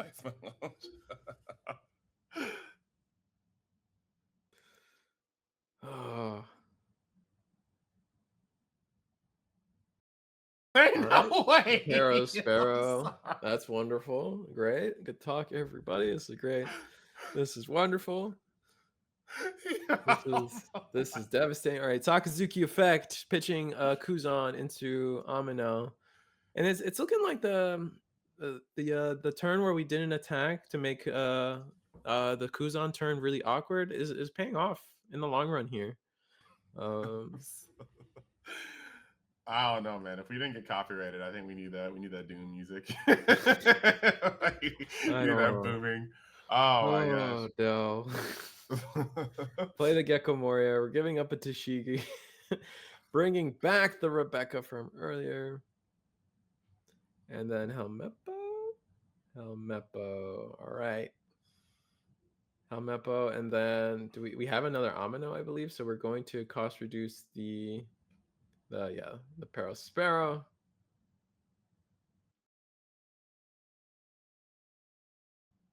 And then there's the Hina, cost reduce the big mom, and then Amino the board away. He said, man, you can play these guys, but you ain't keeping them. But like, look, he's only got like 3 cards in hand. Wait, how many? Let me see. Yeah, and now this turn is a very safe, attack with Kata, your leader. And then 10 mom. Bro, this guy has had like 7 life. Yeah, and I think this attack should actually maybe go into the Hina. Because I feel like we want to set up a reject turn, so we attack into the Hina, force either the block or a discard from the hand to allow us to keep bodies, and then we just 10-drop mom, leave our opponent to 1. We did counter out, so maybe that's what happened. Didn't quite see where the attack actually went. Yeah, I can't. Knowing the big mom's coming, I can't see him protecting life, right? Or I can't see him protecting life. Like that had to have been at the Hina. Unfortunately like his luck has been good enough, but unfortunately for the Katakuri player, he did not hit a good card. Like it's like that card was going to the trash regardless. It actually had no counter value. But his board is strong, and we are reaching the point where it is harder and harder to remove these guys. It looks like he has another Gecko in hand, another Gecko, a Sabo, and a Suru. So that being said, if he really needed to do it, I'm trying to think right here. He could still hit it with the Suru -2, nah. This big mom might stick. Yeah, it might. Oh my goodness. Oh, no. No way. All right. Well, we got another attacker on the board. That's Oh wonderful. my gosh. That was cool. Very exciting. Do we have another bottom deck? Do we have the next the next Hound Blaze? Probably. Kata Al Gaib. This man is. Oh Oh my gosh. I can hear the chanting in the chorus in the background. my god. Well, let's look on the bright sides. Parasparrow insecure in life means that there's one less card in Katakuri's hand, so that's good. The Katakuri is actually only on 2-3 cards left in hand because of all these triggers, so that's something worth noting. I am so glad that I am commentating and not manning the stream, because I would have been changed Arnold's name to Kata Al Gaib. Like, it would have been on the bottom of the screen right now. Like, That's so funny. I would risk it all. Oh man. All right, so we're taking a lot of these like little attacks, which is not a good sign. And I don't think we Ice Katakuri. I don't believe we have game next turn. The two blockers, unless we're trying to get to 1. If maybe we're trying to get to 1, so 10,000 10 million volts is live. That's a real possibility. All right, we're gonna give up our brand new play Moria one more time. Do we have blocker? This is kind of sick. We do have blocker. This is so sick. Oh, there's so many blockers. Okay. Oh, all right. Here we Nah, go. like, in all honesty, this is the Omega Alpha board. Mm-hmm. We're gonna get rid of the puddings. I mean, no cost reduction, right? We do. We should have the cost reduction from the leader swing, from the leader attack. Yeah. So this is a KO. Boy, so Sparrow, please don't forget. Boy, nice. Do not. If this man snaps that. Okay, I was like, dog. So we're sitting on. I mean, do we just 10 drop mom again? If we have it. I guess he didn't want to add any more pressure, so he respected the life because this guy's been running hot. Mm-hmm. But not attaching. Oh my god! Oh my gosh! Oh my gosh! All right, one more. Ask for one more card out of Sakazuki's hand. Oh my god! I mean, Sakazuki's hand's low, and these are four attackers. Or Katakuri's hand is pretty not the biggest, right? Sakazuki's hand is low, and I do not foresee him getting rid of 2 big mom. No, I'm trying to come from the angle of, can Sakazuki just go for game here with this many attacks on board? Not if there's a Beija Sanji or any trigger. I mean, gotta go for it. We do know there's a 2K in hand, so if we get out of this attack, it's free.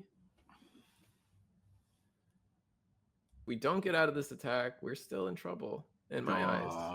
I feel like at this point you have to kind of push, but even then, you have 4 attacks and all 4 of them need to connect. The likelihood of that with just him having a hand and all of the nastiness has been coming. See, like, he just said no.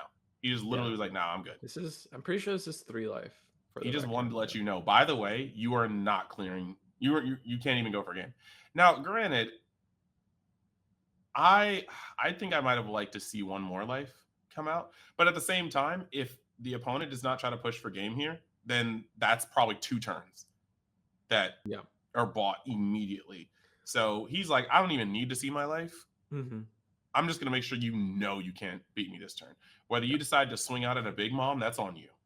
Because now that is the case, he could probably just, like, even if he can't remove it, this might just be Gecko Moria with most of my Dawn on it. But this is just a bleak situation. Yeah, for sure. Damn it, like, I think we can attack 7 again, maybe 8. I think we can attack. I think there's a world where we attack. Nope. No, we're picking it all up. This is absolutely insane that we just saw Katakuri lose 7 times on stream just to see this. This is what variance looks like.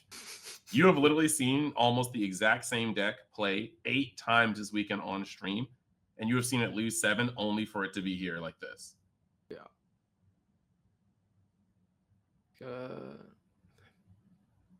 you just gotta swing in. All right, 5 at life minus one of the big moms, and then I think we just take. I like No, blocking this one because he's still got 2 Morias. that's fair. And then potentially Rebecca goes in for 9. That's fair. Like I think potentially this is the only attack that you're blocking this turn that you can block this turn. And then that You kind gave of a 2K for it, like 100%. Every other attack is coming in too big. Yep, and that now we can, from Sakazuki's point of view, maybe we can commit some Dawn to try to attack over the big moms. Yep. Interesting. We did have Houndblaze. Interesting. I wonder if with the Houndblazes we could have gotten there. As I said, with only 2 cards, now 1 card in hand. We're going in, we're gonna take out the big mom. We're not gonna we can't defend it. Nah, too thick. And then play Sabo. So he just drew 2 and put him down. Yeah, that makes sense. This is oh my god. Okay, I think we attacked with the other Moria, took the life. It ended up being a reject.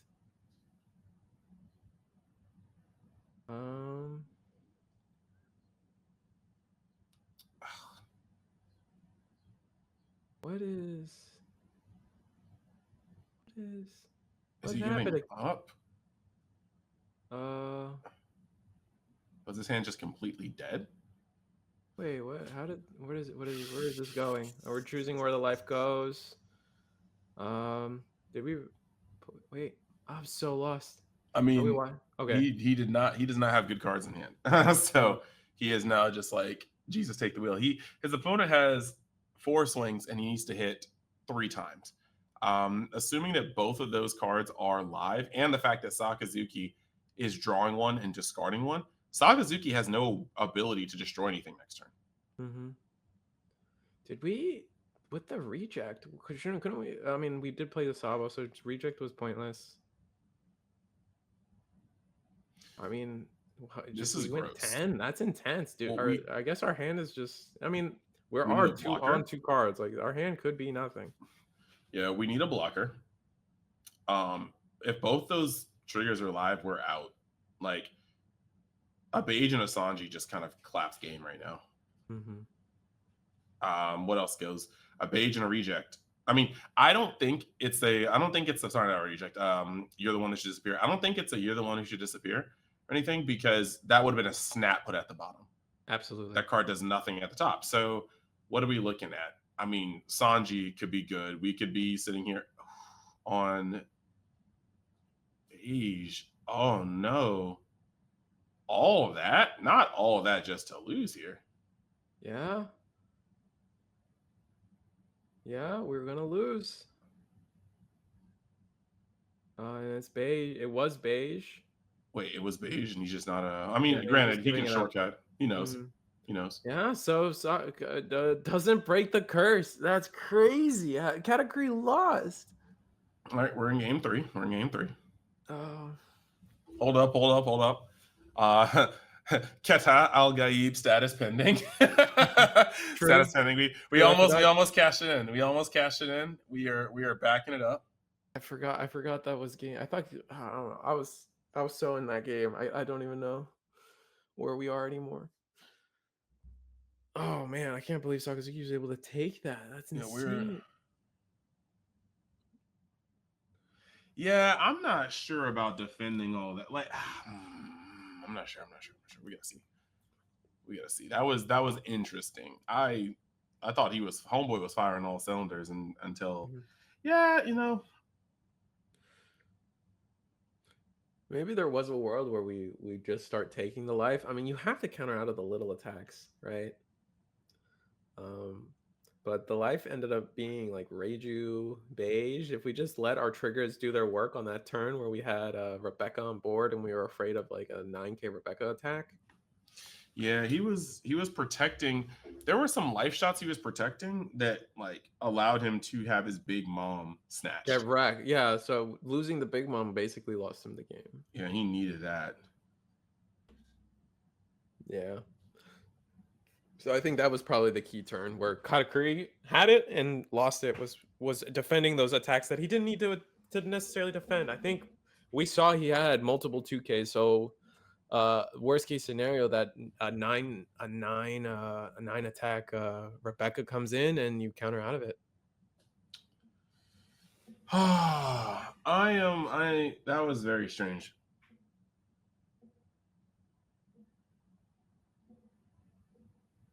It's very strange.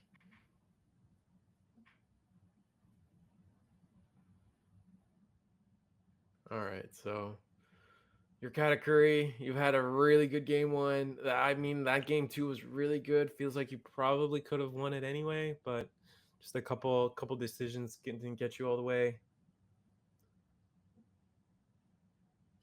Yeah, I need to see this game 3. Mm-hmm. That's where I'm at too. Those both those games were very fun to watch. Oh man. All right, so I think we mulliganed as Katakuri, and we're thinking it over as Sakazuki. It's okay. Too many triggers in hand. Put it away. That's true. That's one of the logics to mulligan with Katakuri. Oh man. All right, Sakazuki did choose to mulligan after thinking about it for one hot minute. He said, "You mulligan?" I'm mulligan. Yeah. Oh man, this is we've been at this for 2 days. 2 long days now. This has been fun. This has been fun. All right. So, the fist bump. Both players have mulligan, so this should be a quick look at get your hand, get your life. We still got one round after this. Is top 4. Yeah, we get life. Okay, cool. That would be devastating. Okay. He might be a little tilty. Maybe. That was an amazing bout of momentum to lose on. Mm-hmm.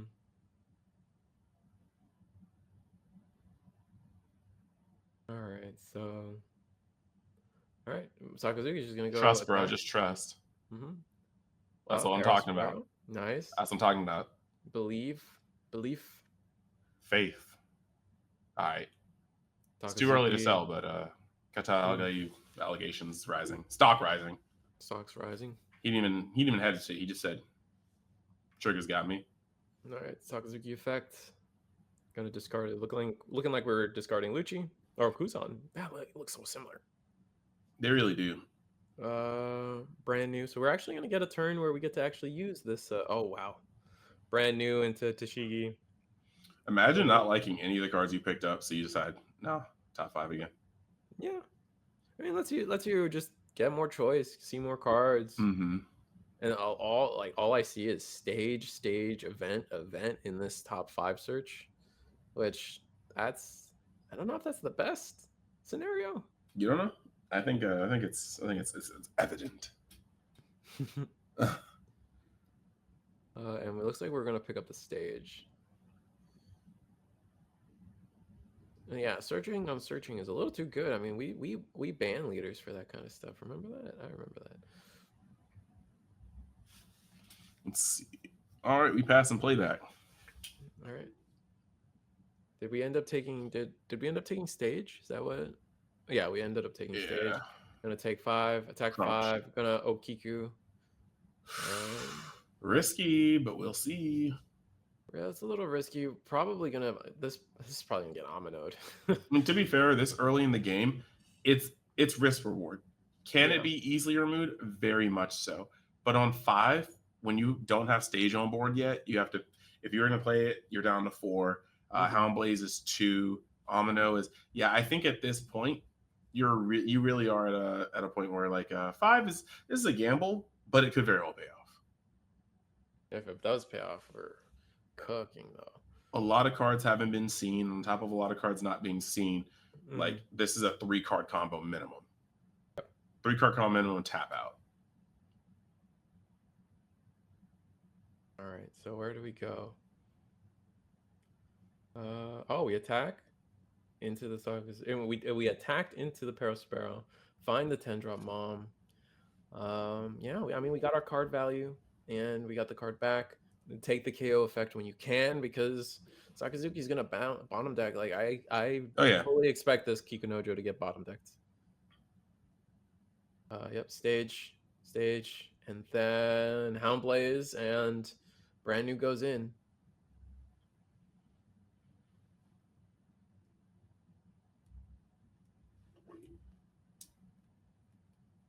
All right, so maybe it's not that simple. Maybe we don't have Hound Blaze. Oh, we have Amino. Yeah. So now It's it coming gets a little down. awkward. Yeah. Well, is it coming down? I haven't seen the.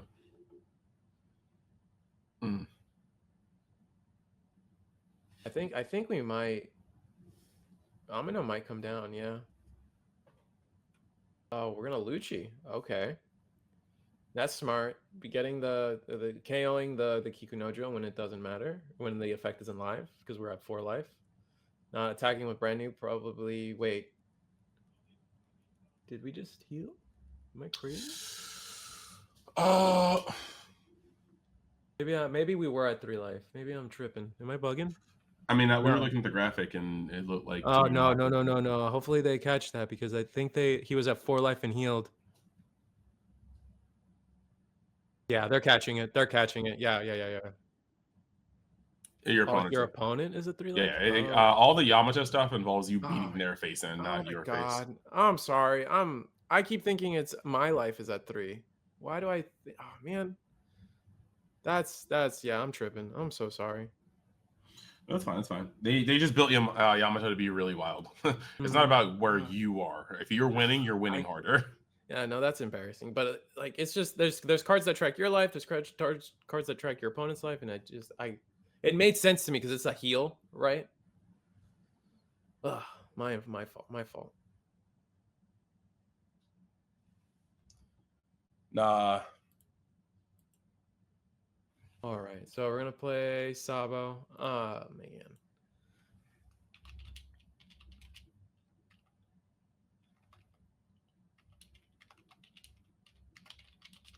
All right, so what do you do?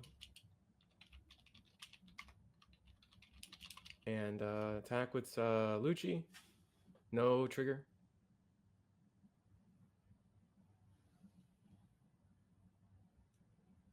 And where do we go from here? Sakazuki. We're gonna attack 6. Oh, there we go. Hitori. Another trigger.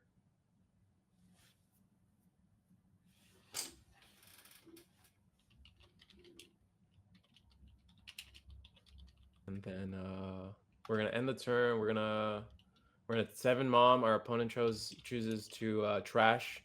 Our opponent chooses to allow us to heal with the 7 Mom. And then we're gonna attack with the Hitori, asking for a card. We get the card. So this is getting really aggressive really quick. And then we're gonna go Getatsu 6 into life. It's interesting we let the Hitori go. I mean, we have the blocker ready. Maybe we're afraid of our opponent going 8 into our Sabo, but I feel like we could choose to defend that. But we're going to life one more time. I think we do need to defend this and just 1k out. Yeah, definitely a little better. But our hand is kind of weak. We're going 7 one more time. Are we going to go 7 into the Sabo now? Look at our own life. We're going to leave it there.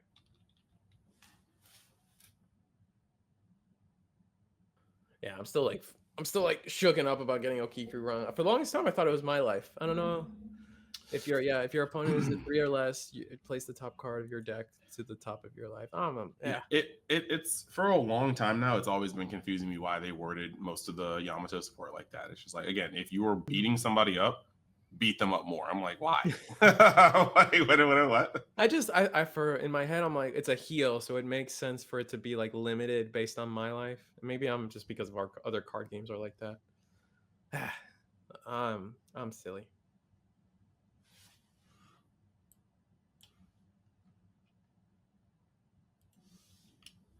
Let's see. Yeah, losing Sabo hurts there. But I mean, we still got. I mean, we're gonna attack. 7 into Hattori. But now I think we're just gonna end up going into a Big Mom turn. Yeah, I mean, we're just oh no, sorry. we're good. I was thinking out loud. Yeah, we're gonna go into a Big Mom turn next, leaving our opponent at 1. And then like that, all these cards that are rested, we're just gonna be no, big 7-drop Mom to the bottom like it has been every game, and then we're gonna put the Houndblaze power into Sakazuki, our leader, and attack into Gadatsu, leaving us with nothing on board. And Sakazuki, and we're just gonna 10-drop Mom. Yeah, the should fix the board state a little bit. We 10-drop Mom. That Dawn shouldn't be under category, but it's fine.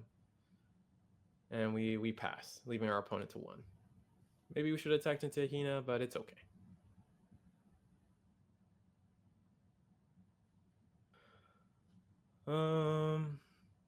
Where do we go from here? We're gonna attack 5.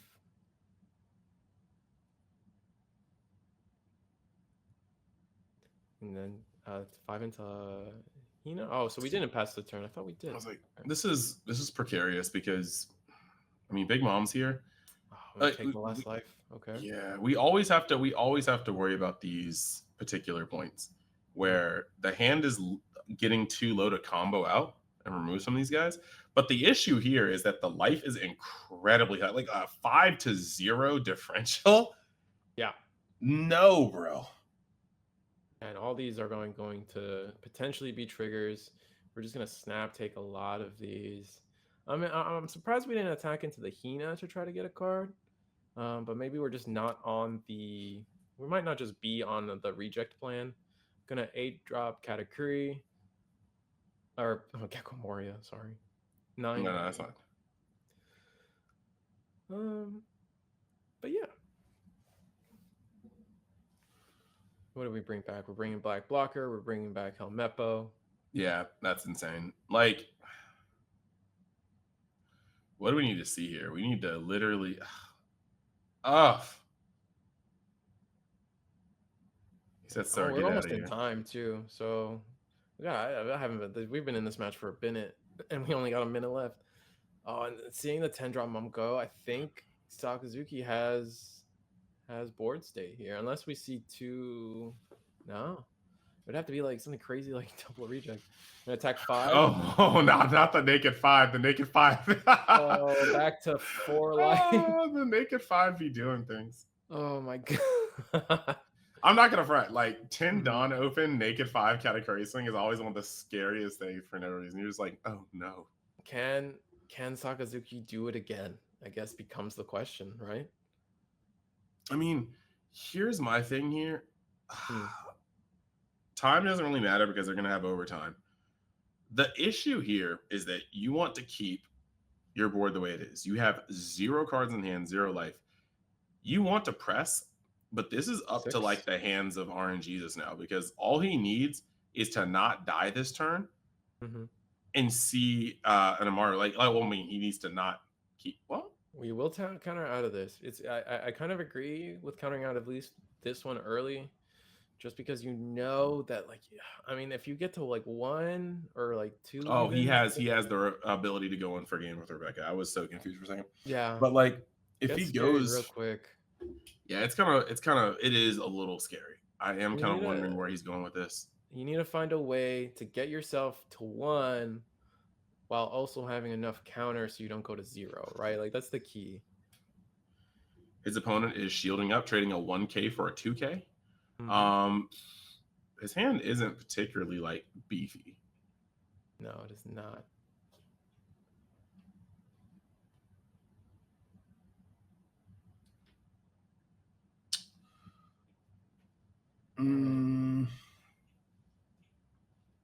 Yeah, I was probably trying to find reduction. Like, to be fair, we do have 2 blockers. So as long as Katakuri, like, we don't set Katakuri to 1, as long as we don't have a reject, maybe we play a Sabo, we're gonna be so fine that, like, I think Katakuri or Sakazuki can win this. This is basically at the end of that.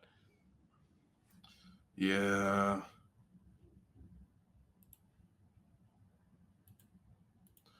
And then, as crazy as this is right now, like, Yeah, we're look at this attacking list. 6. Did we counter out of this? I think we did. All right. Take the 9. No trigger. Oh, that's sad to see. No trigger is not bad though, because there are some cards that he wants to get in hand. Mm-hmm. We give up the brand new. Get another Hina. Reject. Oh. Yep. Oh, okay. So I mean, we scooped it up. We said we passed the turn, and then we had the reject for the Rebecca, and then 2 attacks gets us game. Yeah. So yeah. Like, that's what I was saying. Like, even if he didn't get a trigger, we wanted to see reject come to hand. Mm-hmm. Amara wouldn't have worked at that point. I don't think so. Like, he just didn't have enough. But yeah, we wanted reject to hand. So if reject came into his hand, that was pretty much GG Nuri. And I mean, the allegations. The allegations have potentially. He is the first of 8 categories to win on stream. Yeah, I don't know, guys. I don't know, guys. If you're feeling it, just follow the train. Follow the train. Like, it's crazy. It's crazy. Yeah, no, that's tough. That was a good match though. I wonder, like, even though I flubbed the ruling on Kikunojo, I wonder if that 1 life mattered, because I feel like we could have chosen to Amino instead, not giving our opponent the 1 life, and then that could have turned the tide of something. But I don't think Katakuri was ever at a point where they were at 1 life, right? Where 1 life made the difference. They were basically hovering above 3 the whole game. So Well, the Okiku didn't matter. the tricky thing about One Piece is sorry for the the tricky thing about One Piece is that since things cannot attack the turn they come in except with rush, you're able to always plot out what you're expecting and how much you're going to take. When this involves blockers, as long as you have 1 more blocker than your opponent has attacks, you're always going to be in the clear. The moment he couldn't remove that big mom, there were a couple of things that could go wrong for him, seeing that there were 2 attackers and 2 blockers. And all that dude needed to see was see reject, and that was game. And then we have so many weird things. Like, yeah, he could have just been down a little lower in life, and that could have been Amaru instead. It's just kind of rough. Like, I think his opponent understood the deal. Commit to board, hope his opponent doesn't get there, and close it out within the next couple turns, and it just was not able to happen. So, yeah, I do believe we can go to break now. We are going to the finals. Did you have any other finishing thoughts about this, Reese? No, do we know what the finals are? Obviously, Katakuri versus who won who won it? We'll find out soon. No. Hold up, I just hit the Kata Al Gaib, and somebody says he who controls life controls the universe. Yeah, so we'll go to break. We'll find out who's in the Great. finals. It's one of them's Katakuri, so we'll get to see what the next one is. So, cut to break, and see you guys then. Hopefully for the finals. See you. Wrong screen. Oh.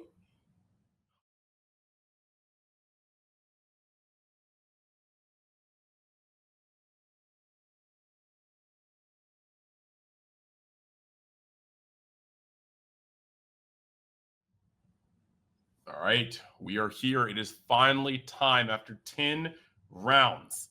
10 rounds and a whole, top 32, top 16, top 8, top 4.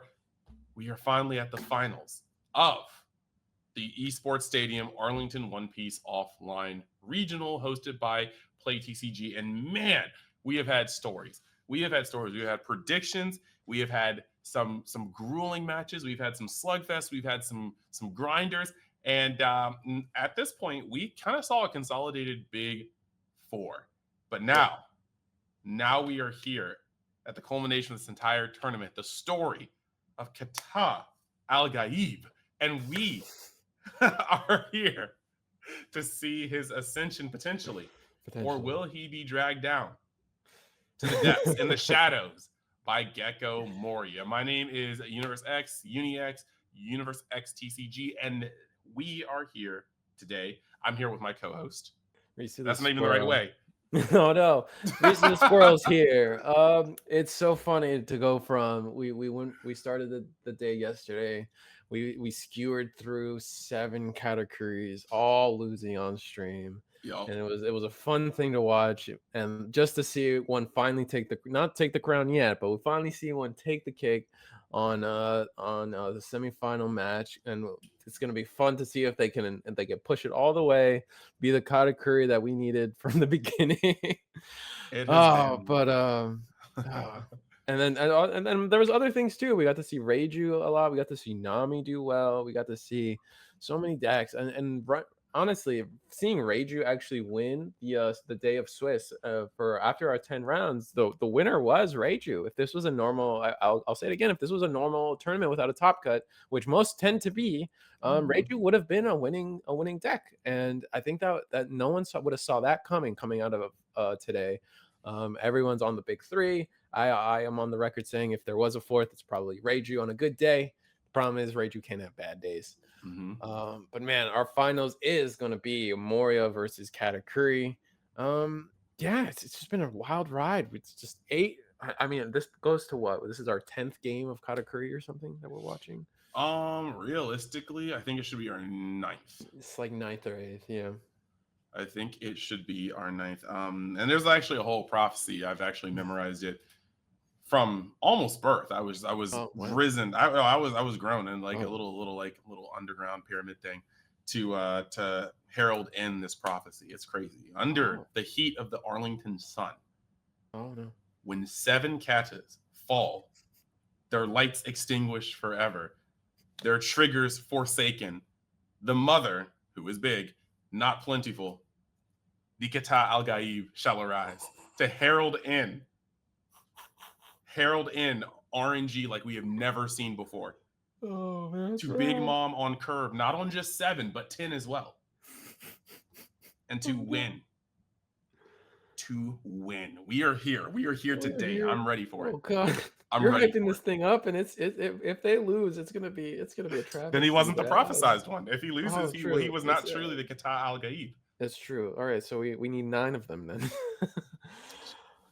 So Oh. we are currently sitting here while we are waiting a little bit. There's a lot of things that have to happen before the finals start.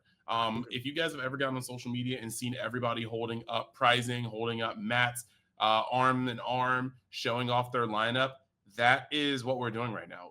Every player who is currently up here deserves to get their shine. They deserve to be put on the site. They deserve to be put on social media because they played their hearts out. So not really trying to respond to anybody, but when somebody's saying getting on with it, they're getting their flowers. So just be a little patient here. They've been playing for literally more than half a day, and most people here have been watching from the comfort of their home. So just give it a little time.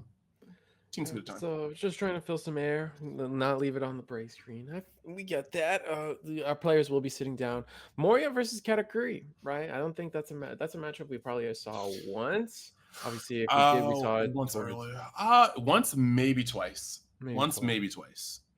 And we just saw Katakuri beat Sakazuki. Yeah. So we saw that. And so how do you think that goes? How do you think Sakazuki Moria has a slightly better advantage because they can go wider than Sakazuki does, more consistently? They're always putting down bodies, attacking for 7, just like Katakuri can do. So how does that go? I think the main issue here, we talked about this before. Both decks have very, very good late games. But like you said, Moria goes wider, but not just wider. Yellow has always been notorious for not being able to interact with bodies. They don't interact with characters very, very well. The best they can do in most cases are stack them to life, sometimes rest them. But in this case, we have to acknowledge that Black is home to 3 main blockers. And while Borsalino is extremely sticky and cannot be destroyed by destruction effects, and but can be rested. And then you have Rebecca, who's another 4 cost that can be rested. Sabo dodges almost every single thing that can be thrown at it from a yellow deck's arsenal. So when Sabo saturates the board, that's normally a blocker that yellow just has to swing over, attack over, or just attack around. And that makes it very, very sticky. So what you have here with Moria is a deck that is going to be able to go wide, going to be able to recur. And the most important part about all of these decks in general, every deck gasses out eventually. no matter how much recursion you have. Yellow can gain life, yellow can get cards from life, get triggers, but they will eventually dwindle down on hand. Sakazuki can get combo out, but eventually it will run out of its board destroying combos. When Moria runs out of hand, Moria is still not out of options. You are able to, even at a zero hand, if both players have 0 and 3 life somehow, 0 cards in hand, 3 life, Amoria is still able to get Hogback. Hogback is still able to get back a Thriller Bark card, and that next turn will be a full-fledged Gecko Moria turn without anything else you've drawn in your hand. So this is just something that is kind of rough. Gecko Moria can be a very aggressive leader. It can tear apart your board, but on top of that, Gecko Moria has longevity. So, with that being said, they are now at the table, and we can go to the table. So we will watch this finals and see who gets to be the winner of this regional in Arlington. All right, Jesse B, someone we've been watching earlier, and Arnold on the Katakuri. Both players we've been watching their story as the top cut has been happening. Both watching them both win their respective games early on in the day. Man, it's finally we're finally here. That's all I could say. I mean, this is the 14th round if you're looking at it across multiple days. 10 rounds of Swiss, 4 rounds of Top Cut. And all for this Katakuri versus Moria. I mean, we started the day saying that, the trends are the trends. Moria's looking good, Katakuri's looking good, and we started today thinking, maybe a Rager can pull it out. Maybe Sakazuki. Sakazuki was the most represented deck in our top 32 today, and they just all couldn't make it all the way to the end. At the end of the day, the more things change, the more they stay the same. Our top 2 decks still being Moria and Katakuri. It's cool. I know. Like the world of triggers for yellow can get pretty hard. We've seen the lowest of rolls from yellow on over our 14 rounds, and we've seen the highest of high rolls, specifically from Arnold. I think Arnold had the most success with life triggers out of any category we've seen. But a lot of clean play around every match we've watched. It always comes down to the little things and trying to put out what ifs on who, what, where, and when. It's been such a good round every round, and I don't expect anything less from a best of 3. And yeah, today's been long. Today's been a best of 3 every round, and it's fun to see One Piece in a best of 3 environment. It makes tournaments run a little longer, especially when we're sitting down for 1,200 or 1,024 people tournaments, but leaving it exclusively for a best of 3 top cut, I think that's maybe where we can meet in the middle ground between organizers and players, because I know the players prefer best of 3. I think maybe that's a hot take. No, I mean, I definitely feel it. I definitely feel it. Like, it's nice to see a matchup that I mean, not exactly like Katakuri is not like Katakuri is not represented. This is a common matchup. They both should know what they're doing here and be very, very comfortable. Time unlimited, man. Time unlimited. My stomach just rumbled at that one. But at the same time, oh yeah, they are playing as long as they need to. But this is just to ensure that by the time you get to the end of a match or end of a tournament like this, it's not just decided by a time rule, So I understand that. We are going to start off. I think it's always been seed. Whoever seeded higher is going to choose. But I need to see which one, because Arnold's pretty high up there. Let me see. I don't know which one is. Actually, I don't know who the higher seed is here. I'm looking right now. I think it's Jesse. Arnold's 29th. It's Jesse. I can't. Jesse. It's Jesse. So Jesse will be able to choose who goes first or second. Correct. Nice. And then we'll go. It's just resolving mulligans. I wonder what they choose. I mean, keeping Katakuri off of evens usually is what most people want to do. I think Moria wants to be on evens, so it all works out. I think. Or are they trying to go first? I mean, I don't think they care one way or the other. They're playing 4 drops no matter what on their second turn, right? Yeah, and I think the rough part, though, is that Katakuri is one of the few decks that is capable of just not really caring what it is. Like, yes, if you put it on odds, if you put it on evens, they're going to be like being able to play Big Mom the moment they can do it. However, Katakuri 8 isn't exactly as backbreaking as it used to be, the 4 of that it used to be. Now you're sitting here being able to fully commit to a pudding, into a Sparrow, into a Gadatsu, into a seven, drop Big Mom, and that's a curve too. So it's not really you're not really able to put Katakuri off curve. You just have to hope they don't draw well enough Yeah. with whatever turn you put them on. Yeah. That's the key card. I feel like that's been making the difference for Arnold. I feel like they've been able, every game we've watched of them so far is being able to play the 7 mom on curve every game, and we've seen it. We've seen it every time do a lot and do everything they needed. But I feel like we've seen other categories either play that card too late, not see it at all, not value it, and it just does so much. It puts so much pressure on your opponent because oftentimes in previous formats we would see you would play 7 drop mom on 7 and your opponent would just take the life, because if you're sitting at 2 or 1 life you're kind of okay. But now we're living in a world where reject is a very powerful card, and it starts getting very scary to be at 1 life against your opponent, because at any moment, especially after a 7-drop big mom, a 4 dawn commitment to do a reject play, do 1 damage to your opponent, and suddenly you're going in with a 7-drop and your leader with what is it, 5 dawn to back it up between those attacks. So you can attack for the 7 and then the 8 and then the 11 to follow up. Kind of nuts. Yeah, it is definitely nuts. The shuffle on the shuffle on their opponent's decks. There's a lot. There's a lot on the line here. There is a huge amount on the line here. But I also want to say that, they were both just deck checked before going into here. So decks were completely in order.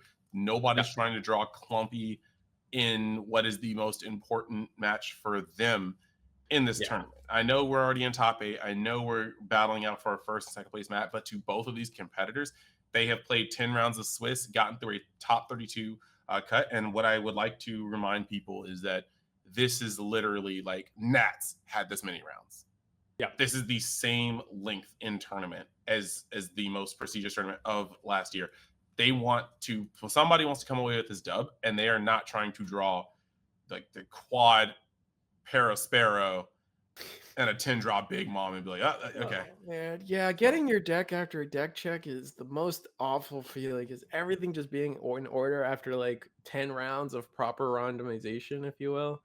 It's just, it's the most terrible feeling. I feel like I've lost plenty of day 2s because of that. And it just always feels bad to me. It's always awful. Maybe I just gotta get better at shuffling. That's the old meme. I remember. Oh man, so we are going back to a pile shuffle. All right, so the third time is a little. Third time a little. I think this one's actually a mulligan. Oh, I think maybe I'm confused. Are they both mulligan? Maybe I'm jumping the gun. Maybe they haven't drawn their first hands yet, but they definitely cut each other already. But yeah, you don't want to. You really don't want to like draw your first hand and it's just 10 different big moms. That would just 10. Yeah, I mean that's a judge call right then and there. If I see that on camera, I'm phoning in. Oh, and then we're gonna shuffle our opponent. We're gonna pile shuffle our opponent's deck. Okay. I mean, okay, hear me out. I'm not saying that Jesse don't trust Arnold, but Arnold's trigger luck has been insanely broken. I haven't seen and it's not like we haven't seen Katakuri on stream. Jesse has triggered more Katakuri or more triggers in his 2 games on stream, 3 games on stream than we might have seen combined out of 7 matches, 7 games. Yeah. Appropriately looking away as you shuffle your opponent's deck. I respect the little things like that out of respect for your opponent, not being making it obvious that you're making your attempt not to look at the bottom of the deck or something. I like respect. That. And it will be Moria to go first. So Moria chose to go first, I believe, and getting to play Shindri right off. Doesn't see. Oh, is that double Hogbag? No, that's double Absalom in the trash. You love to see it. Yeah, so we're set up for Absalom on next turn. So anything Katakuri could play, it will be removed, and we're just gonna pass. Go to 3 dawn. I imagine we just get the Absalom out anyway. Just start, using 3 Dawn for 4 cost bodies. I'm gonna discard Helmeppo, bring back Absalom, not KO anything, and now we just have bodies. Yes. A good point to note out is while there is still a fair amount of ice ages and we still have a lot of other things, um, it is a little rough to in the first 2 turns of the game lose 2 great eruptions. Yeah, it is that, and it's not like we have the same like amount of search or recursion that Sakazuki. Sakazuki can sometimes go get back a great eruption that was bottom decked or something. They can reach it. They could reach it. I don't think Moria has that same privilege. Katakuri on 4 Dawn. Where do we go? I mean, we could potentially Okiku. We've seen Parasparrows out of Katakuri. I mean, we just have a really top heavy hand. We do have Okiku in hand. We're gonna attack 5. And yeah, just pass turn, attack 5, go Okiku. Getting our opponent. Our opponent still is at 4 life now, so hopefully we can get 1 more life down. So our Okiku will be live. But this is the turn to get rid of Okiku if we can. Yeah, this is a very exactly scary. what's happening. Yeah. Yeah, you gotta really get out of there, and that's extremely scary. No, just the extra heal off of Okiku is just sometimes way too much. And Absalom will come down, KOing the Okiku. And I think that was Katakuri's best play too. Their hand seems a little rough. I feel like if you could have, you would have played either a pudding or something else. And we're gonna take that life too. Just trying to fish for triggers. And Oof. Moria kind of running away with this 7K. Oh, there's Sanji. That's nice. So Moria is running away with that, but we have now seen 3 great eruptions and 1 ice age, and only 1 of those great eruptions is actually cast. This pylon puts us in a place where we have to be careful because we're going to get to the end of the game when Big Mom are coming out, and like you might not have the ability to shoot them down to manageable amounts before KOing them. Yeah. I just gotta see what the opponent's hand is. I mean, we have a Gedatsu in hand, right on 6. That's looking good. So one of these Absaloms will be KO'd, which is good. And I think that's what exactly we're gonna do. We're gonna probably attack into Absalom for 7. We will give it up, and then Gedatsu the final Absalom. So actually, really clean turn from Katakuri, using the Sanji to attack Absalom, get a card, and then attack Katakuri to finish it off. So we are able to get 2 cards out of our opponent and still remove the body, and still remove the other body, I should say. Very much so. But on top of that, Katakuri being at 2 life this early in the game is that this is for suredly an uphill battle at this point. Oh, I definitely agree. And we're going to use the Gecko Mori effect. What are we going to bring back? I don't think we did any cost reduction yet. We're going to hog back, bring back, and didn't quite catch it if we picked it yet. 2 cards. Oh, we're going to get our 8 drop back so we can play 8 drop on 8 because we're on 7 right now. So next turn we know we have it available to us. We don't necessarily have to play it. And then Kuzan. Playing Kuzan right after seeing a Gedatsu is pretty strong, especially since your opponent's going to be going into 8 Dawn. So maybe we're trying to turn off Big Mom 7 drop from Pudding. Looking for it? Did we find it? I don't think we did. Oh, 7 drop. We had it anyway. That's great. I mean, sometimes it's blessed. But this does mean the Kuzan gets to stay on the board, which not the greatest sign. And now we're choosing on the Gecko Moria side whether we're going to trash the life or let our opponent have that 3rd life, and we're going to give it to our opponent. Not too bad. All right, 5. All right, 1 card. Katakuri goes in, 1 card.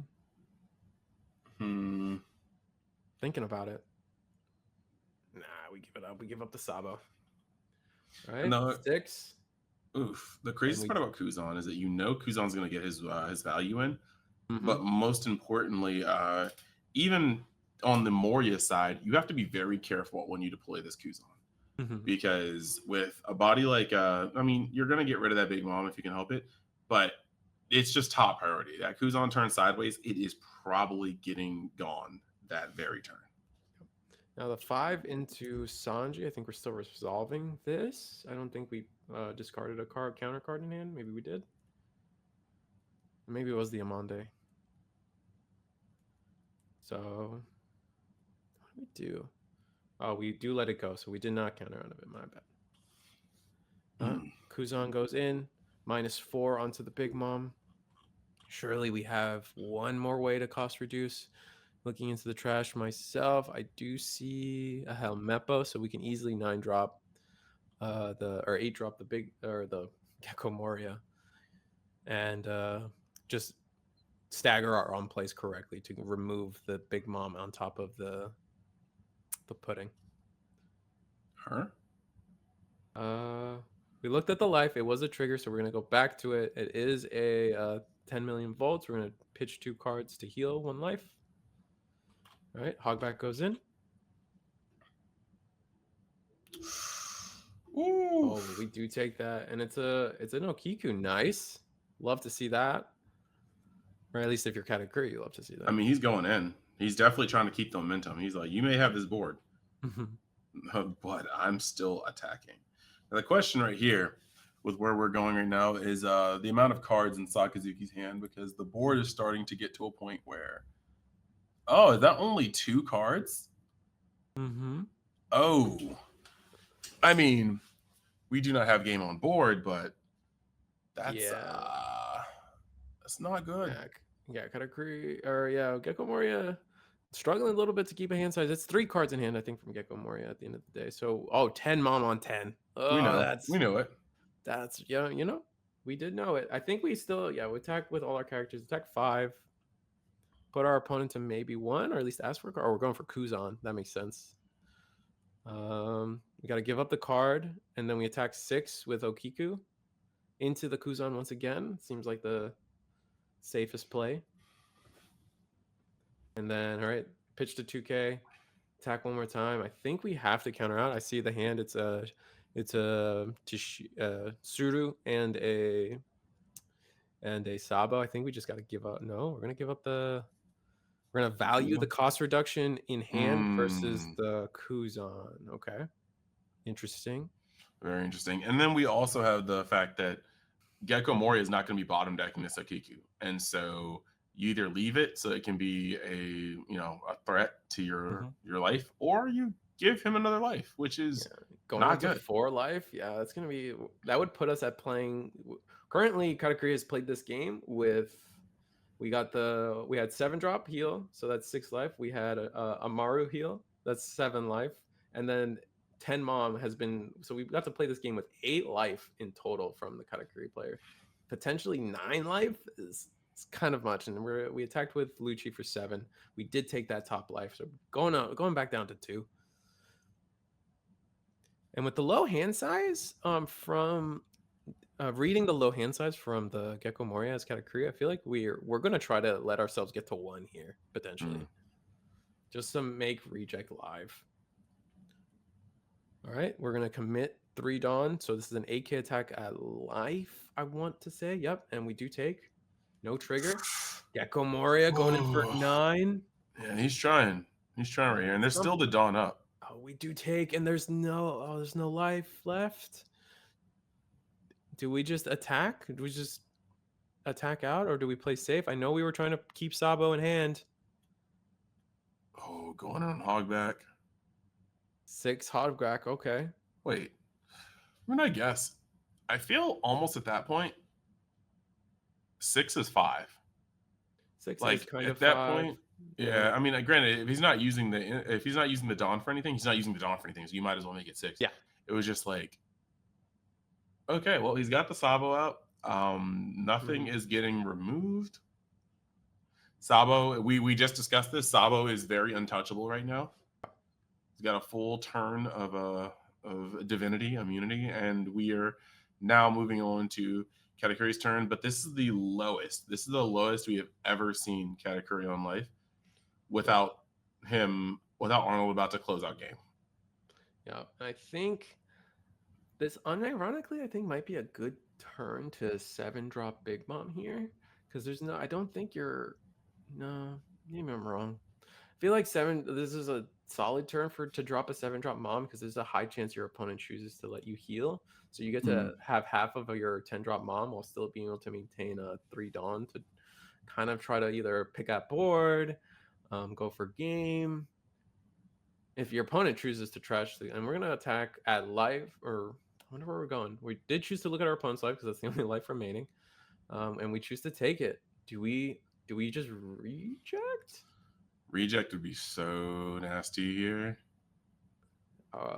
Maybe we reject. We're counting our dawn. It should be 8 dawn left. What plays could we have? We're mathing it out. 5 and 3. Okay. Loud. 2. Okay, going 7. Oh. No, 8. Sorry, this is 8. Into where are we going? Is this Lucci, or with life again? I imagine this is going into Lucci. Maybe not. We're gonna counter out our whole hand, and we're gonna scoop it up. So we didn't have the reject. Yeah. So Gecko Moria takes game 1. Didn't have the reject. If we did, I feel like if we had reject, I think Katakuri wins with it, especially without that win, right? We reject to burn the last life. Mm-hmm. And then Okiku H8, or well, you have that. You still have obviously 5 dawn left, so this Okiku would have actually gone in for 9, and then you go 9, 12, or maybe a different variation. Yeah, at that point, you got to make it like juicy enough. So at that point, like since Big Mom's a house on its own, what if he used reject? How many dawn would he have had left? Yeah, so he used 2 for the category attack, so he had 8 dawn. Reject's 4, so he would have 4 dawn. So I think 10, 12 is fine. Okay. I think if you shoot for 10, he probably doesn't counter out of that, so he has to block, and then he knows it's cooked. But reject not really being a thing there. Let's see, there's only 2 copies actually, so okay, I see. Interesting. We're gonna pile shuffle some more. That's game 1 to Moria. Moria didn't really do anything crazy, just like curved out pretty well, had an early aggression that like Katakuri can deal with, right? I was just looking at the deal 1 damage for reject. Okay. The snipe shot.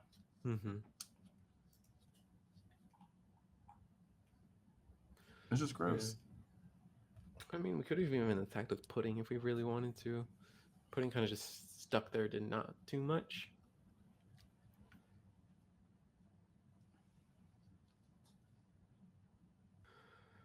Oh man, so game 2. So you're still Katakuri. You get to choose who goes first now. I think you still I feel like you want to be on evens, but I don't know. It's tough. I'm on record of always picking the wrong who goes first or second when it comes to these matchups. I prefer the being on the draw. That really is what it comes down to. The extra card is the extra counter is the. I can out attack I can make up the tempo of going second. I can't make up that extra card. Yeah, so it's kind of weird because Gecko Moria has an effect that requires an odd number of dawn. Right. So it shouldn't mind going first or second because its leader effect is live regardless. In Gecko Moria, we've seen Gecko Moria on 8 is fine, but Gecko Moria on 9 with Ice Age is deadly. Right. So I think both of these decks can play regardless. Yeah, they're both good on both curves. It's just dependent. Like Katakuri's only thing is like, do I want to play Big 10 Mom ASAP, or can I wait that extra turn? And sometimes that's enough for you to choose to go second.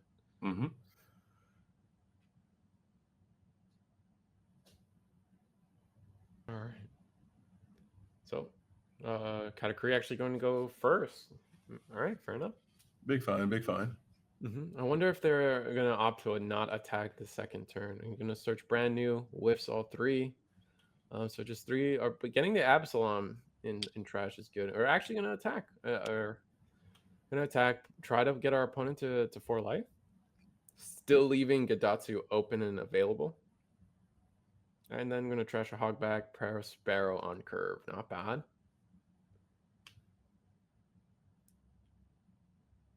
All right. So this is going to be 4 Dawn from Gecko Warrior. This is going to be the first turn we can actually bring back. Maybe we bring back Hog back. We could bring back Absalom. Oh, there's the Suru. And I think we're okay with this. Sure, like it's a 1-for-1. We got a 2K out of our opponent's hand. They're gonna Absalom, reset their trash a little bit because we didn't get the Sindri to get sent 5 and fill our trash with 5 really quickly. So our trash is a notably low resource, but we are now searching 3 for the Parasparrow effect. Very good, very good. A little information on the board. All right, I see another Parasparrow. I see a 10 Mom potentially. I can't. It's hard to tell. We do just take the Parasparrow though. That's fine. Another 3-cost body coming out, able to do some work. And we take that life. I'm going down to 4 and no trigger, unfortunately. All right, so this is 5 Dawn. Letting you know right now, if this flubs on yellow side, I'm calling him the false prophet. Oh no, that's so mean. We're gonna look at our own life. We're gonna set it to the bottom. So did that pretty quickly, I feel, which is probably a good thing. Play pudding. Finally found a pudding to like get some searching in, get a 2K on Monday. Didn't really see the other choices. It looked like it was like a Sanji and one other valid target potentially. We do have the 7 Mom in hand, 4/7 when we get there, and we get to play the Parasparrow. Curving this turn out pretty good. Our opponent does not have a second Absalom in trash, and I don't think I see one in hand. So if we want to KO this Parasparrow, we're going to need a little bit more. Either some luck out of our mills and a way to cost reduce. But I think we do have a way to cost reduce.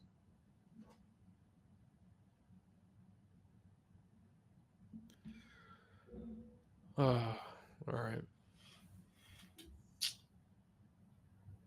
So where do we go? We start attacking. Okay, we're out. Absalom 6K into life.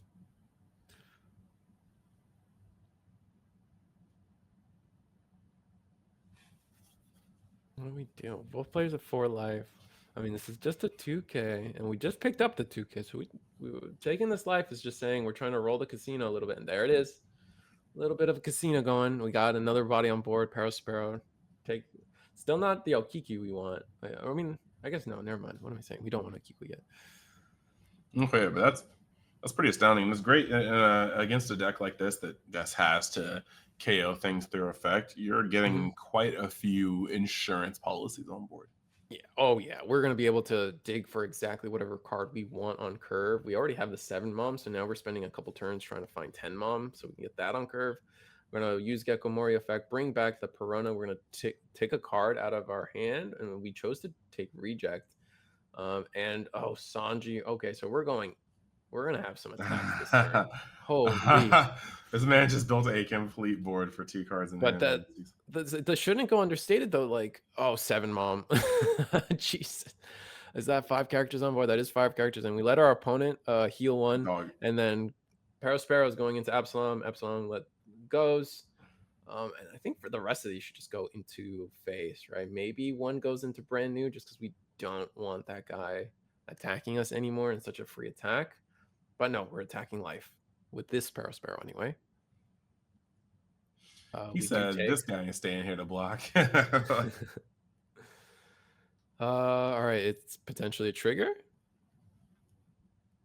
Interesting. So it's just Great Eruption, right? So we're now thinking, do we want to get the extra card out of his hand, or do we want the access to the cost reduction? Because I think that's the only real trigger that Gecko Warrior could be running, unless it's like shock value or something. It's a tough call. Our opponent is sitting on like 2 cards in hand though, and we choose to take it to the hand. All right, another attack into life. And it's just all right, there's the 2K, and then another 2K. So getting 2Ks out for these 5K attacks, kind of nice. Yeah, Gecko's at what, 1 card in hand now? I think it's at least 2. It's oh wow, it's 4. Oh, it is a lot. I know it's double greater, wow, but it's not a lot of combo power. It's yikes. It's crazy because he has the ability to destroy a great many things, except one at a time. Because Yeah. He's essentially got, unless Great Eruption cantrips him into something more impactful like a Gecko. The Yeah. only way he's destroying things is by using Great Eruption or Ice Age and then bringing back Absalom, which in Yeah. turn kind of is rough because he really needs to bring back Hogback to get Gecko Moria to start putting a driving presence on board. Instead, we have whatever is happening here. Yeah. So Perona going into the Sanji 5 for 5, trying to see if we want to counter out of this. I would say we do. We just want to. I'm always in favor of just like leaving as much cost on the board as possible. A 4-cost Sanji is resources that the Gecko Moria it would have to spend to KO it effects, but we do. That said, we do let it go. But you are right. I think we can at least afford to Great Eruption once, see what we draw. If we end up drawing into another Gecko Moria, that'd be great. That'd be if not perfect. I think he's thinking the same thing. His hand's kind of his hand's a little bricky. Just a lot of low counter power. All right, here is but we are going to choose to go, and we're going to pitch the Gecko or the Great Eruption. Okay, and the mills would have been a Helmeppo. So the Great Eruption would have drawn you into a Helmeppo. Oh, and then great. we're going to hog back at 2K. Great trade here. We're going to let ourselves take this damage. Is it a trigger? Oh, God. my goodness. gosh. Okay. And we know the hand is weak. All right, so we're going to play the Sabo. Draw 2 cards. Discard 2 cards. We know one of them is a Perona. So if we don't see the Perona get discarded, we know we're looking at least 1 2K, and it's two event cards out. So we, for the most part, now know I think it's a 3-card hand. 1 is a Perona 2K counter, but we have so many attacks.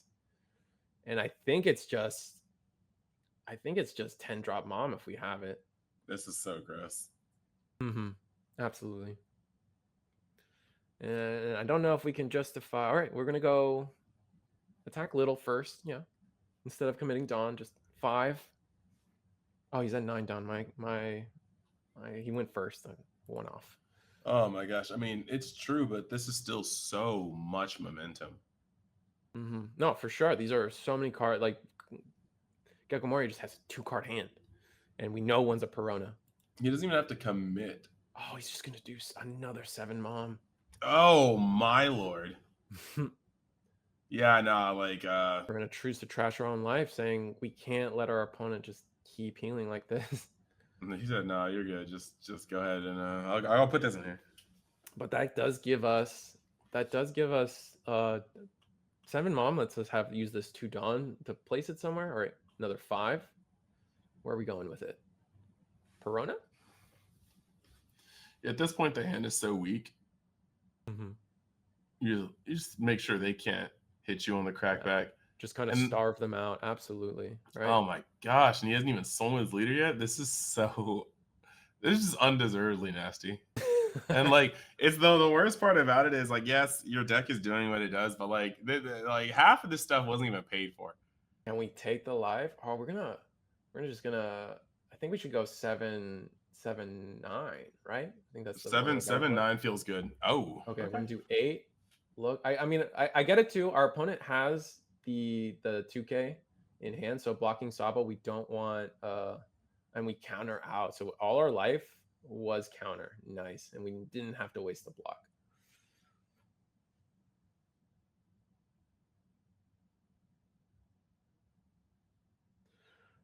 So next, I mean, can Katakuri live this turn? Because Katakuri is not sitting on a huge hand either. It is not, but this is very scary. Yeah. All right, we are attacking 7 at life, and we know Katakuri knows what their last life is, and they put that to the bottom. They know what that is. This is going to be 7. If we get out of this, we should be fine for the turn.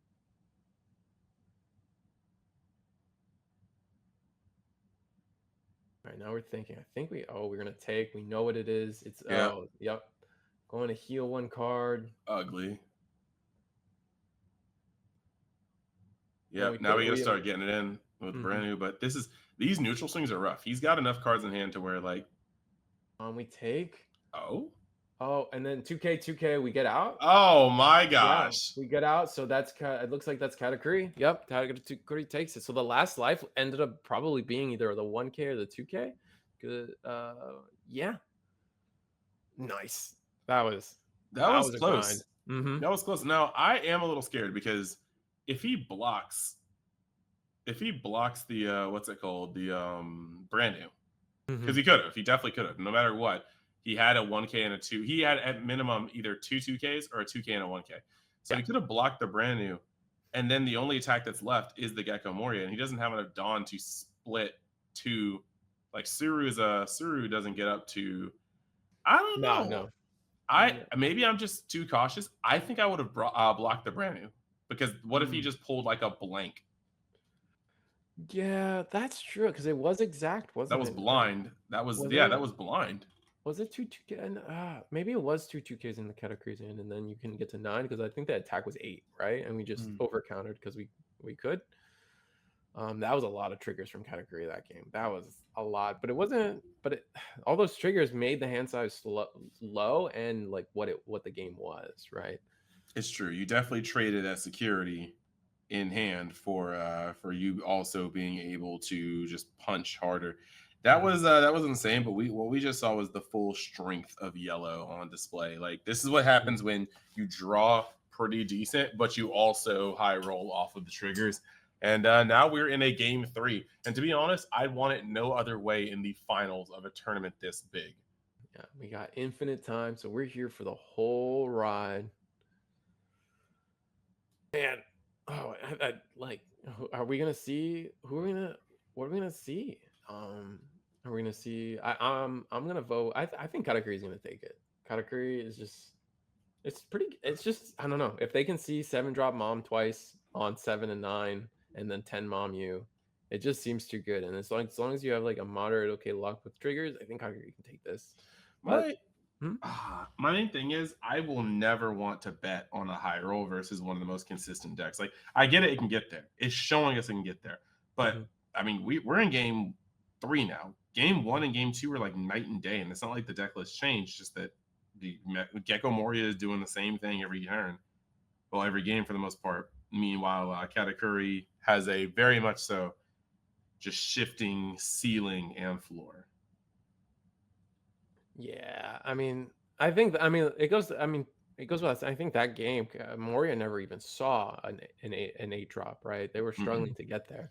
And if they had seen 8 drop Moria on 8, like they probably wanted more than likely, they would have been a much better spot. But there's just one trip up, and like just the life was just not going his way. I think we saw 2 Parasparrows, a Sanji. And then You Should Be the One to Disappear was in there. I think there was one more that I can't remember, but man, we're definitely going into game 3. Or yeah, game 3 of this best of 3 in the finals. He kept it. Uh oh, yes, Katakuri kept their first hand. That means they probably at least have like a good turn 1, turn 2 play to start digging. Mm-hmm. Oh, I want to see. Right, Life and then we're without pile shuffling our opponent's deck. Yeah, I mean this is the most important game of the day, and you don't really want to have regrets like, oh man, I should have shuffled my opponent's deck better or something. Like, just put your mind at ease, do the things you got to do.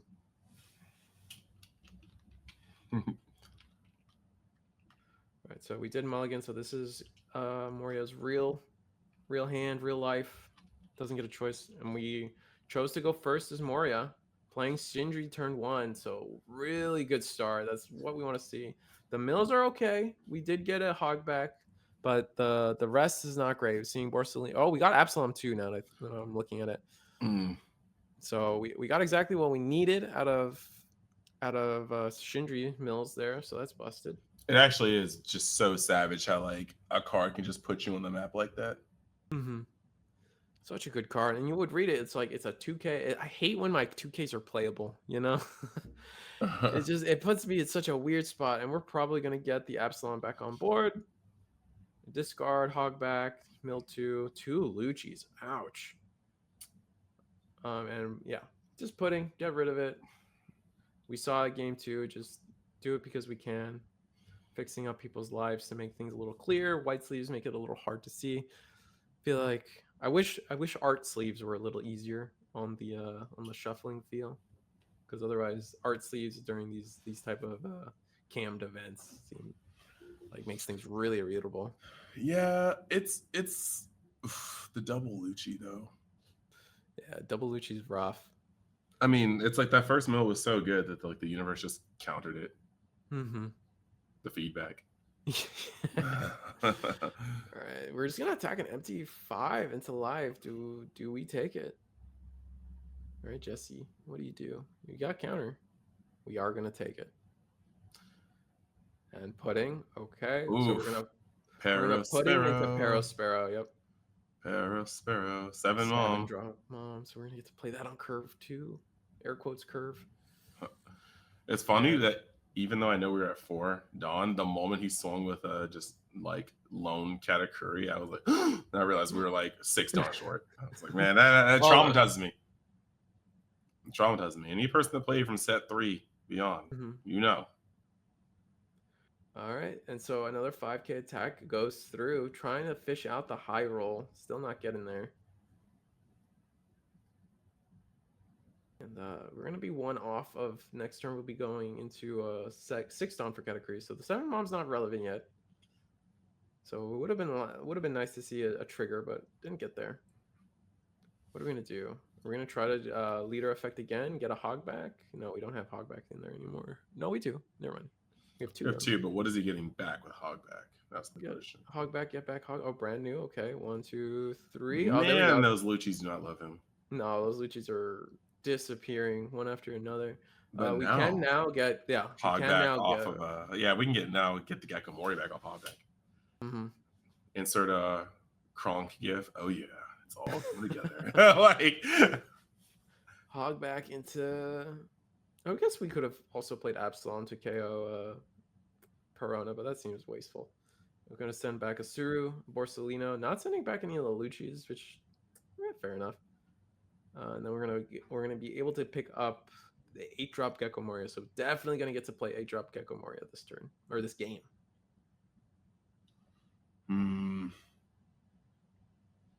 All right, so this is our 6 Dawn turn. We're still 1 Dawn away from a Gecko Moria turn, so we can try to do damage control this turn, and another life trigger, or at least another life, and no trigger from Katakuri, so that feels bad. We are attacking 5. Life, thinking about pitching out a 2K for this 5K, that always feels good. Or are we attacking to Absalom to stem the bleeding? Either way, we 2K. 7, where did it go? Looking at our own life, and it has been the Absalom the whole time. Oof. I think we left that life on top as well. Mm-hmm. And then we get Datsu, KOing the Hogback. And then not bad, pretty efficient turn overall. We established a good amount of attackers. This is the 7 Dawn turn for Moria, so we can't really start KO. We can maybe combo a KO on 1 thing, not 2, because we haven't seen Lucci's. Maybe we have 1 Lucci in hand. It doesn't look like it though. And we can't be playing on 7. We're not playing Gecko Moria. Mm-hmm.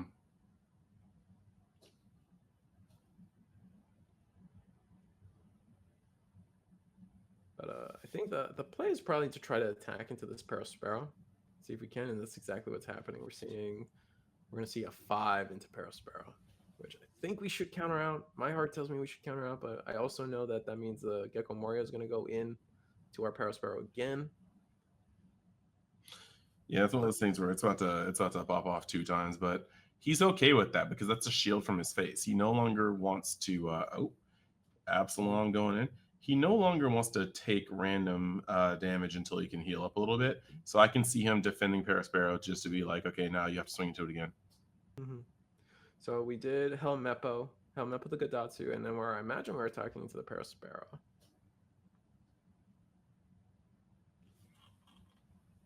Trying to figure out what to put back. Yeah, it's tough. I mean, it looks like we picked an Absalom. Yeah, we just have so many that it doesn't matter. And definitely this attack went into the Parasparrow, I imagine. And now 7-drop Mom's going to feel real bad. 7-drop Mom's not going to do too much, especially since our opponent's at 4 life. They're going to just easily choose to trash that life. If we have a 2K, I feel like we should defend Parasparrow.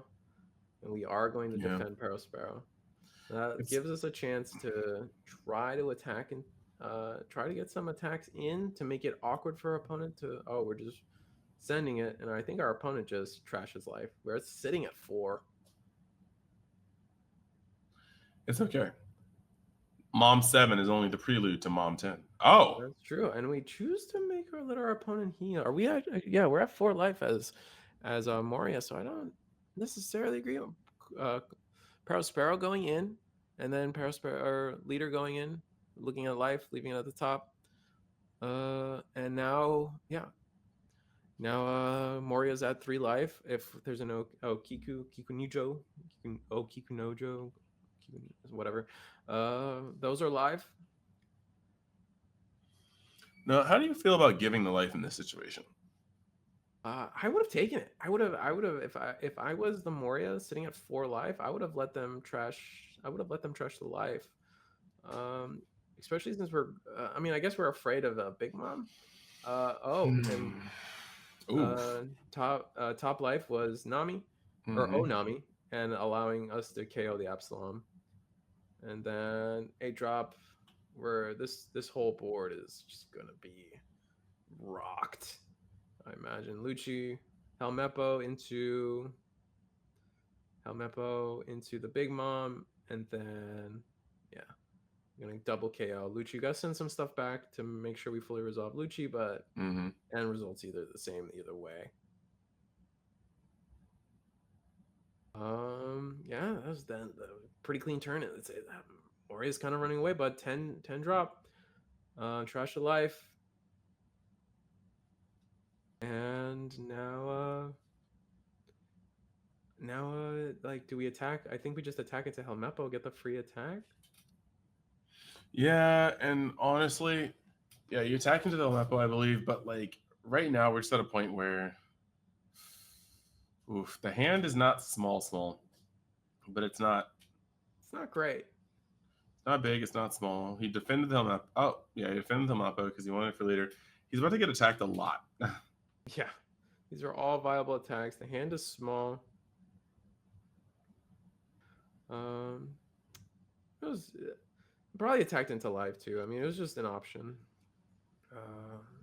The 2K, I mean, we did 2K out of it. So if we did attack the leader in that situation.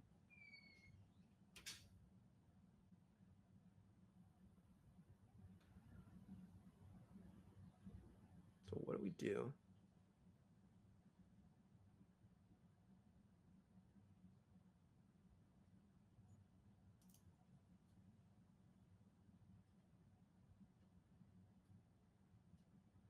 All right, so we finally decided that Lucci goes in, and we are gonna take it.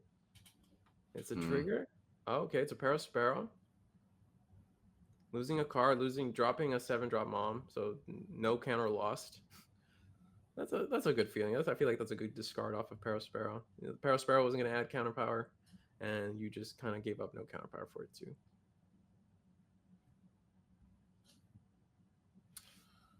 Momentum seems to be on Moria's side, but we've seen the swings the category can have. As long as we keep gaining life, we have more options to flip things off of life into the board. However, this field is not. I mean, Lucci, the leader, and Gecko Moria are really the only attackers unless you start donning up something. But realistically, I think the tempo is definitely in Moria's favor. Going to discard a 8-drop Moria to bring back Hogback. Okay. Gonna give up this Shindri.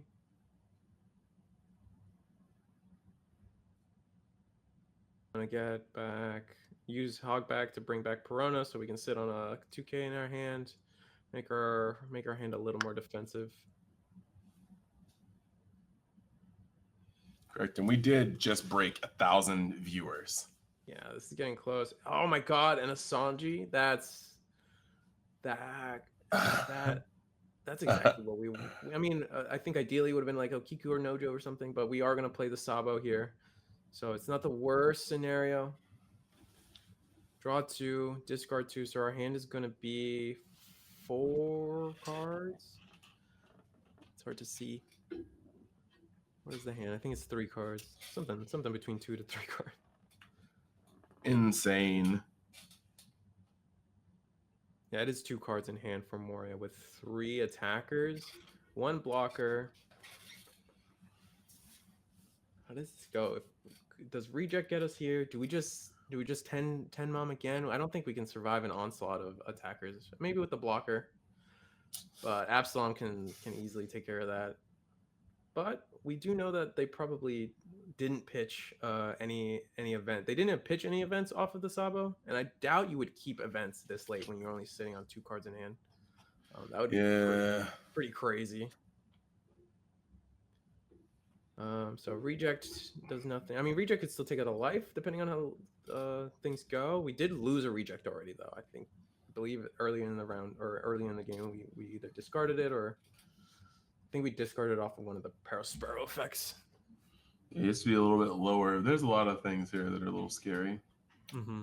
Amaro would be nice just to like attack for more Dawn, but obviously it can't rest the Sabo. 3 cards in hand for Gecko.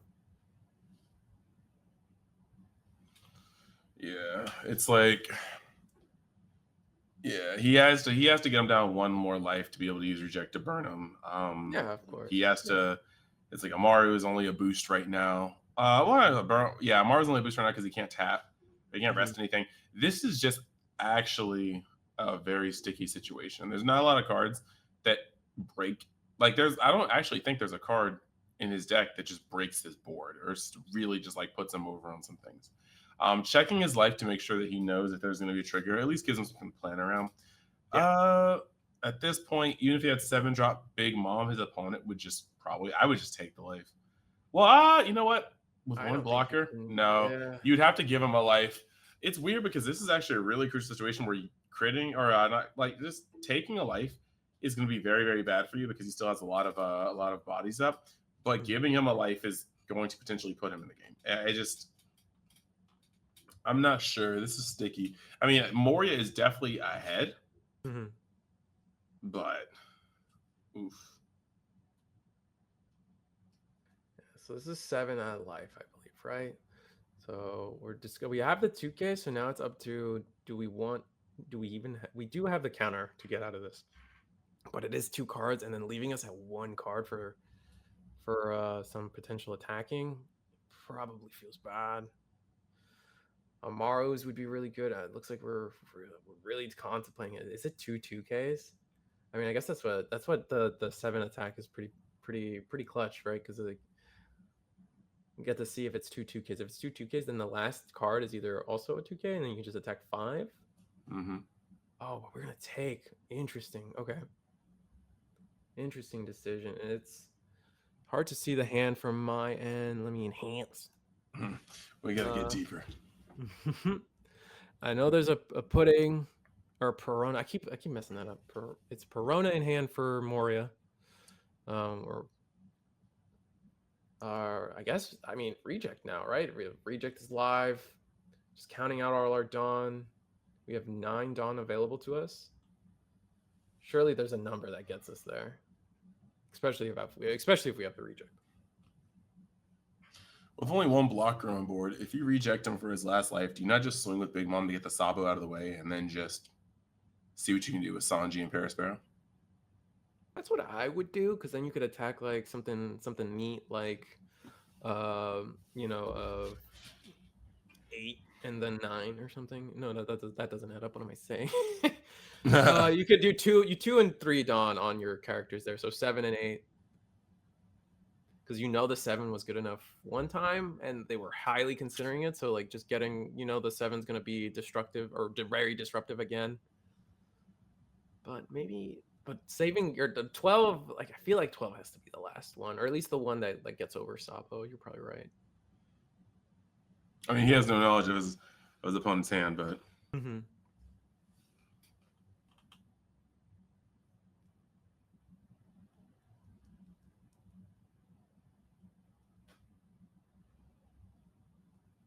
All right, so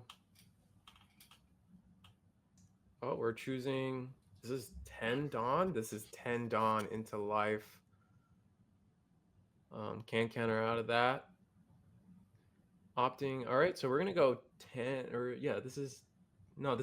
No, it's hard for me to see. I think it's 10. I think it's 5 it's 10. Dawn under the It Peril looks Squirrel. like 10.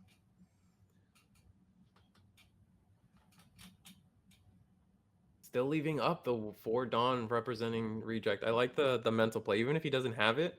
Just telling your opponent like I could have it. Really puts them on the back foot. Like maybe I should just take this. But can I block the 9 and 12 after? That is true. And we do counter out of this 3 2Ks. So now it's just easy, right? Yeah, no, I mean that sealed it. That sealed it. He needed to have to block for this to potentially walk with anything. But even if he had like reject, yeah, he would need to would need to force the Sabo block in order for that to work. So we're out. Yeah, we're out. So Moria, there's a good chance Moria wins unless Arnold does have the reject, which I don't think he does. 12 Mom. All right, now we're clearing board and play Okiku. We know what the last life is at the very least. Dang, that was a stacked hand of counter. 3 Peronas. All right, 9 Moria. We are sitting on a blocker, and it was just a 10 Mom, and we give it up. So Moria wins the whole event. Hey, nice. All right. Well, there was other routes that he could have done too. I wonder if the 7 drop Mom was there. Oh man, no reject. That at the end of the day, no reject hurts so much. 2 ofs, unsearchable 2 ofs. It bees like that sometimes. Like we have literally seen a whole lot of stuff happen. I'm not like this is great. This is great. We have not found Kata Al Gaib, but like it was still an excellent showing. Definitely has got to feel good to be the category that came the furthest. Has definitely got to feel good to be the Moria that has come the furthest. Through a sea of Sakazuki. Like this category as well. Yeah. Crazy. Yeah. Oh, and that hand was all no counter too. That's crazy. Just 5 cards of no counter. It had to catch up to him. It had to catch up to him at some point. Absolutely. All right. So what a day. 14 rounds. Over 2 days. We have our winner. We have Moria coming out top after Swiss. They weren't undefeated in Swift. They were not undefeated in Swiss. That was the Reiju. We had a Reiju go undefeated in Swiss, but they made it into top cut. And I think they were X1 potentially. And then now taking the day on day 2, winning the whole mat, winning the Princess Power mat, as we've been calling it. What is that how you thought it was gonna go after everything? I thought Katakuri was gonna end it. Well, it's like that's what I was saying when I was like, I never want to vote consistency against or bet on potential high roll versus consistency, because Moria will do the same thing for the most part almost every single game. It's very hard for Moria to not see its cards, because just a single Sindri will get you into a lot of what you need. Using your leader effect will mill up good things. You have a lot of ways to get there. Meanwhile, Katakuri can have games where it feels like a brick, games where it feels like a pretty good deck, games where it feels unbeatable, and you don't get to control that. So we saw in this match, we saw a game where Katakuri got steamrolled. We saw a game where Katakuri went into the infinite, and we saw another game where Katakuri just played well, I guess. But that was all out of its control. We were sitting here on the edge of our seats looking to see 3-4 triggers come out of life versus like none. Yeah. and that's just that. So for me, I like betting with consistency. Mhm. I think that Moria just had that, and Moria did operate pretty much the same each time, like clockwork. Pulled it out. True. True. That was that's just crazy. I can't. What a long day. Oh man. Oh, it was ups and downs. We saw Katakuri. We watched Katakuri lose 9 times, right? Because this is the finals. Man, we've saw so many categories lose, try to come up, and this is the one that took a win finally, but still couldn't make it all the way. It's so sad. What a fun story. On top of that, we got to see a lot of cool games. We got to see Reiju win Swiss. I don't think anyone would have thought Reiju would win Swiss. If this was any other tournament, that would be enough to win first place, which Mhm. is cool to say. That player played really well. I think they ended up top 8 after everything being said. Unfortunate, but man, and not seeing any Yamato. Our top 32 only one Yamato, and then Anami made it through. And on top of that, Sakazuki being the most represented deck in the top 32. I think it was like 11 copies to Katakuri's 10 copies or something. Correct. Or maybe it was a little less than that. It was, I I think think, I think it was I think it was 11. It was 10. It was 11. It was 11 Sakazuki, 10 Katakuri, 5 Gecko Moria, 4 yeah. Reiju, 1 Nami, 1 Yamato. Yeah, so seeing Reiju be like the second, like essentially the fourth best deck of the format in that in those numbers. Not that that means anything, but yeah, the Nami was cool. Like I think of round one we started with Nami. We started the day yesterday with Nami. We got to see it win. White Snake is a good card for that deck. They really love that card, and they were able to they're able to be somewhat relevant. Especially since with the alternate win conditions, they just don't care about leaving bodies on board, and a lot of the main decks want to be removing your bodies. So It's true. It's it's a true. cool card. I want to know if more people should be on Nami or not. That's a good world, I guess. I don't know. I Maybe can it's see not. that. I don't know. I can see that though. I can see that. Did you have any other closing thoughts about this event? No. This was a great tournament. Thanks, Play TCG to invite us out to be here for 2 days with you guys to share the experience. It's always fun. It's the most fun part about the card games, being able to just share with everybody and meet people. It's the first time I get to meet and talk to Universe X. That was great. Likewise, It's nice to likewise. meet you. But yeah, support your local game stores. House Rose Gaming is mine. Orlando, Florida. If you guys are ever here, if you guys are coming down to the Orlando regional next week, have fun. Like I'll be around, so it'll be exciting. Yeah, and I would like to say for everybody watching, thank you for your support. Thank you for coming out to watch. You guys have been a delight. And I guess closing it out, this is the conclusion for the Esports Stadium Arlington One Piece Offline Regional hosted by Play TCG. Champion, Moria, runner-up, Katakuri, everybody else, thank you for playing. Everybody played their hearts out, and we will see you at the next event. Goodbye. Peace out. See you.